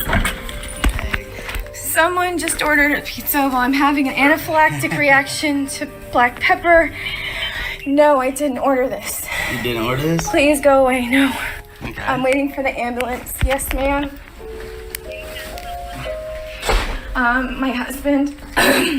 Unlike Amy, who is dumb, manipulative, but ultimately a normal person, Trisha seemed to be genuinely unhinged to a clinical degree. Amy was understandably freaked out by the situation and made a video about it, explaining how Trisha was stalking her and everyone she knew, and even made a fake dating profile using information from a friend of hers to try and break up his marriage. In the video, she also threatened legal action against Trisha, and a few days later, an outside source confirmed Amy was indeed looking into hiring a pro bono lawyer, which is a lawyer that essentially works for free until they win. After that, a cease and desist letter was sent to Trisha, which isn't really a cease and desist, as people quickly noticed it was a direct rip of an internet template of a cease and desist letter, including brackets and the text that should have been replaced. But the days after the letter was sent were marked by silence from Amy's end, and when she did come back, she was extremely paranoid and having panic attacks over cars driving past her house that she thought were recording her. At this point, she had gotten over Trisha's antics and instead was just generally paranoid. Meanwhile, Trisha was getting increasingly psychotic, streaming constantly and losing her mind to the point that she actually got invited onto Dr. Phil. Memorial Day of 2017, I was live streaming and I had a breakdown. John was visiting his family in Atlanta, so I live streamed for over 8 hours straight. There was a moment where I smeared fake blood on me. It reminded me of the part of me that died when I was raped as a young girl. Sadly for her, the attention didn't last nearly as long as the insanity, as she fell back into obscurity. Today, she does OnlyFans, and based on her begging for money in some of the posts, I'm not so sure it's going well. As for Amy, things went back to normal. She attempted to branch out with her content and made an Outlast Let's Play, in which she recorded her TV with the same camera she used to film her videos. But what's more important about this period is that she moved in with Michael, which meant that he would now randomly appear in a bunch of videos from that point onward, either as a proper guest or just awkwardly sitting in the background as if he was already in the room when Amy barged in and started recording. One strange thing people noticed was that after she moved in with him, the uploads became a lot more infrequent, as she often went on multiple week-long hiatuses, which was very unusual for her. She would typically upload almost every day. Based on the way they interacted with each other, a lot of the fans speculated Amy was secretly unhappy with the relationship, with some going as far as to suggest that he was doing something horrible to her. However, there was no proof of any bad behavior, and Amy certainly wasn't giving any hints that her and Michael were at odds, as she basically praised him as Jesus every time his name came up. And eventually, Michael took up her hobby, streaming himself on his YouTube channel, which Amy proceeded to shout out and promote. Although the lack of uploads from her was concerning, it wasn't so concerning that people continued to pay attention, and during this period, they lost a lot of viewers. At one point, she did come back to try and explain her near-total absence from YouTube, clarifying she was away due to a family situation that she didn't want to get into. But no, I'm not dead. No, nobody died. No, me and Michael are more in love than we ever have been. If I was in an abusive relationship, I got a head on my shoulders to say, get the fuck out of there. You know what I'm saying? As funny and bizarre as Amy's situation is, it was definitely relieving to get confirmation that there wasn't anything bad going on, however unreliable of a narrator she was. While most of the speculation regarding Michael tended to be negative, he did have a positive effect of keeping Amy out of online drama, I guess because she finally had someone to interact with in real life, so she didn't go looking for it online. At this point, the couple were getting ready to get married, and things seemed to be looking up for Amy. But what about Tammy? During years of Amy being chronically online, Tammy stayed consistently out of the spotlight, only updating her Facebook page. In 2017, she did post about trolls making accounts on dating websites with her info, which she claimed was an attempt to make her want to do something drastic. This is relevant because she punctuated her post with FKYT, suggesting that unlike Amy, the people making fun of her online did actually get to her, hence her absence. But that all changed when she made her own channel in early 2018, and one of the first uploads on it had her covering the entire GoFundMe drama again from her perspective. In it, she reiterates that she did indeed get diagnosed with pneumonia,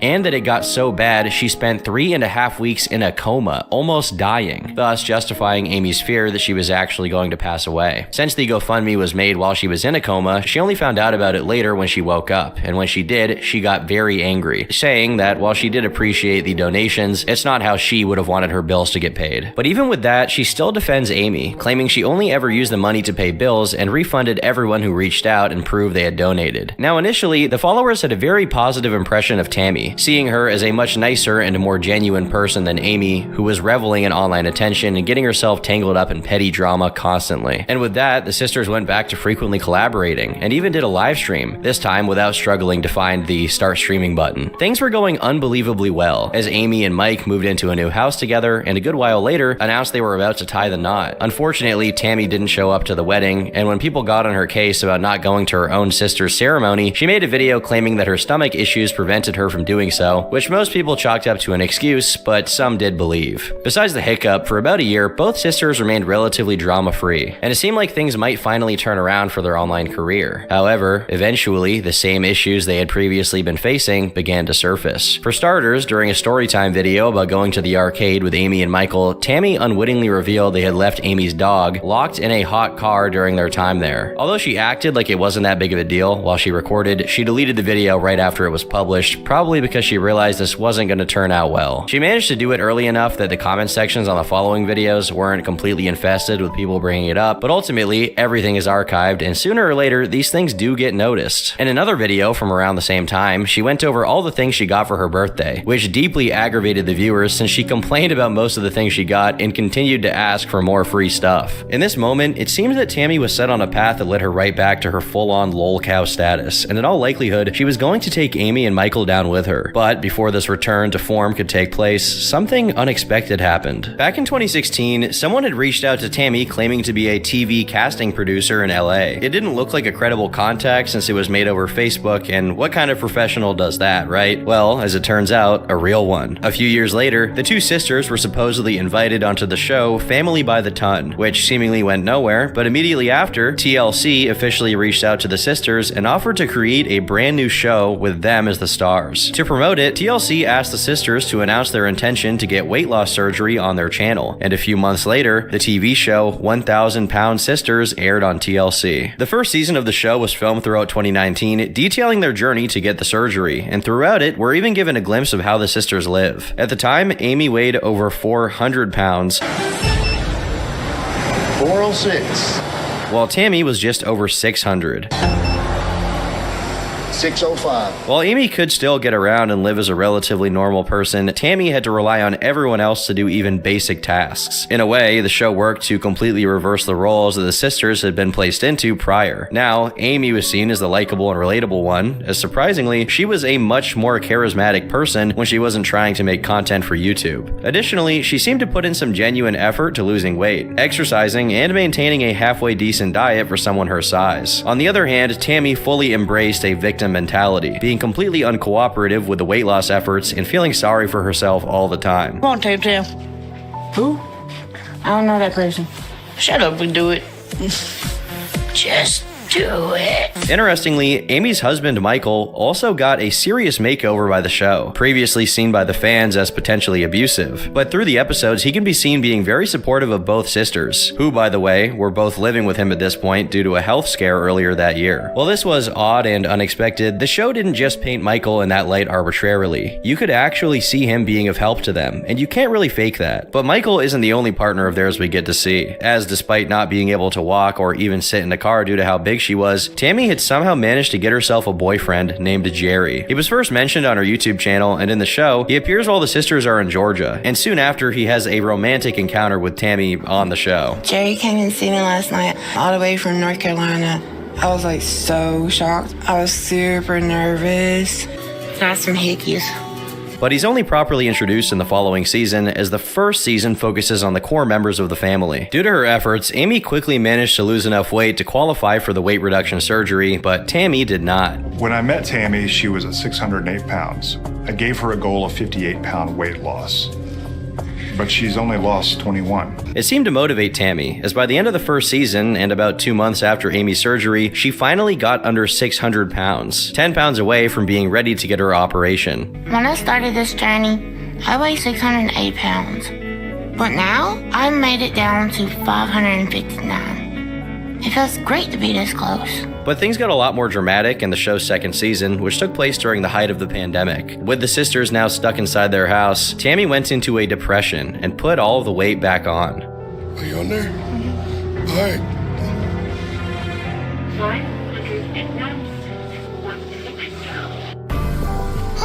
Meanwhile, Amy resisted, continuing to lose weight. It's been 4 months since I had weight loss surgery. So far, I lost 124 pounds. Frustrated, Tammy's doctor sent her to a different doctor, just giving up entirely. And in the interim between doctors, she gained even more weight than previous. An extremely concerning development due to the many life-threatening health problems she faced just a while prior. So we're at 644.5 right now. As for Amy, her weight loss wasn't the only good news, as she finally had the opportunity to fulfill one of her deepest desires, having a child. I'm pregnant. After her surgery, the doctor had warned her that while she would be able to conceive, it wouldn't be advisable to do so for the next 2 years. But just a few months later, she was pregnant. As you can imagine, this did cause a few problems. It's only been a couple months since I had the surgery.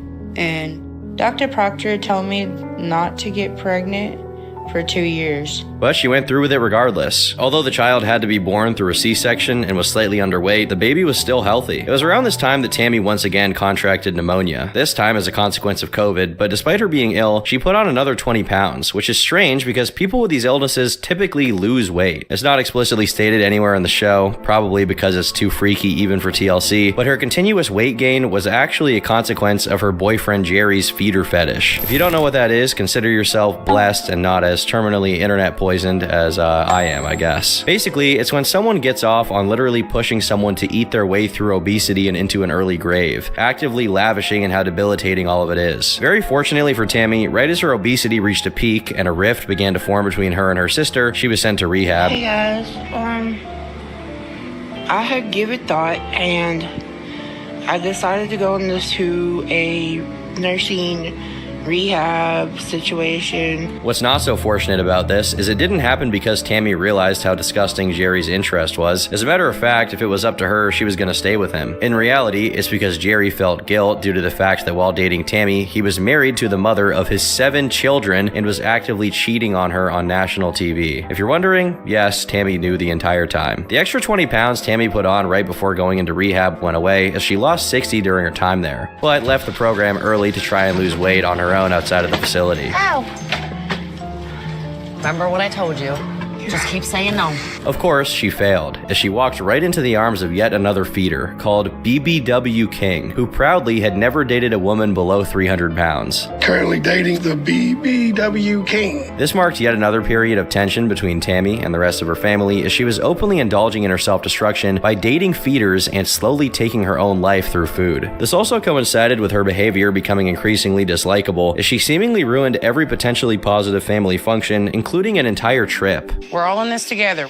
I want to go home. I didn't want to come here. She eventually did go back to rehab, but before she could get settled in there, she was sent to the hospital. They're just telling us that her lungs have given up, and like her body is shutting down. So at this point, you know, we're we're facing making funeral arrangements for my little sister. After 3 weeks there and a tracheostomy to allow her to breathe, she eventually went to rehab. Meanwhile, Amy and Michael had a second son, which caused the relationship to strain, as Amy felt Michael wasn't doing enough, and both were pretty unhappy. While in rehab, Tammy finally stuck to the program, and over 5 months, she lost over 100 pounds and found a boyfriend in the facility named Caleb, whom she married within a few weeks of meeting him while still there. Thankfully, this boyfriend was not a feeder and actually had respect for her medical issues, so the weight loss continued all the way down to 430 pounds. Sadly, when she left, her husband couldn't come with her since he was also hospitalized with similar issues. Once again, the sisters' roles were reversed, as Tammy was shown improving in all areas, while Amy began stalling in her progress, lashing out at her family until her relationship with Michael completely fell apart, culminating in divorce. All of that stress amounted in Amy hitting another one of her sisters, Amanda, while they had a fight about how Amy's kids were being raised. Now, the divorce wasn't really discussed in great detail on the show, I assume for legal reasons, but looking into it is pretty interesting. Amy had originally accused Michael of domestic abuse, only to withdraw the charge, and then the two of them filed restraining orders against each other. They're also barred from making any public statements about each other and agreed on joint custody of their 2 sons, meaning whatever the true story is behind the divorce, neither of them wanted to talk about it. A while after the separation, Amy was seen with a new boyfriend, Tony, which made a lot of people concerned about how bringing strange men around could possibly affect the kids. Again, despite the audience of the show being composed mostly of women who weren't half as judgmental as the internet trolls the Slayton sisters had to contend with, even they were picking up on very damning behavior patterns coming from Amy. But soon after the fight between Amy and Amanda, Tammy's husband Caleb passed away due to obesity-related issues. Remarkably, this didn't actually impact Tammy's resolve on losing weight, as she continued sticking to her program. What it did impact, however, was her mood, as she found herself fighting with Amanda constantly. The context of this fight is that Tammy was Amanda's tenant and thought that Amanda wasn't maintaining the place she was living in. Over the course of the episodes following this conflict, Tammy destroyed pretty much all the goodwill she had built up by being petty to everyone around her and refusing to accept a ceasefire with her sister. Due to how much she depended on her family, this was seen as pretty selfish and hypocritical of her, but it's at this point that the show's framing of the family really comes into question. For one, they would often neglect certain details, like, for example, Jerry's feeder fetish, and randomly drop the viewers into arguments between the sisters with no context, often editing the footage to make one of them look better. This is pretty par for the course with reality TV, but it becomes pretty egregious when, after being pretty tight-lipped and vague about Amy's divorce with Michael, they got really kind toward her. On the show, she was very deliberately portrayed as a caring, loving mother. It's always been that doubt.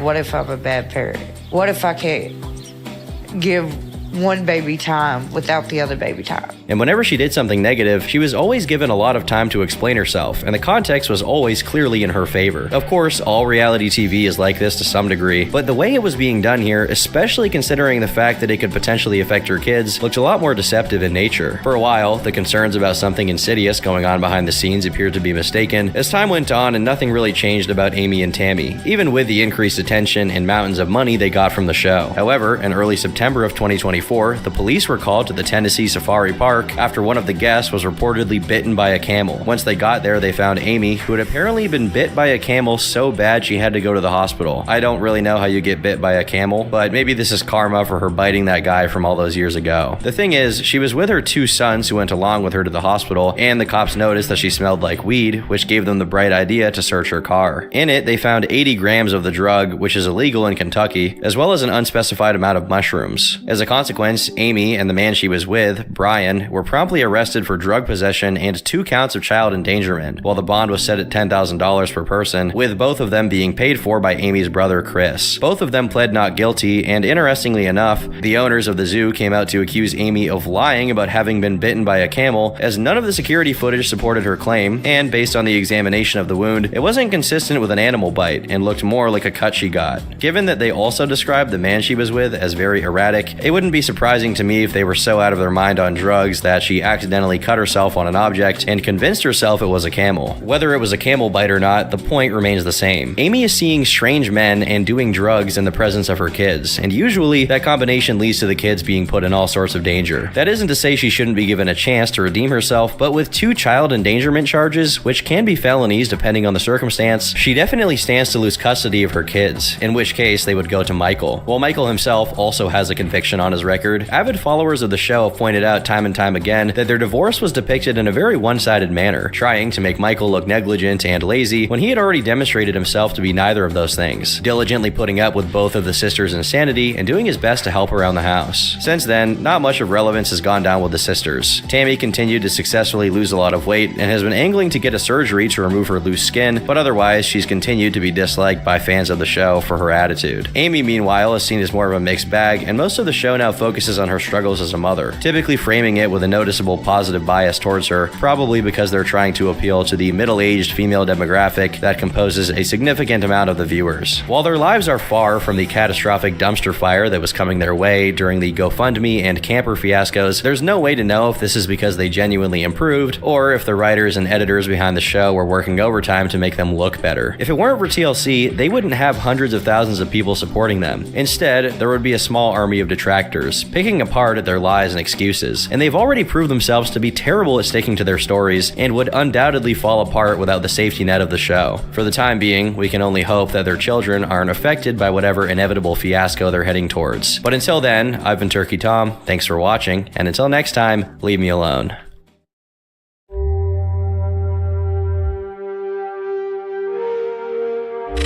Bad movies are far too common. The industry is rife with untalented people who allow terrible projects to be developed and unleashed onto the unsuspecting public. Normally, these movies flop and the public leaves them behind. Their creators then either are forced to improve or leave the film world entirely. But there are rare cases when this doesn't happen. Sometimes, movies are so riddled with flaws that they actually loop back around to being enjoyable. And in the years following the advent of the internet, an entire subculture has emerged to discuss them. These films then gain a cult following, and the people behind them are encouraged to continue their careers in hopes that they'll repeat their mistakes and make equally terrible movies for their new audience to enjoy. Although this doesn't always work out. Filmmakers typically don't like seeing their movie mocked, even if the viewers still enjoy it on some level. Tommy Wiseau, the creator of the most well-known So Bad It's Good movie, The Room, is one such case. After its release, he struggled to cope with the idea that something he created was ridiculed, but eventually came to accept and even enjoy the recognition it got. But by that point, he'd gained enough self-awareness that the ability to make another similarly bad film had been lost. What made The Room so unique was the complete ineptitude of its creation, which can't easily be repeated if the person behind it actually listens to criticism. Other filmmakers, however, remain completely oblivious to how their films are regarded and can continue onward, generally unaffected by the criticism they face, and consistently produce cult classic films, such as Neil Breen. As a result, he's garnered a loyal audience who will support each new project he releases to ensure he can continue to produce these terrible films. But there is one person who's managed to tread the line between these two paths, taking arguably the worst approach for well over 7 years. A man who's lashed out at criticism and forced audience support away, but through sheer lack of self-awareness has never improved, let alone been able to come to terms with how his movies are truly perceived. That man is the creator of Cool Cat Saves the Kids, Derek Savage. The name is infamous in the world of film. His movies are terrible for a number of reasons, but as time has gone on,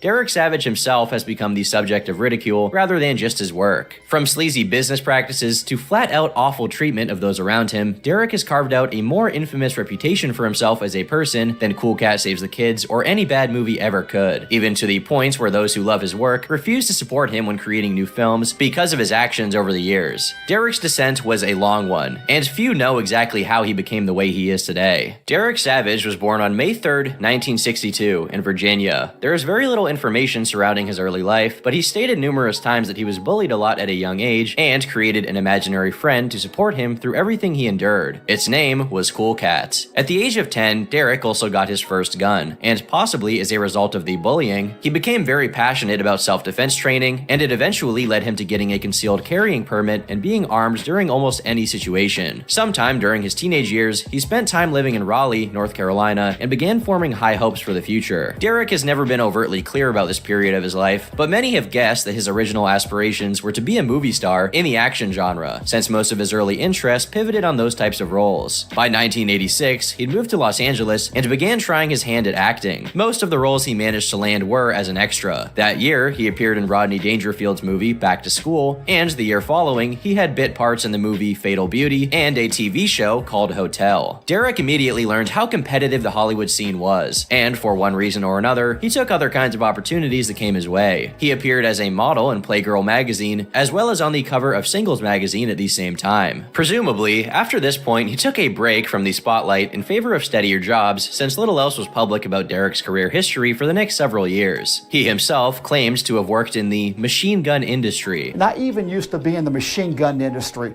so I guess you could say I know a little bit about this topic. It was around this time Derek was charged and convicted for a felony, possession of an unregistered firearm. This firearm was a modified M11 pistol with a firing pin bolt assembly labeled M11 SMG. As a result of the alterations, this particular gun had the ability to shoot multiple rounds in succession with one trigger press, which legally classed it as a machine gun. In his legal defense, Derek argued that the general definition of a trigger is a curved metal trigger, and that because his gun didn't use this standard firing mechanism, it didn't fall under the machine gun umbrella and was acceptable. This was pointed out as untrue in the courtroom, since by that logic, anyone could get around NFA guidelines and create machine guns just by instead using buttons and switches to fire. He also pleaded ignorance of the law that required such guns to have specialized registration. This defense was rejected as well. Always remember that. You can't go into court and say, well, Judge, I didn't know it.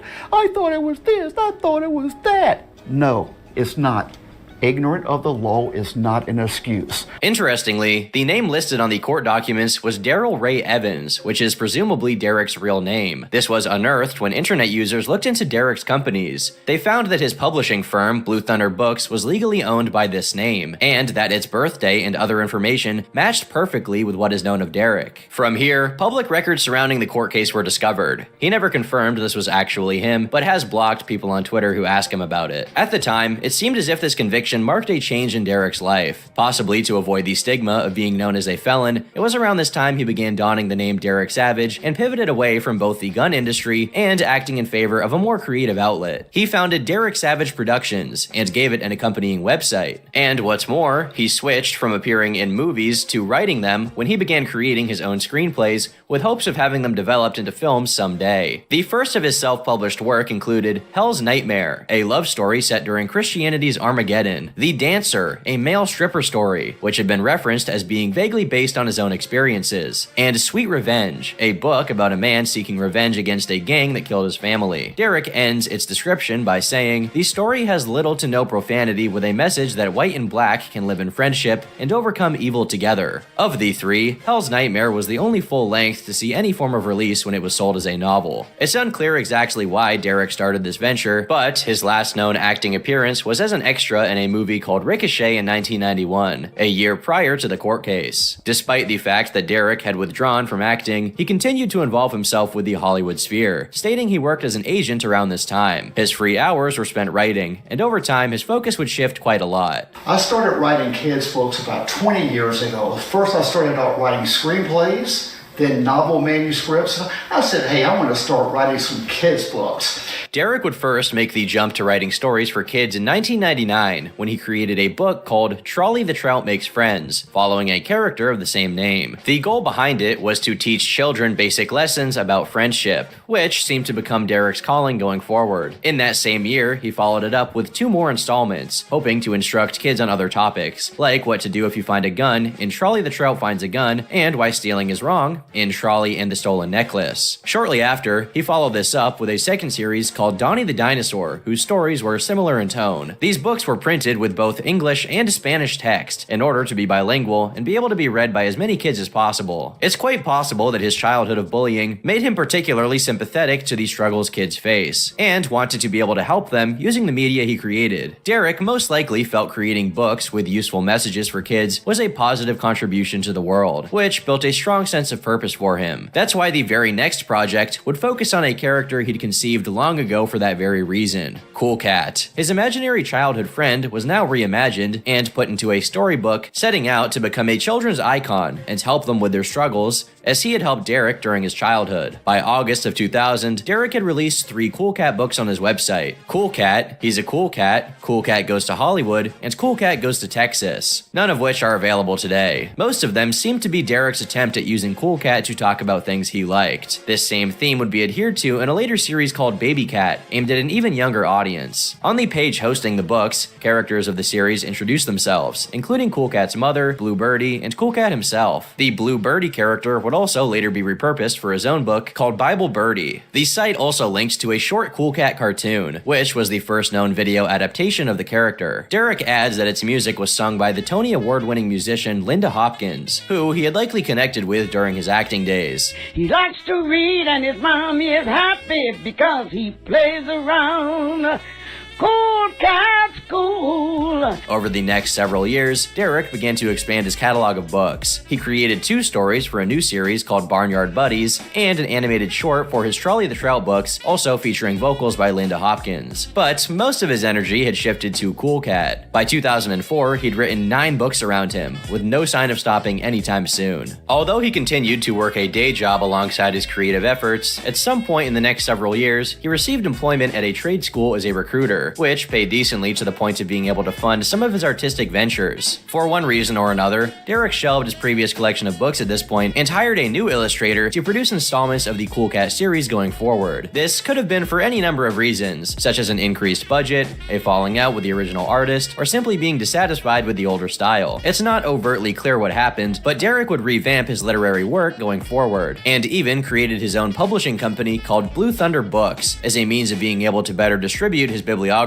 Starting in September 2010, he began publishing the first of new Cool Cat books: Cool Cat Loves Wrestling, Cool Cat Loves Baseball, and Cool Cat Loves the Beach. Several more, such as Cool Cat Loves Horses, Cool Cat Saves the World, Cool Cat Loves Karate, and Cool Cat Loves Military Kids, are revealed to have existed and contains the likenesses of various celebrities. But this batch of stories was soon lost entirely and is yet to be re-released. Cool Cat Loves Karate stood out due to a promotional poster Derek made with 24 celebrity martial artists, claiming they liked it, making the story the most endorsed karate book in history. Derek also incorporated both English and Spanish translations onto the pages, making the new Cool Cat books another bilingual series. Included with a bunch were other installments that attempted to give positive messages for kids about the importance of being environmentally friendly, which was a topic that was becoming especially relevant at the time. Derek addressed this subject in Cool Cat Goes Ethanol, later changed to Cool Cat Loves Going Green, and Cool Cat Loves Biodiesel. As a result of these 2 stories, Derek got his first bit of mainstream attention when he appeared on Fox News in Las Vegas to advertise the Cool Cat collection of books. It's unclear exactly how successful the books were after this promotion, but Derek continued to put forward effort developing Cool Cat into a popular franchise. He decided that the best way to do so was to pursue being picked up by a network for an official TV series surrounding the character. He was evidently told that the best means to do so would be to produce a pilot episode to pitch to investors. Derek then began laying the groundwork for the project using his connections in the industry, and in March of 2012 put out a casting call for actors to be featured in the short. His casting director, Paul Din McCrillis, managed to get in touch with 2 minor celebrities: Vivica A. Fox, who was known for her roles in Kill Bill and Independence Day, as well as Eric Estrada, who had a lead role in the 1970s show Chips. It's unclear exactly why these 2 in particular were chosen, but it's possible that Derek was simply trying to get the most well-known actors he could find to play minor roles as a means of cheaply giving the short more appeal. Derek had originally intended Eric's part to be played by John Schneider, known for his leading role in The Dukes of Hazzard, but he pulled out at the last minute. In terms of the main cast, an actor known as Jason Johnson applied for the role of Cool Cat and was chosen by Derek the very next month. To play the part, Jason donned a Cool Cat costume that Derek paid a website called AlexInWonderland.com to custom design for the character. Jason would later reveal that the suit was exceptionally hot to be in during the sunny weather of the shoot, and that the gloves were so bulky that he was unable to grip most objects, especially because one hand was also equipped with a mechanism that operated the mouth. The antagonist of the short was selected to be a boy named Connor Dean, who'd been picked out of a group of 30 applicants to play the role of Butch the Bully, who would become a fan favorite favorite later on. The short was to be titled Cool Cat Stops Bullying, which acted as an adaptation of Derek's book by the same name. The plot is that Cool Cat and his friend Maria are at Vivica and Eric's house and get pushed around by Butch the Bully before being taught how to stand up to him. Apparently, the set used for this short was actually the backyard of Hulk Hogan's body double, if you can believe that. The first day on set was in fact Derek's first time as a director in any context. Despite this, the setting was described as very professional by those involved. He had a large crew and even an assistant director to aid in the filming, although this was in large part to keep up appearances in front of Vivica and Eric, which didn't last since the two were paid $1,000 each for only that one day of shooting. But even on the first day when Derek was attempting to keep the production as professional as possible, there were still moments that stuck out as strange to others involved.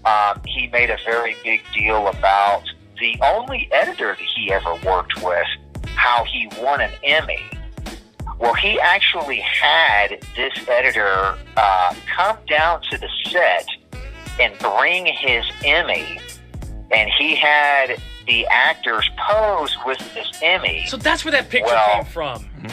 Despite Derek crediting the editor, Art Anthony, as an Emmy award-winning editor, he wasn't. He was a nominee. Although, aside from an odd photo, the rest of the production was relatively normal. But after the first day of filming was completed, and the remaining work consisted primarily of reshoots, the atmosphere of the set became much more laid back and less like an official production. Jason would later reveal that Derek had intended to use his own voice for the Cool Cat character, which would be added in post. But Jason did his best to use his voice instead, as to not be left unrecognized in a project with celebrity names attached. Derek later agreed to this and even gave him a lot of freedom to develop Cool Cat's mannerisms and character details. Jason would even improv some lines, but admitted he rarely strayed from Derek's scripts other than to get around the numerous spelling and grammatical errors Derek had left in them. Following the end of filming, the project was edited down into a 12-minute short. Derek had planned to send it to film festivals, but was caught off guard by the cost for submissions. He opted instead to sell it on DVD through his website, among other distributors like Amazon. Oddly enough, Cool Cat is listed in the credits twice, once in the top spot crediting him as playing himself, and another time in 5th spot, which credited him as being played by Jason, who later stated he was rubbed the wrong way by not officially receiving top billing. Similar to Derek's written work, it isn't easy to gauge exactly how successful the project was upon its release, but it is safe to say that it didn't inherently pave the road for a Cool Cat series by getting the attention of investors, so Derek decided to make another attempt to do so by creating a new short with a longer runtime in order to pitch it as a 30-minute TV show as opposed to 15.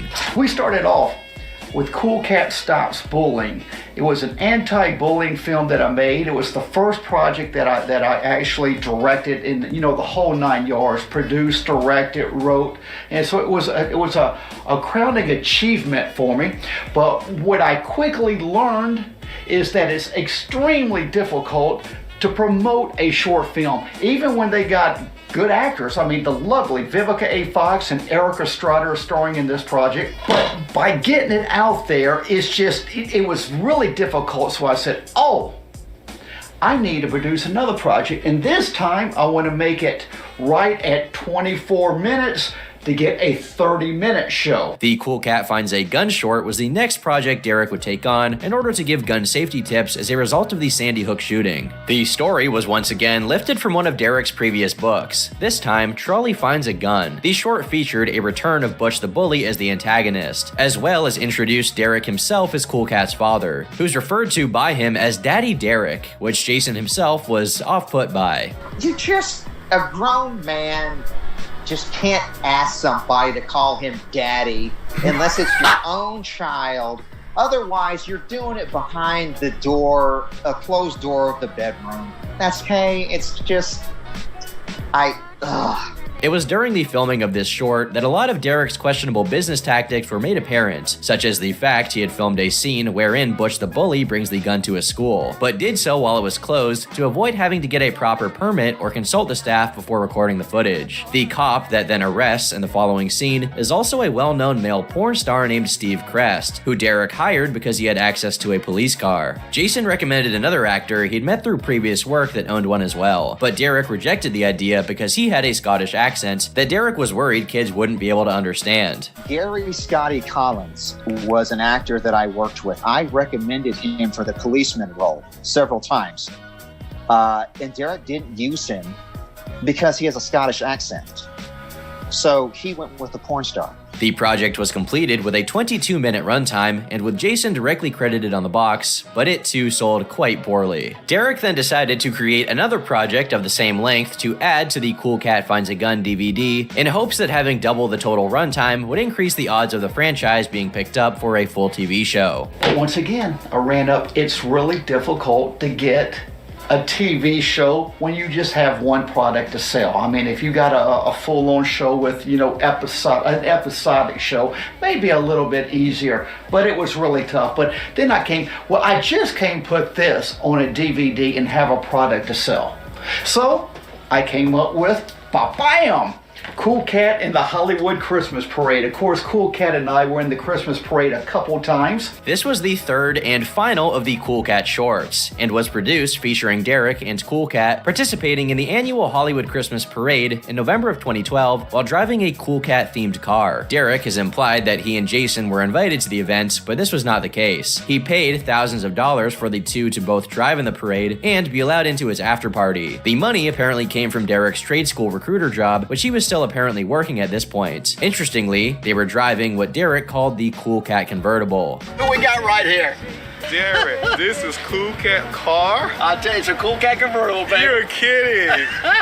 Boy. Among all the Cool Cat branding, it oddly enough also advertises a website called nallsaviation.com as the home of the Cool Cat Harrier. This was because Derek was friends with Art L. Knowles Jr., who possessed the only civilian-owned Harrier jet and had allowed Derek to attach Cool Cat decals to it for his projects. This arrangement had come about when Derek was writing the now unavailable Cool Cat book, Cool Cat Loves Military Children, and used the jet's appearance as an advertising point. Funnily enough, Art's website has since been changed to artnalls.com, so by going to the web address shown on the Cool Cat car today, you'll be redirected to a porn website. Yeah.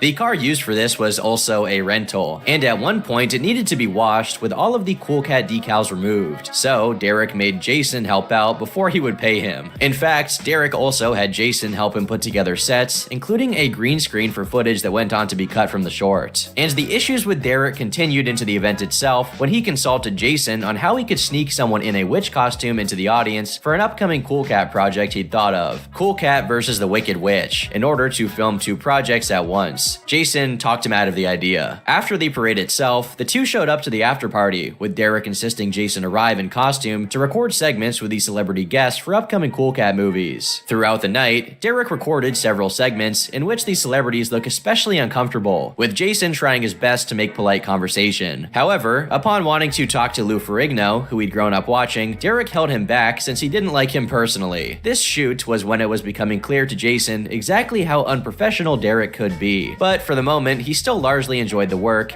and put up with a lot of the troubling aspects. Around the same time as the parade, Derek began expanding the Cool Cat brand by making a Twitter account and YouTube channel called Cool Cat Funhouse, the name of which was most likely based on the title for the live-action Cool Cat TV show he'd been hoping to have picked up, which was mentioned in a 2013 press kit for the franchise. This same press kit also teases at the release of 4 more Cool Cat books that aren't known to have ever come out. All of this made it clear that Derek still had high hopes for the brand, but with the release of Cool Cat in the Hollywood Parade failing to attract the attention of networks and producers just like its predecessors had, he tried to think of a more effective way to garner publicity. Derek hoped that creating a feature-length Cool Cat property would attract a much wider crowd than a short or even a series of shorts, so a movie seemed like the next logical step. Rather than create a whole new film, he instead decided to simply edit together his previous 3 shorts and record new footage to stitch them into one plot somehow and reach a greater runtime. Whether or not Derek did this to simply save money or to be able to link celebrity names to the project by reusing the footage of Vivica Fox and Eric Estrada isn't certain, but most have assumed it was likely for both reasons. But it should be noted that Derek was able to get Vivica back once again when he gathered several celebrities to film PSA segments on the subject of gun safety. These segments would go on to be used as special features of the Cool Cat movie disc, but some of which were made earlier, most likely for Cool Cat Finds a Gun. One of them featured Vivica, but it's been said she was coerced coerced into being involved. Another was recorded with Chief Scott LaChase of the Burbank Police Department, when Derek had brought Jason, while in costume, to the 2013 Burbank Police and Fireman Safety Day event, although Derek took the opportunity to get rid of unsold Cool Cat merchandise. Most likely, Derek's attempts to sell merchandise and cut corners by reusing footage for this movie was in part because around this time the trade school Derek was employed at closed down, leading to a significant drop in budget for his projects. As a result, Derek decided to seek out money through crowdfunding sites instead. On June 26, 2013, Derek created his first fundraiser simply titled Cool Cat Saves the Kids. The project stated that Derek was raising money for the feature film, and that 50 minutes of the intended 75 were already complete, which was just 6 minutes shy of being the entire cumulative runtime of all 3 Cool Cat shorts. Most likely this meant Derek had yet to film any new material. He also mentioned that the trailer for Cool Cat Finds a Gun had acquired over 18,000 views on YouTube, which was possibly the first time the franchise had received any publicity online, but exact metrics have been lost today. Although what Derek was not aware of is that these views had originated from an article written about Cool Cat on the site Something Awful, which went in depth about the franchise to make fun of it. The page went over the character itself, as well as the questionable celebrity endorsements, and Derek's library of adult work being advertised alongside kids' content. Despite this, Derek himself appeared to not take notice and simply continued on with the fundraiser. The reward tiers included a thank you email at $1, a PDF of a Cool Cat poster for you to print yourself at $10, your name in the credits at $100, a t-shirt at $250, and a trip to visit the set and have a small role in the movie at $1,000. With this, Derek also offered to credit the backer on an IMDb page, among other things. The project had a funding goal of $25,000, but only managed to raise $360 before Derek canceled the project 2 weeks after launch, claiming he'd found an investor to back it. However, much later on, Jason Johnson would state that Derek had never gotten investor backing for any of his films, and that even the producers he credited were just friends who'd done him favors. These included Art Knowles, as well as Jason himself for all 3 original Cool Cat shorts. Most likely, Derek simply canceled the Kickstarter campaign due to a lack of funding and made up the excuse of having found an investor to keep up appearances. This is substantiated by the fact that around the same time, he also tried creating a fundraiser for the same project on Indiegogo, which he later canceled for the same reason. The movie would seemingly be shelved, but would slowly enter development in the coming years, and it's unclear even to this day where its budget even came from. But Derek wasn't done with Kickstarter by a long shot. Over the next few months, he released several more unsuccessful campaigns for a variety of ventures. The first was in October of 2013, when he made a fundraiser for his book, Cool Cat Loves the Soldiers, which he claimed to have invested $2,000 into and needed $2,750 more for the remaining illustrations and cost printing the first round of physical copies. The book also features an appearance of Art Knowles' Harrier jet, so it's entirely possible that this book is actually a modified version of Cool Cat Loves Military Children. Here's another one for you. Hey, I think they're pretty cool. And something else that's really cool, with the Cool Cat Loves the Soldiers book, I teamed with Lieutenant Colonel Art Knowles, who owns the world's only civilian-owned Harrier jet. The project only managed to reach 345 of its goal before closing, but the book would end up being finished later on since Derek has showcased copies to be sold in later videos. In May of the following year, he then put out an unexpected project called I Have Cancer, a medical marijuana story. The plot synopsis Derek provided on his website read, I Have Cancer, a medical marijuana story is about a lady who gets breast cancer and as the chemo medicine destroys her physically, her best friend convinces her to try marijuana to help combat her pain. As reality sets in, and the cancer deathbed looms in her future, Lisa meets a nice man and finds happiness, and the marijuana is helping her illness. But can it keep her stay alive? This heart-gripping project is very inspiring, yet there's also a lot of humor in the story. This movie is extremely positive for the medical marijuana and cancer awareness movement. The story presumably existed in the form of a screenplay, and Derek's intention in creating the Kickstarter project was to raise $70,000 to develop it into a feature film. Despite the fact that Derek had now made 4 unsuccessful fundraisers by this point and was now asking for triple of what he'd previously been unable to raise, he had enough faith in the idea to create an entirely new website for the project and even give it an IMDb page. The cast was planned to include Derek himself, Vivica Fox, Art Knowles, his Harrier jet, and Judge Jim Gray, who was the 2012 vice presidential candidate for the Libertarian Party. It's unknown if any of the people Derek mentioned had yet agreed to be in this project. After around 3 weeks with only $601 raised, Derek canceled this project as well and claims he'd found an investor to back it. After 8 years, nothing new has developed regarding this screenplay, and in that time, he had tried to sell the web domains he'd apparently set aside in preparation for its release, some of which were for a documentary he also planned to release on the same subject at that time. Derek updated the page in 2020, so he may still plan to develop it. This was made more evident in an email from a fan that had possibly been in contact with Derek in 2019, who was told by him that he was currently working on the project. Although, in the time immediately following the fundraiser, it seemed his focus returned to Cool Cat. Only 2 weeks before launching his medical marijuana Kickstarter project, the Cool Cat Funhouse YouTube channel released the official trailer for Cool Cat Saves the Kids, the feature film. This trailer would slowly gain traction online as other videos from the channel had before, with the online world beginning to anticipate the release. Derek had begun filming the additional scenes necessary to piece the movie together and added several more positive lessons for kids on a variety of topics, such as exercising and graffiti. Unfortunately, this caused several issues. Many of the child actors from the original shorts had drastically changed in appearance with age, and because of Derek's tendency to avoid reshooting footage, the additions were highly noticeable. And of course, without many retakes, there are a lot of poor line readings that would have been cut or reshot had anyone else been at the helm of production. He's about to graffiti our neighbor's wall, and it's not cool to paint on someone's wall. This, of course, was only made worse by all of the other general issues such as bad acting, writing, editing, and nearly every type of flaw a film can possess. Unfortunately, there were just as many issues going on behind the scenes. For one thing, Derek and Jason continued to disagree on certain decisions for the movie. This didn't tend to cause issues between them, but Derek's comments were often strange, like how he told Jason that kids were asking Cool Cat to shake his butt more. It only added to the creepiness of the character being an adult man in a catsuit. It also didn't help that Derek had written a girl to swoon over him in one scene. Cool Cat's so brave. Yeah, he's a real crime fighter. Cool Cat also scratched his stomach several times and waved his leg, which was intended to give his character a cat-like trait, but many thought it looked more like masturbation. This particular idea was actually Jason's rather than Derek's, so there was at least one mocked aspect of the movie that Derek wasn't to blame for. It didn't help that Derek's odd decisions for Cool Cat were often quite difficult, since the suit wasn't easy for Jason to maneuver in. There were a lot of scenes that required him to run quickly downstairs, or do things that would cause issues. The Cool Cat tail even got stuck on a shrub in a scene that they left in the film, and a lot of the new footage made it especially clear how little grip Jason had with the gloves on. This is why Derek is constantly getting the door for him. Here, I help you get in the car here. Was it locked?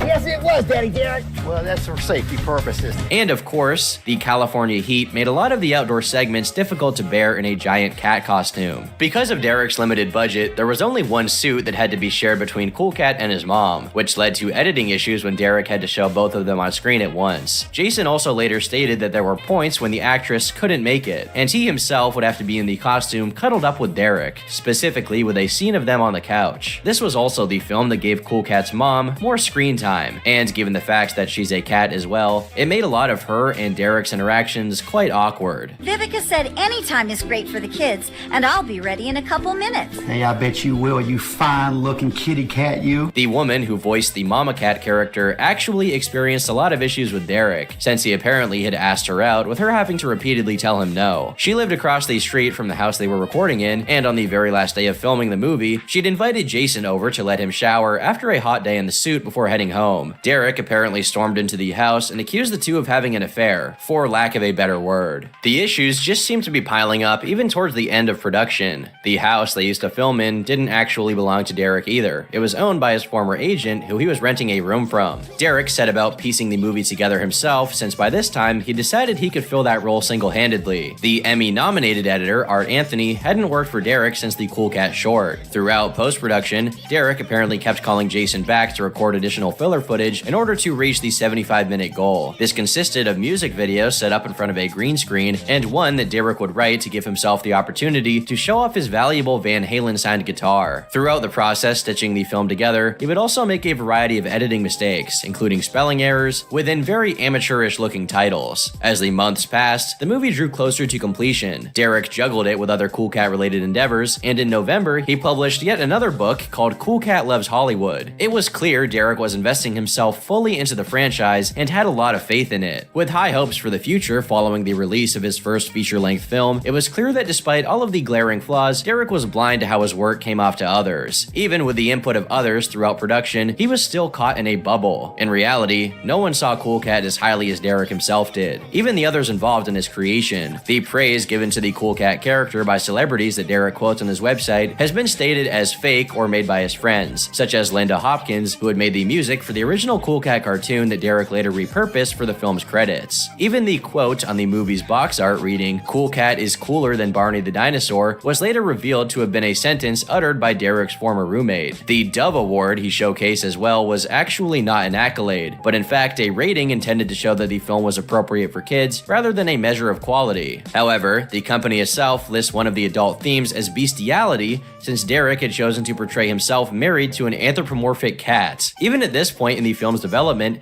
Derek had yet to receive any outsider's opinion. So, in the end, if he truly got the attention he so desperately wanted, it could only lead to disappointment. On February 1st, 2015, Derek officially released Cool Cat Saves the Kids. Unsurprisingly, the movie's first few weeks of release didn't grab the audience Derek was hoping for. But, thanks to the watchful eyes from the online world, it did, however, get the attention of one unexpected person, who would go on to bring Derek an equally unexpected audience. It was last year that my good friends at Everything Is Terrible shared a link to the film's trailer on their Facebook page, and as soon as I watched it, all I could think was, oh god, I have to see this movie. So I quickly bought the Cool Cat movie and book package, and I even bought a t-shirt. And let me tell you, if you're looking to pick up girls, this shirt is quite the pussy magnet. On February 28th, 2015, a popular film reviewer by the name of Adam posted part 1 of a review of Cool Cat Saves the Kids on YouTube. The video talks in depth about most every laughable trait of the Cool Cat movie, as well as Derek himself. It was highly critical, but lighthearted. He discussed poorly written lines, editing mistakes, creepy overtones, and the outlandishness of almost every decision made throughout the production, but did so subtly without direct insults. I'll get it. Thanks. My hands are full.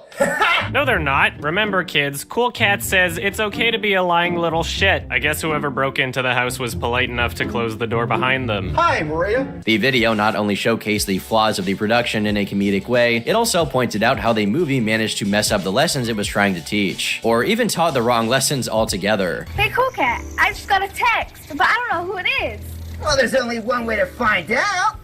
So, see what it says. Are you sure that encouraging kids to open unsolicited texts from strangers is the best idea? You know, some creep might have sent them something really inappropriate. This video balanced the comedy and legitimate criticism quite well, and while onlookers were laughing at Derek, most of the remarks at his expense didn't come off too negatively. An example would be clips addressing the pedophilic overtones, which Adam did by editing Cool Cat into To Catch a Predator. What kind of a guy has a screen name, Can I Rape You Anally? Oh, no, you got it wrong. That's not the truth. But remember, we have his chat log, where he writes to someone who says she's a 13-year-old female, I like rape. Several of the segments within this review created highly recognizable in-jokes, such as Eric Estrada's "There He Is" line, and Derek's mispronunciation of certain words, which would go on to be referred to as savageisms. And this is Cool Cat Stops Bullying. Cool Cat Loves Baseball. Here's another one, and this is Cool Cat Loves Wrestling. Hey, here's Cool Cat Loves Alternative Fuels, and this one right here is Cool Cat Loves the Soldiers. Adam's review would funnel a lot of traction toward Derek in the Cool Cat franchise, which only increased after he put out a part 2 for the video on March 8th. Derek was quick to notice this huge uptick in his following, and a week later went to Twitter thanking Adam for the review. As time passed, the video grew ever more popular, with Derek's following growing right alongside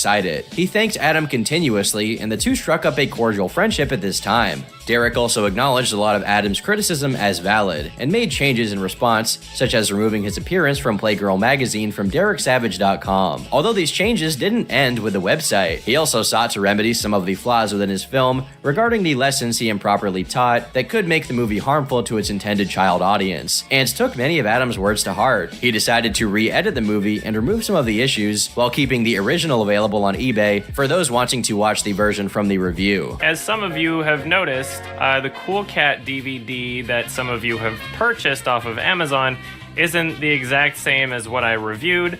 It turns out that Daddy Derek more or less George Lucas his Cool Cat movie. This new version also unfortunately cut out several of the uniquely funny moments, like when a man walks out of his house, sees Cool Cat, and walks back inside, as well as one of the first shots where Derek's shadow is invisible while entering the doorway. Most every change was done in direct response to Adam's critiques. However, upon editing the film again, he made several new mistakes, such as changing the aspect ratio for a scene and cutting bits of audio off in some areas. Despite it not coming up in Adam's review, he also decided to censor Cool Cat's utterance of the cop's name in one scene, since Derek had used the actor's real name. With his connection to the porn industry, it may have not been the best choice to leave in a kid's film. These choices did detract a lot from the movie's enjoyability, and Derek didn't directly announce having done this. But since the original was still for sale on eBay, it seemed as though this didn't unfold into a controversy. Adam and his audience expressed annoyance for the lack of transparency, but didn't take issue with the tweaks. He and Derek would remain on good terms, so much so that upon conceiving the idea for his next feature film to be a gun safety movie called Gun Self-Defense for Women and Men Too, Derek actually offered Adam a small role in the project. I would also like to add we have some very cool people involved with this project. From talk radio celebrities to movie reviewers. You know, that's Adam at YMS. His review really helped out my Cool Cat movie, so hey, I even gave him a cameo in this. Upon watching this unfold, viewers had grown to respect Derek quite a lot. It came off as quite mature of him to be able to go with a joke, even at his own expense, since ultimately it still helped his movie. Several more reviews came out around this time, including one by a man known as Josiah Clark, that Derek responded quite favorably to on Twitter upon seeing it. More would follow when in September, a YouTuber named Bob Shucks made his own video on the movie as well. With the newfound attention and respect from the wider community, Derek's Indiegogo project saw more traffic than it ever would have upon launch that November, with pledgers willing to support him in his future endeavors, especially with Adam's appearance and public support of the project. Exact metrics as to how much he earned in this time have unfortunately been lost. Meanwhile, another movie reviewer by the name of Alex of the channel I Hate Everything was kicking around ideas for the next entry in his Search for the Worst series, and tweeted out a poll asking what his next project should be. The options included several particularly infamous films, with Cool Cat Saves the Kids listed among them. Adam then retweeted the list, hoping for his followers to sway the poll and make Cool Cat the winner. This ended up working, and just a few days into November, Alex released his review. Cool Cat Saves the Kids is the greatest thing I've ever seen. Notice how I called it a thing, though, instead of a movie, because I really don't know if this can be officially classed as one. Upon release, the review did quite well. While admittedly being more negative than Adam, Alex ultimately loved the Cool Cat movie and strongly recommended it to his audience. Even more publicity for Derek. And just a few days later, he posted his initial reaction to the movie as a part of his Trying to Watch series. Alex was now the second large channel to bring attention to Derek, and right at the early stage of the Indiegogo project. To many, this looks like the beginning of a fruitful career, with Derek being able to produce movies and having an audience big enough to sustain his goals, finally bringing the viewership he'd wanted all along. It was then that things would take a truly drastic turn. Oh, what's this? Cool! Copyright strike, not cool! Yeah. So, the video's down, everybody. On November 9th, 2015, Derek filed a copyright strike against Alex on his Cool Cat Saves the Kids Search for the Worst episode, and on Josiah Clark and Bob Shucks' reviews as well. Something which was especially odd given how he'd seemed to be fine with these reviews for the past few months, and had even supported Josiah's, who actually reached out to Derek the day that the strike was filed, trying to figure out what was going on, only to be ignored. And at the same time, Adam's videos had been left unaffected. In response to the strike, Alex put up a video showcasing the details, revealing it was a manual takedown by Derek himself. Upon breaking the story, Alex's fans reached out to Derek on Twitter, attempting to discover what had prompted this sudden attack. Derek then became angry and started a flame war, lashing out at both Alex and his fans while trying to defend his actions. It is look, I took some screenshots because he deleted them after I called him out on it because I made this picture. Because punks like that hurting the film, which I'm not, which hurts a part 2 film, and no, it's not for use. Don't let them lie to you. This is Cool Cat loves you, Cool Cat. If that troll punk ever does anything Cool Cat related again, then I can legally have his entire YouTube channel deleted. This only further pointed out Derek's double standards and ignorance surrounding copyright law. If Derek genuinely believed Alex's review infringed on his intellectual property, by his own logic, Adams would have too. But neither of them did. Copyrighted footage is allowed to be used in contexts where the work being produced serves a different purpose than the original, and with alterations substantial enough to create a change in meaning for the finished work, this principle is called fair use. Reviews are a textbook example of an instance where the use of other people's footage is legal, because delivering commentary on a movie has a completely different purpose to exist and in no way undermines the need to see the movie itself. The following day, Derek sent Alex a threatening email, saying he was going to have his channel deleted after believing that all the backlash he was getting for striking down the videos was a coordinated attack that Alex had personally incited. I've been receiving a lot of extremely harassing emails and YouTube comments. Some have even been death threats, and several of them state that you sent them to harass me, which legally makes liable and a co-conspirator of these illegal actions, and YouTube hates harassers. My attorneys told me to forward every harassing and offensive comment to YouTube, which I've been doing, so we can build the case to have you completely shut down. I also see that you have copyright infringed numerous other films, and I know a lot of producers in Hollywood, so I'll be sharing with them on how to file a copyright claim against you and your YouTube channel. I'm advising that you better delete anything and everything that references me and or Cool Cat, and tell your hateful followers that they better never contact me again. By the way, these people were playing the same illegal games as you, and I filed against them, and their channel is now deleted. Your second and third strike is about to come on you real quickly. I'll also make sure that the fourth and fifth hit you too. Derek Savage. Alex replied politely, apologizing for the actions of his fans and trying to rationally explain the situation. He stated that he never sent anyone to harass him and clarified the legality of his review series and cited other examples of individuals who produce similar content. He also pointed out that Adam falls under this umbrella as well, and the double standard of his equally negative Cool Cat review staying online. Alex urged Derek to talk the matter over and stated he's willing to come to a compromise. Derek responded by calling him a liar and doubled down on his accusation that Alex had personally arranged for his fans to send death threats rather than believing people on the outside had naturally gotten upset by his own actions and acted on their own. It's because you are continually instigating this hate, and several comments state that you have sent them to harass me, which legally makes you liable and the co-conspirator of these illegal actions, and I plan to file charges against you for this. Derek made reference to two specific portions of Alex's previous update video as proof of him being the one in the wrong and escalating the situation, when in actuality the context of these clips paint Derek himself as the one in the wrong. Your words have no meaning, and that's because you are a liar. You stated in your email that you didn't want it to escalate to this level, but yet in your recent YouTube video at the 4:45 mark, you stated that you're going to milk this for everything you can. Might as well milk this for all it is worth, because this is embarrassing, and it does nothing but highlight how hilariously broken the YouTube copyright system is. Then at 6:28 you stated that you're not going to shut up about it. If nothing else, this is just evidence of how ridiculous this whole situation is, how it's an abuse of the system, and how I'm not going to shut up about it. I'm really not, because this is insane. I'm a lot of things, but I'm not a liar. The quotes from the videos just reinforce how ridiculous this entire scenario is. I'm not going to be quiet about the situation because it is bullying. You have still not told me why you filed the strike in the first place, so it is leading to everyone making assumptions about you. A lot of people are very upset about this. It's a misuse of power. I never sent anyone to attack you. I simply told them what was happening and they did as they pleased. Derek then closed his email by threatening to reach out to other filmmakers Alex had reviewed the movies of in order to have more copyright strikes sent to him if he didn't delete every Cool Cat related video, apologize to him publicly, and beg his followers to never contact him again. Alex privated his Cool Cat videos in fear of more illegitimate strikes, and responded again rationally, restating that he wasn't behind the threats, and by simply discussing the matter, people had decided to do things on their own. Derek did not reply back, so Alex sent him another email trying to show him how his actions were making him look and attempting to come to an agreement to settle the situation. By this point, Derek had begun CCing the emails to Adam in an attempt at transparency, even going as far as to tell Alex he could go public with their email conversations, still believing he was in the full legal right and that his actions were fair. Adam then stepped in to mediate the situation. He sent several emails to Derek explaining both fair use law and the Streisand effect, pointing out that by trying to censor negative opinions of his work, he was only giving the public reasons to hate him. Despite Adam's best efforts, Derek refused to listen and continued his attack on Alex. As a result, Alex created a video called "With Apologies to Derek Savage," Savage, where he shed some light on the situation. Alex then displayed every email that had been exchanged with Derek up until that point, and ended the video simply by saying what he'd previously told Derek in his response email: "I never wanted this." Although the situation would unfortunately only get worse from here,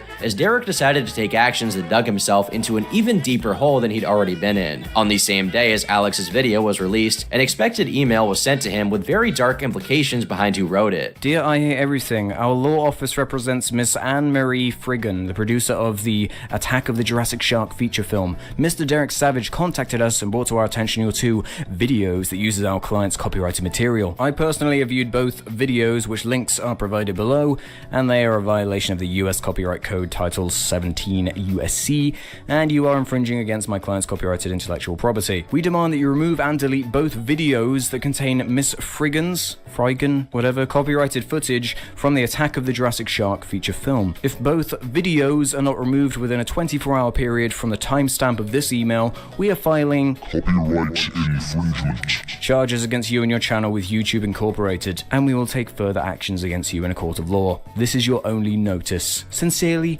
Joel Shapiro. This email claims to be from a law firm representing a previous film that Alex had featured in his Search for the Worst series. Not only did it mention Derek by name, but Derek himself had already threatened to do just this in one of his earlier messages. Whether this was a real law firm, a joke by a troll who'd seen Alex's last update, or worse still, a ploy by Derek himself, was uncertain. With Adam's help, Alex examined the email and came to some shocking conclusions. But after showing it to Your Movie Sucks, who's been super amazingly helpful in this situation, by the way, he knows his law stuff, he highlighted a couple of very obvious things that point to this being blatantly fake. One, there is absolutely nothing legal about this at all. It was sent from a Yahoo email address, for God's sake. I wonder who else is infamous for using Yahoo Mail. I wonder. And why is there no phone number or address anywhere? Upon responding to the email, very little else was revealed. So instead, Alex and Adam decided to directly approach the filmmakers the email was claiming to represent. Your Movie Sucks decided to go digging and actually got in contact with the director of Jurassic Shark, Brett Kelly, and asked about the legitimacy of the law firm claiming to represent the film's producer. Kelly's response was,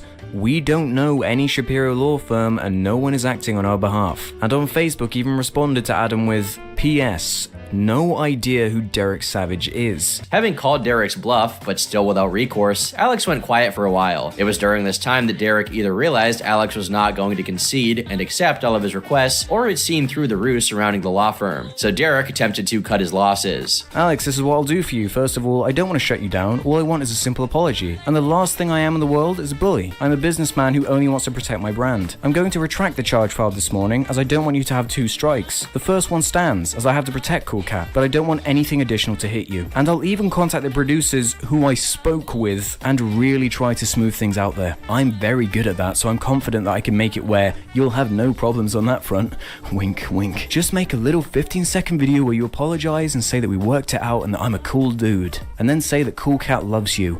And of course, delete those 3 videos. Do this simple thing and you'll have no more problems from me. And this whole thing can go bye-bye. And this is as nice as anyone can get. And you can email me in the future. I'm not an asshole to any degree. I just fight back when I'm being attacked. I'm CCing Adam at Your Movie Sucks this email so everyone knows I'm reaching out to a peaceful and quick resolution to this. Best, Derek Savage." It's unclear whether or not Alex directly responded to this particular email or not, but it seemed that this was the end of communication between them, since after 3 days, and with Alex having released the previous emails, Derek decided to go public as well, and clarify what he believed to be the truth of the situation. On November 16th, 2015, Derek posted a video to the Cool Cat Funhouse channel called Cool Cat Copyright Infringement vs. Fair Use, where he tries to argue his case for taking down the recent reviews. Now, there is so many lies and just misinformation on the internet about copyright infringement and fair use. So I want to make this video to show you the difference between the two right there. The video will become infamous, especially for Derek's narcissism and quotable potshots at Alex that would be in-jokes for years to come. You got pumped up, you got deceived, and you got slapped, and really, you got treated like a little punk bitch. On top of it all, it was littered with inaccuracies regarding copyright law. By Derek's logic, using footage or material of anyone else's in your own work is illegal if you're monetizing it in any way, and that the only way to do so legally is to get permission ahead of time. He showed a lot of examples of copyright infringement cases to prove his point, but seemingly ignored the context of each and simply tried to say that they were in the wrong because they used some amount of another person's work, didn't get permission ahead of time, and tried to claim fair use. At no point does Derek clarify what the people could have done in order to make their work fall under fair use, nor does he explain how those other situations relate to the current matter. Derek most likely thought that these details were irrelevant,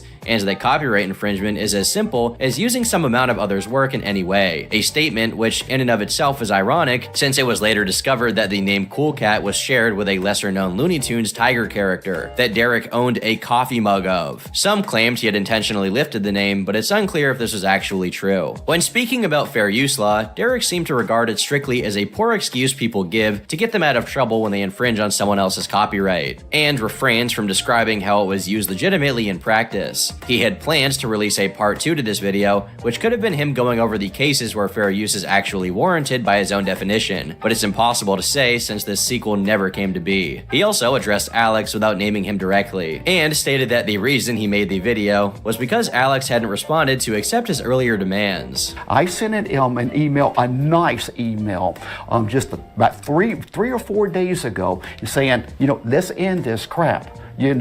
Just give me a little apology, take down those videos. I'm a happy camper. I would not do any further legal actions against you, plain and simple. And I have proof that I did that because I CC'd Adam at YMS on this. I hate to bring Adam into this, but he is my proof that I tried to end this many days ago. Derek cited Adam directly, and in doing so, publicly claimed that he'd back him up on the situation. Up until that point, Adam had remained publicly silent on the matter, but once Derek dropped his name, he decided to set the record straight so no one would get the impression he supported Derek's arguments. As a result, Adam released a video 3 days later where he carefully deconstructed Derek's arguments within his copyright infringement video, and spelled out the true nature of fair use law, both as a means of publicly renouncing Derek's actions and as one final attempt at convincing him to back down. He went over specific points Derek makes and highlights how if fair use did work the way Derek claimed, he himself would be violating it in that same video. 2 days following this video's release, Adam hadn't heard back from Derek and messaged him the link on Twitter, urging him to watch it and consider what was said. Hey, I think you're a great guy and I hope this is me, and I hope you're doing okay, but I need some sort of confirmation that you've watched this video all the way through. Do you have any kind of response to this? Thanks. And then later, 3 days later after no response, it's obvious that you don't approve of the video I posted, but could you please try to explain what I did wrong?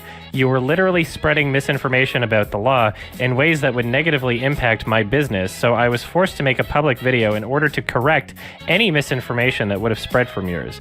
And that was when he blocked me. But Derek didn't stop at simply blocking Adam on Twitter. He also took down his gun self-defense for women Indiegogo pitch video and re-uploaded it, with the only tweak being that he removed any mention of Adam's cameo appearance. What made this decision especially egregious was that Derek didn't publicly acknowledge the change, and many of Adam's fans who had backed the project simply for his appearance would now be spending that money on false pretenses. Despite Derek continuously taking actions that made the situation worse, it seemed that by that point, everyone involved was sick of the ordeal. In the next few days, the strike expired naturally, and the video went back up. Derek seems to not want to bother fighting it any longer. The drama ultimately came to a close when on the 28th, Alex made his last video on the matter, showcasing the emails Derek had sent while masquerading as a law firm, and summing up the entirety of what had gone on since the previous update. Towards the end, he responded directly to the points Derek made against him in his fair use video. It was then that the situation finally died down. I got several mothers email me say about this boy's crap, and says, Derek, you got to address this. What?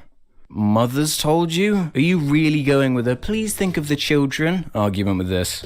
I'm always working trying to produce new content to entertain you. Well, you mean the exact same thing I'm trying to do? Good will always whoop lies and evil. Look, I don't really want to rub this in, but look back at what you've done to me, and then decide which side of that statement you fall under. Derek backed off from sending any more emails or attempting to censor Backlash, and everyone went back to their old routines. Although 5 days later, the creator of the Cool Cat Twitter parody Alex had made reference to in his video came forward with his own story regarding Derek that had been unfolding at this same exact time. So for a while I had like a parody Cool Cat Facebook page, and it went on for like, I don't know, March, April, May, June, July, like 4 months. And like eventually I decided, you know what, Derek Savage is cool about this. I'm gonna send him the link to the page. I checked the next day and it was gone. And I tried messaging him on Facebook, and I'm like, please give me my page back, Derek Savage. And he didn't respond, he just blocked me. So after that, I decided to make one on Twitter instead. And it happens all over again. Then Derek Savage looks at it and he's like, no parody accounts, it's illegal. That's what he said. And I respond calmly. I was very calm through all this, non-bias, like you can check. I said, no, parody accounts are perfectly legal, and I link him like the whole Twitter policy and everything. And in response, he blocked me. This video received only minor attention from the public, but was just one more nail in the coffin for Derek at that point in time. However, with the situation over, the direct backlash he was getting faded away. But this event had a ripple effect. Derek's reputation as a mature filmmaker willing to accept criticism was gone. Not only was it clear he would stoop to illegal tactics simply to lash out at those who didn't like his movie, but he lost the love the community had for him. Whether Derek could admit it or not, people watched Cool Cat ironically. The film was bad, but he'd happened to find an audience that enjoyed his work and was willing to support him to get more out of it. This incident took that away. People still liked Derek's movies, but his immoral actions pushed a large amount of the audience away from wanting to help fund them in the future. Filmmakers who create bad movies, such as Neil Breen and Tommy Wiseau, have both come to recognize that any publicity is good publicity and remain on good terms with their audiences. By taking down Alex's negative review to protect his image, Derek ironically destroyed it himself. As a result of the change in circumstances with audiences turning on him, Derek would become increasingly hostile during his public interactions, especially on his Twitter account, which was ironically intended to be portrayed in character as Cool Cat. Some of his most infamous interactions going forward were when he lashed out at a person who had edited Cool Cat into Islamic propaganda and threatened to send the personal information of that person to ISIS. And another instance when he got into a flame war with a Huffington Post writer who'd said, "Fuck you, Cool Cat," in a quote retweet. I'll debate you and your ignorant police at any time. Just set it up on a legit TV show. Now get busy. Derek later played this off by saying he had used the Cool Cat's account himself in that instance, attempting to keep up the facade that Cool Cat was a real person who actually ran the account. Here, he would also proceed to slowly block Adam's alternate Twitters over the next several years, despite the two never having interacted on them. He also refused to sell him any additional Cool Cat merchandise, refunding his purchases upon seeing the mailing address. Due to this, he would have all future products from Derek delivered to a friend's house. As a result of cutting ties with Adam, he would also cease all sales of the original version of the Cool Cat DVD that had been posted for his fans to purchase. It seems that his Indiegogo project was yet another casualty of this split, since it only managed to reach a fraction of its end goal, with Derek's high funding amount and support for him having faded. And he asked for some stupid amount that people weren't even gonna donate. I don't remember. It was like, he basically got like 10% of the donations that he would have needed. And then after he realized that the campaign wasn't going anywhere, he canceled it, started the campaign again, lowered the amount to the amount that he had already been donated to but never went through because it was canceled and because it was fixed funding. So he lowered the amount to that amount, and then he didn't even make that much on the second time. And he just like canceled the whole campaign. Because it's like, you have to have a set plan before you set all this shit up. Regardless of these events, Derek put up a tweet shortly afterwards claiming a producer had funded the entire venture, thanks to the attention it was receiving from recent events, and that it was now underway. As the months passed and production of Gun Self-Defense for Women began, Derek moved to Las Vegas for its filming. He would later state that this was because Nevada's laws made it easier to receive a concealed carry weapons license, or CCW. After moving to Las Vegas with the aid of Jason Johnson, Derek settled in and began developing the film further. On February 2nd, 2016, Derek released the trailer for Gun Self-Defense for Women, and once viewers got a glimpse into what Derek had in store, many were once again hooked. Hey, what? Oh my God! No! Back off! bro, shoot! Oh! It seems like this was yet another cult movie in the making, and the trailer alone began to be widely discussed amongst the community, especially since Adam's involvement prior to the controversy had already gotten people acquainted with the film. Even those who had no knowledge of Derek's past work would go on to discover the trailer and talk about it, including Leafy, who made his own video about the movie. Hey bitch, you about to be Hey bitch, you about to be Hey bitch, you're about to get raped. Okay, I get it that this is just a YouTube video, but who in the actual fuck would say that? That's like going up to someone and being like, hey yo, you, hi, you, I'm gonna fucking kill you. I'm gonna do it right now. I'm getting in my car and I'm gonna run you over right now. Strangely enough, Derek took notice of this. Much later on in 2020, when Leafy returned to YouTube, Derek tweeted about it, still under the impression he had genuinely liked the film. It may have been for this reason that Derek also took down the trailer and re-uploaded it with the word bitch censored in the opening dialogue. However, it's possible that he eventually realized otherwise. Meanwhile, another YouTuber had taken interest in Derek, and this would soon culminate in yet another of Derek's antics. Do you guys remember the cinematic masterpiece Cool Cat Saves the Kids? 3, 4. Oh, it feels great! Remember who created that? Derek Savage? James, otherwise known as the Odd Ones Out, was a small YouTuber at this point in time with under 100,000 subscribers, who had been an avid viewer of Alex when the Cool Cat search for the worst episode had been posted. Because of this, he'd made his own video on the situation that came out even before Alex's final update. The video went over a lot of points the community was making at the time about how Derek had lost his good standing with audiences and could have easily continued to fund his movies if he hadn't ruined his chance to get their support. Since then, James had seen the trailer for Gun Self-Defense for Women, which would lead him to Derek's website where he discovered his written work. He discussed Derek yet again when he reviewed the free chapter of his book, Bad Boy the Dancer, which at the time was called Midnight Stripper, a Male Dancer Story. I'm going to be reviewing the first chapter of Midnight Stripper, a Male Dancer Story, and I don't think the whole book is out yet either. It might be, but I couldn't find any information on it on the website. But Daddy Derek has posted the first chapter of the book, so we're only going to be reading that, unfortunately. James then created his own interpretation of the book's first chapter by summarizing the lines, drawing visuals to go along with them. Although, having now been exposed to Derek's books, he decided to make Derek an offer. Oh my gosh. Derek Savage, if you're watching this, I doubt it, but if you are, let's make a deal.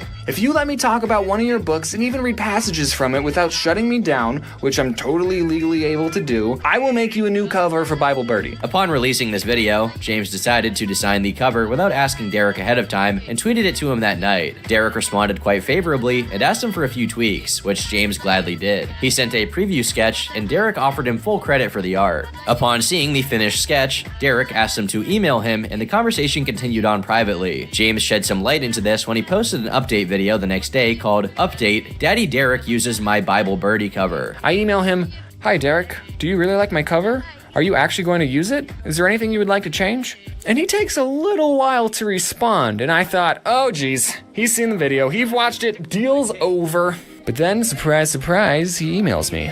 Hi James, good job man. I've worked with a lot of illustrators, and I'm surprised how quickly you drew that and how nice it turned out. Thanks man. James then gave his personal details and offered to narrate a portion of the audiobook. He linked his Tapastic page to showcase his online presence without directly exposing Derek to his YouTube channel, where he would encounter James's 2 previous videos about him. Derek then replies and mentions being surprised to learn how many college-aged people, like James, know about Cool Cat, making it obvious that he still had very little understanding of why his movie had grown a following. James responded honestly, saying he learned about Cool Cat from the internet, and expressed to Derek how lucky he is for getting attention he has from adults that like the quirky humor. Although, sometime after this, Derek apparently discovered the Midnight Stripper video. James mentioned this, but refrained from showing the email itself. So then he sends me an email the next day, and I think he wants me to change the old Midnight Stripper video, which, I'm sorry Derek, I'm not going to do that. Despite this, Derek used the cover even before James could post his own update video. Things were actually looking up, until a little over a week later, when James posted a spur-of-the-moment update revealing a new development with Derek. Here is the logo that I made him, as well as like a bird flying for the inside of the cover. And he just sent an email today, and ooh, okay. I just finished the DVD for my new film, so now I have a second to focus on you and the cover, and I see you haven't taken down that video. I'm going to be very blunt with you. I can get 1,001 people to draw me my cover any second of any day, and that's because it will their careers. it will be their careers. You're right, Derek. You can pay people more than $10 to get a logo. But what I need are people I can trust. And if I can't trust you, then you are worthless to me. Once again, it seemed as though Derek ruined a potential connection through his inability to take criticism. What happened beyond this point is unclear, but on the same day, James put up a now lost video called "What Am I Doing?" with Derek in the thumbnail. It's only 10 seconds long and appeared to be a Star Wars prequel meme, but the surrounding context isn't clear. In the months following the update, James's Midnight Stripper video was deleted for unknown reasons, which viewers reached out to him about but got no answer, and Derek reverted back to the older cover design. However, to the surprise of everyone, 2.5 years later, on July 1st, 2018, Derek posted a tweet revealing he was finally publishing Bible Birdie and using James's bird design for the cover, although he chose to keep the image of Jesus taken from the Mormon painting. Derek credited James and thanked him for the help, and James thanked him back, but clarified he didn't draw the full cover Derek was using. When a fan reached out saying they'd thought James's cover design was rejected, Derek simply responded by saying, "God works in mysterious ways." Most likely this had to do with the fact that all of James's videos centered on Derek, along with a large chunk of his older video backlog, had been deleted by this time. Even after all the ups and downs, it remains one of Derek's few interactions with an online figure that had a generally positive outcome. Even still, the book would yet to be released physically, and remains only available digitally on Amazon, along with an audiobook narrated by Derek himself.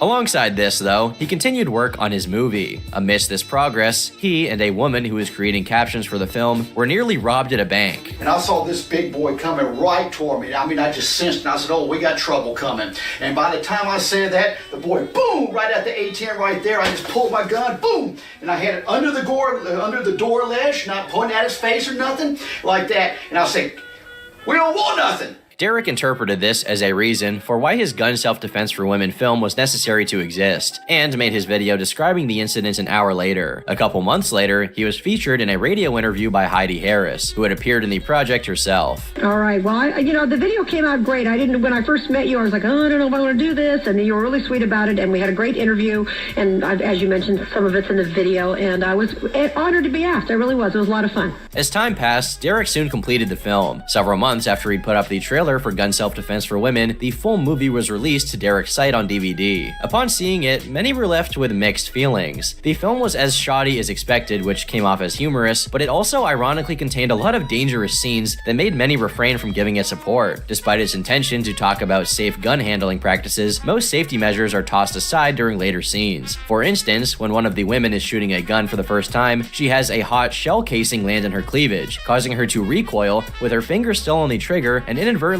points towards the cameraman, who panics, knowing full well he could be killed, all after Derek had emphasized the importance of keeping your finger off the trigger while not firing. This only added to what would have otherwise been a dangerous situation, since no one was wearing safety goggles or any form of protection, and some of the details Derek gave were incorrect, such as implying mace and pepper spray were the same thing. As a result, figures like Adam would never review it, but he did tease it one day, at least showing his cameo footage that was originally included to be in the film. That's the thing. You know, too alluring for you. I had every intention of covering his gun self-defense for women video. I, bought it. I did a recording, expecting to get some good reactions out of me and my friends as we were watching it. And I wound up abandoning that because it was more sad than funny. Really? It was like kind of concerning in ways. There were tons of other off-putting elements throughout the film, such as Derek often being touchy with a lot of the women on screen, along with the fact that it was all very heavily politically biased, since Derek only chose to interview like-minded individuals. Strangely enough, he plugs Cool Cat by referencing the Cool Cat Finds a Gun short both in the trailer and the film itself. Much like Cool Cat, the film was largely viewed as Derek trying to teach a good message and failing, attempting to make himself look impressive and showing off things he likes. Interestingly enough, Jason Johnson himself shares the same sentiment. I know that he was trying to do something good. I do know that. But it just came off comical, and it's just funny to watch. It's unclear exactly how the film performed since it was his first movie to be put out after having acquired a following, but Derek has re-released it several times, most likely as a response to accusations of sexism for the title. In early 2018, the title was changed to Gun Self-Defense for Ladies. Then in 2022, it was amended yet again to Guns, Knives, and Mace, Gun Self-Defense for All. Each release made minor tweaks to the film in response to both critiques of his film work and backlash from certain scenes. One of these segments that was later removed involved Derek using a picture of spree killer Dylan Roof as a target while teaching first-time gun owners. Other targets included Osama bin Laden and Justin Bieber. Just after the movie's first release in mid-2016, Derek put up a video on the Cool Cat Funhouse channel that acted as promotion for it, called The Savage Crime Show, hosted by Derek Savage. Now, one difference between our show here, The Savage Crime Show, compared to all those news shows out there, you know, they just like to sit there and complain about everything, the bad that's happening, all that. But over here, we want to give you solutions to help keep you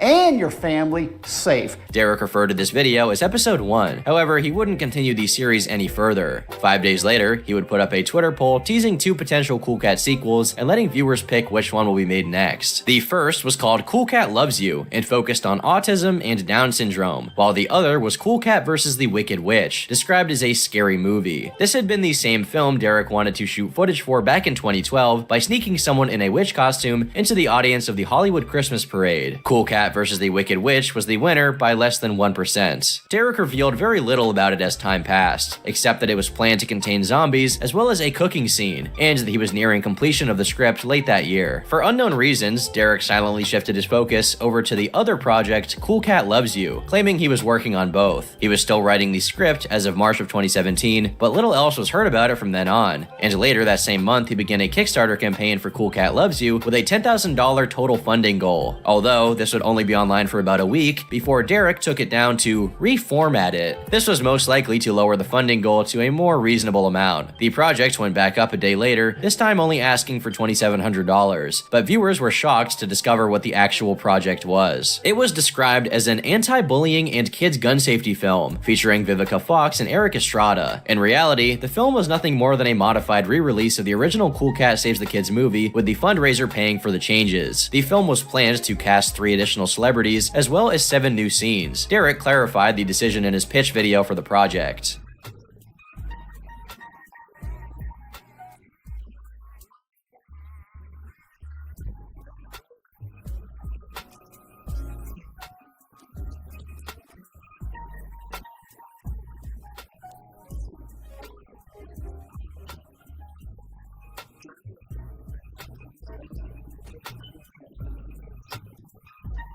Derek hoped that releasing the movie yet again would be his best chance of both marketing it to streaming services and getting the attention of investors to fund future projects. This would be the 4th time Derek would edit the original Cool Cat footage with this goal in mind, since by this point it had already been used for the 3 original shorts, the first version of Cool Cat Saves the Kids, and the cut of the film made in direct response to Adam's review criticisms. Each was made with the intention of somehow getting the franchise more attention to draw in funding for later films. Derek's limited budget seemed to be the main reason why he'd switched from creating a wholly original film to Cool Cat Loves You, especially because Cool Cat vs. the Wicked Witch is directly mentioned in the Kickstarter project as now being the next film in the Cool Cat franchise, and that the success of Cool Cat Loves You could aid its funding. He also revealed that the appearance of the autistic and Down syndrome children were moved into this new project instead, despite it having been his main selling point behind the Cool Cat Loves You film. Derek stated that he had already completed the screenplay and cast Vivica Fox to have a role. Many found this project to be an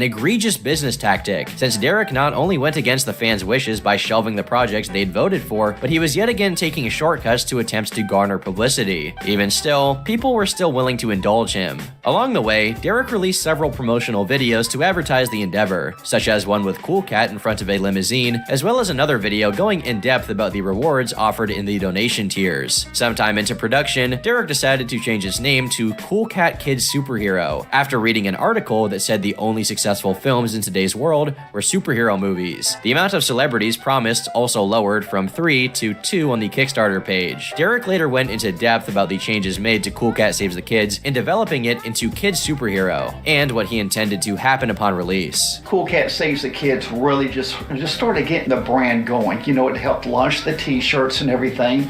But once again, there were a few mistakes in here which were very widely publicized on the internet. And but hey, I learned a lot from it. But to get the project out there with those few mistakes, the cartoonish opening and everything, I just could not take the film to the next level where I wanted to take it. And so that's when I came up with BAM.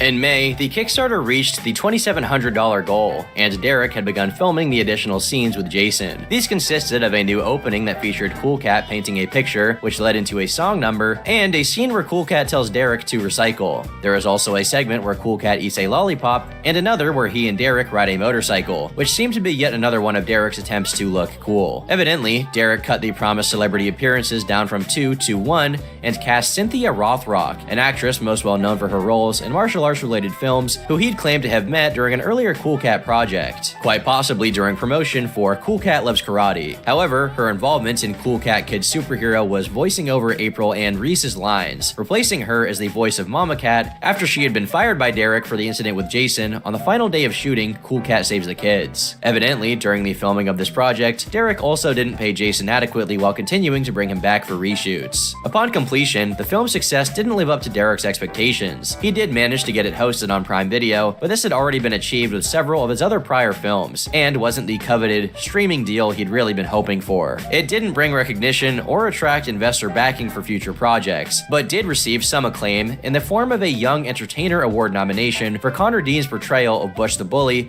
in the category of Best Supporting Actor, Independent or Film Festival Feature Film. With the project complete and his goals for it unattained, Derek began setting his sights on a true sequel. It was originally intended to be Cool Cat vs. the Wicked Witch, but on February 14th of 2018, after news of the Parkland shooting had come out, Derek had a new idea. He decided to make his next film about teaching kids what to do during such an event. 2 days later, Derek posted a poll asking what an appropriate title for this film would be. Either Cool Cat Stops a School Shooting, Cool Cat, a School Shooting Safety, or School Shooting, a Cool Cat Safety Film. The first of the three titles was the winner. Oh, I found the three titles. Yeah. So the poll says the three titles. It's Cool Cat Stops a School S, Cool Cat, a School Shoot, and then School Shooting, a Cool. You know what it says on the Indiegogo campaign? On the description. The description says, "These school shootings are making me mad." And all I keep hearing is, "What can we do?" Well, I have a solution that can help with this tragic problem, and it's Cool Cat. Upon being ridiculed by those calling this insensitive since the shooting had only been 2 days prior, Derek rebutted by saying that the amount of shootings happening recently only made the film more necessary. Little was known regarding the process of Cool Cat vs. the Wicked Witch, despite Derek's intention of having it serve as the next film in the series. At the time, he claimed it would still come out, but when asked about it by a fan much later on, Derek confirmed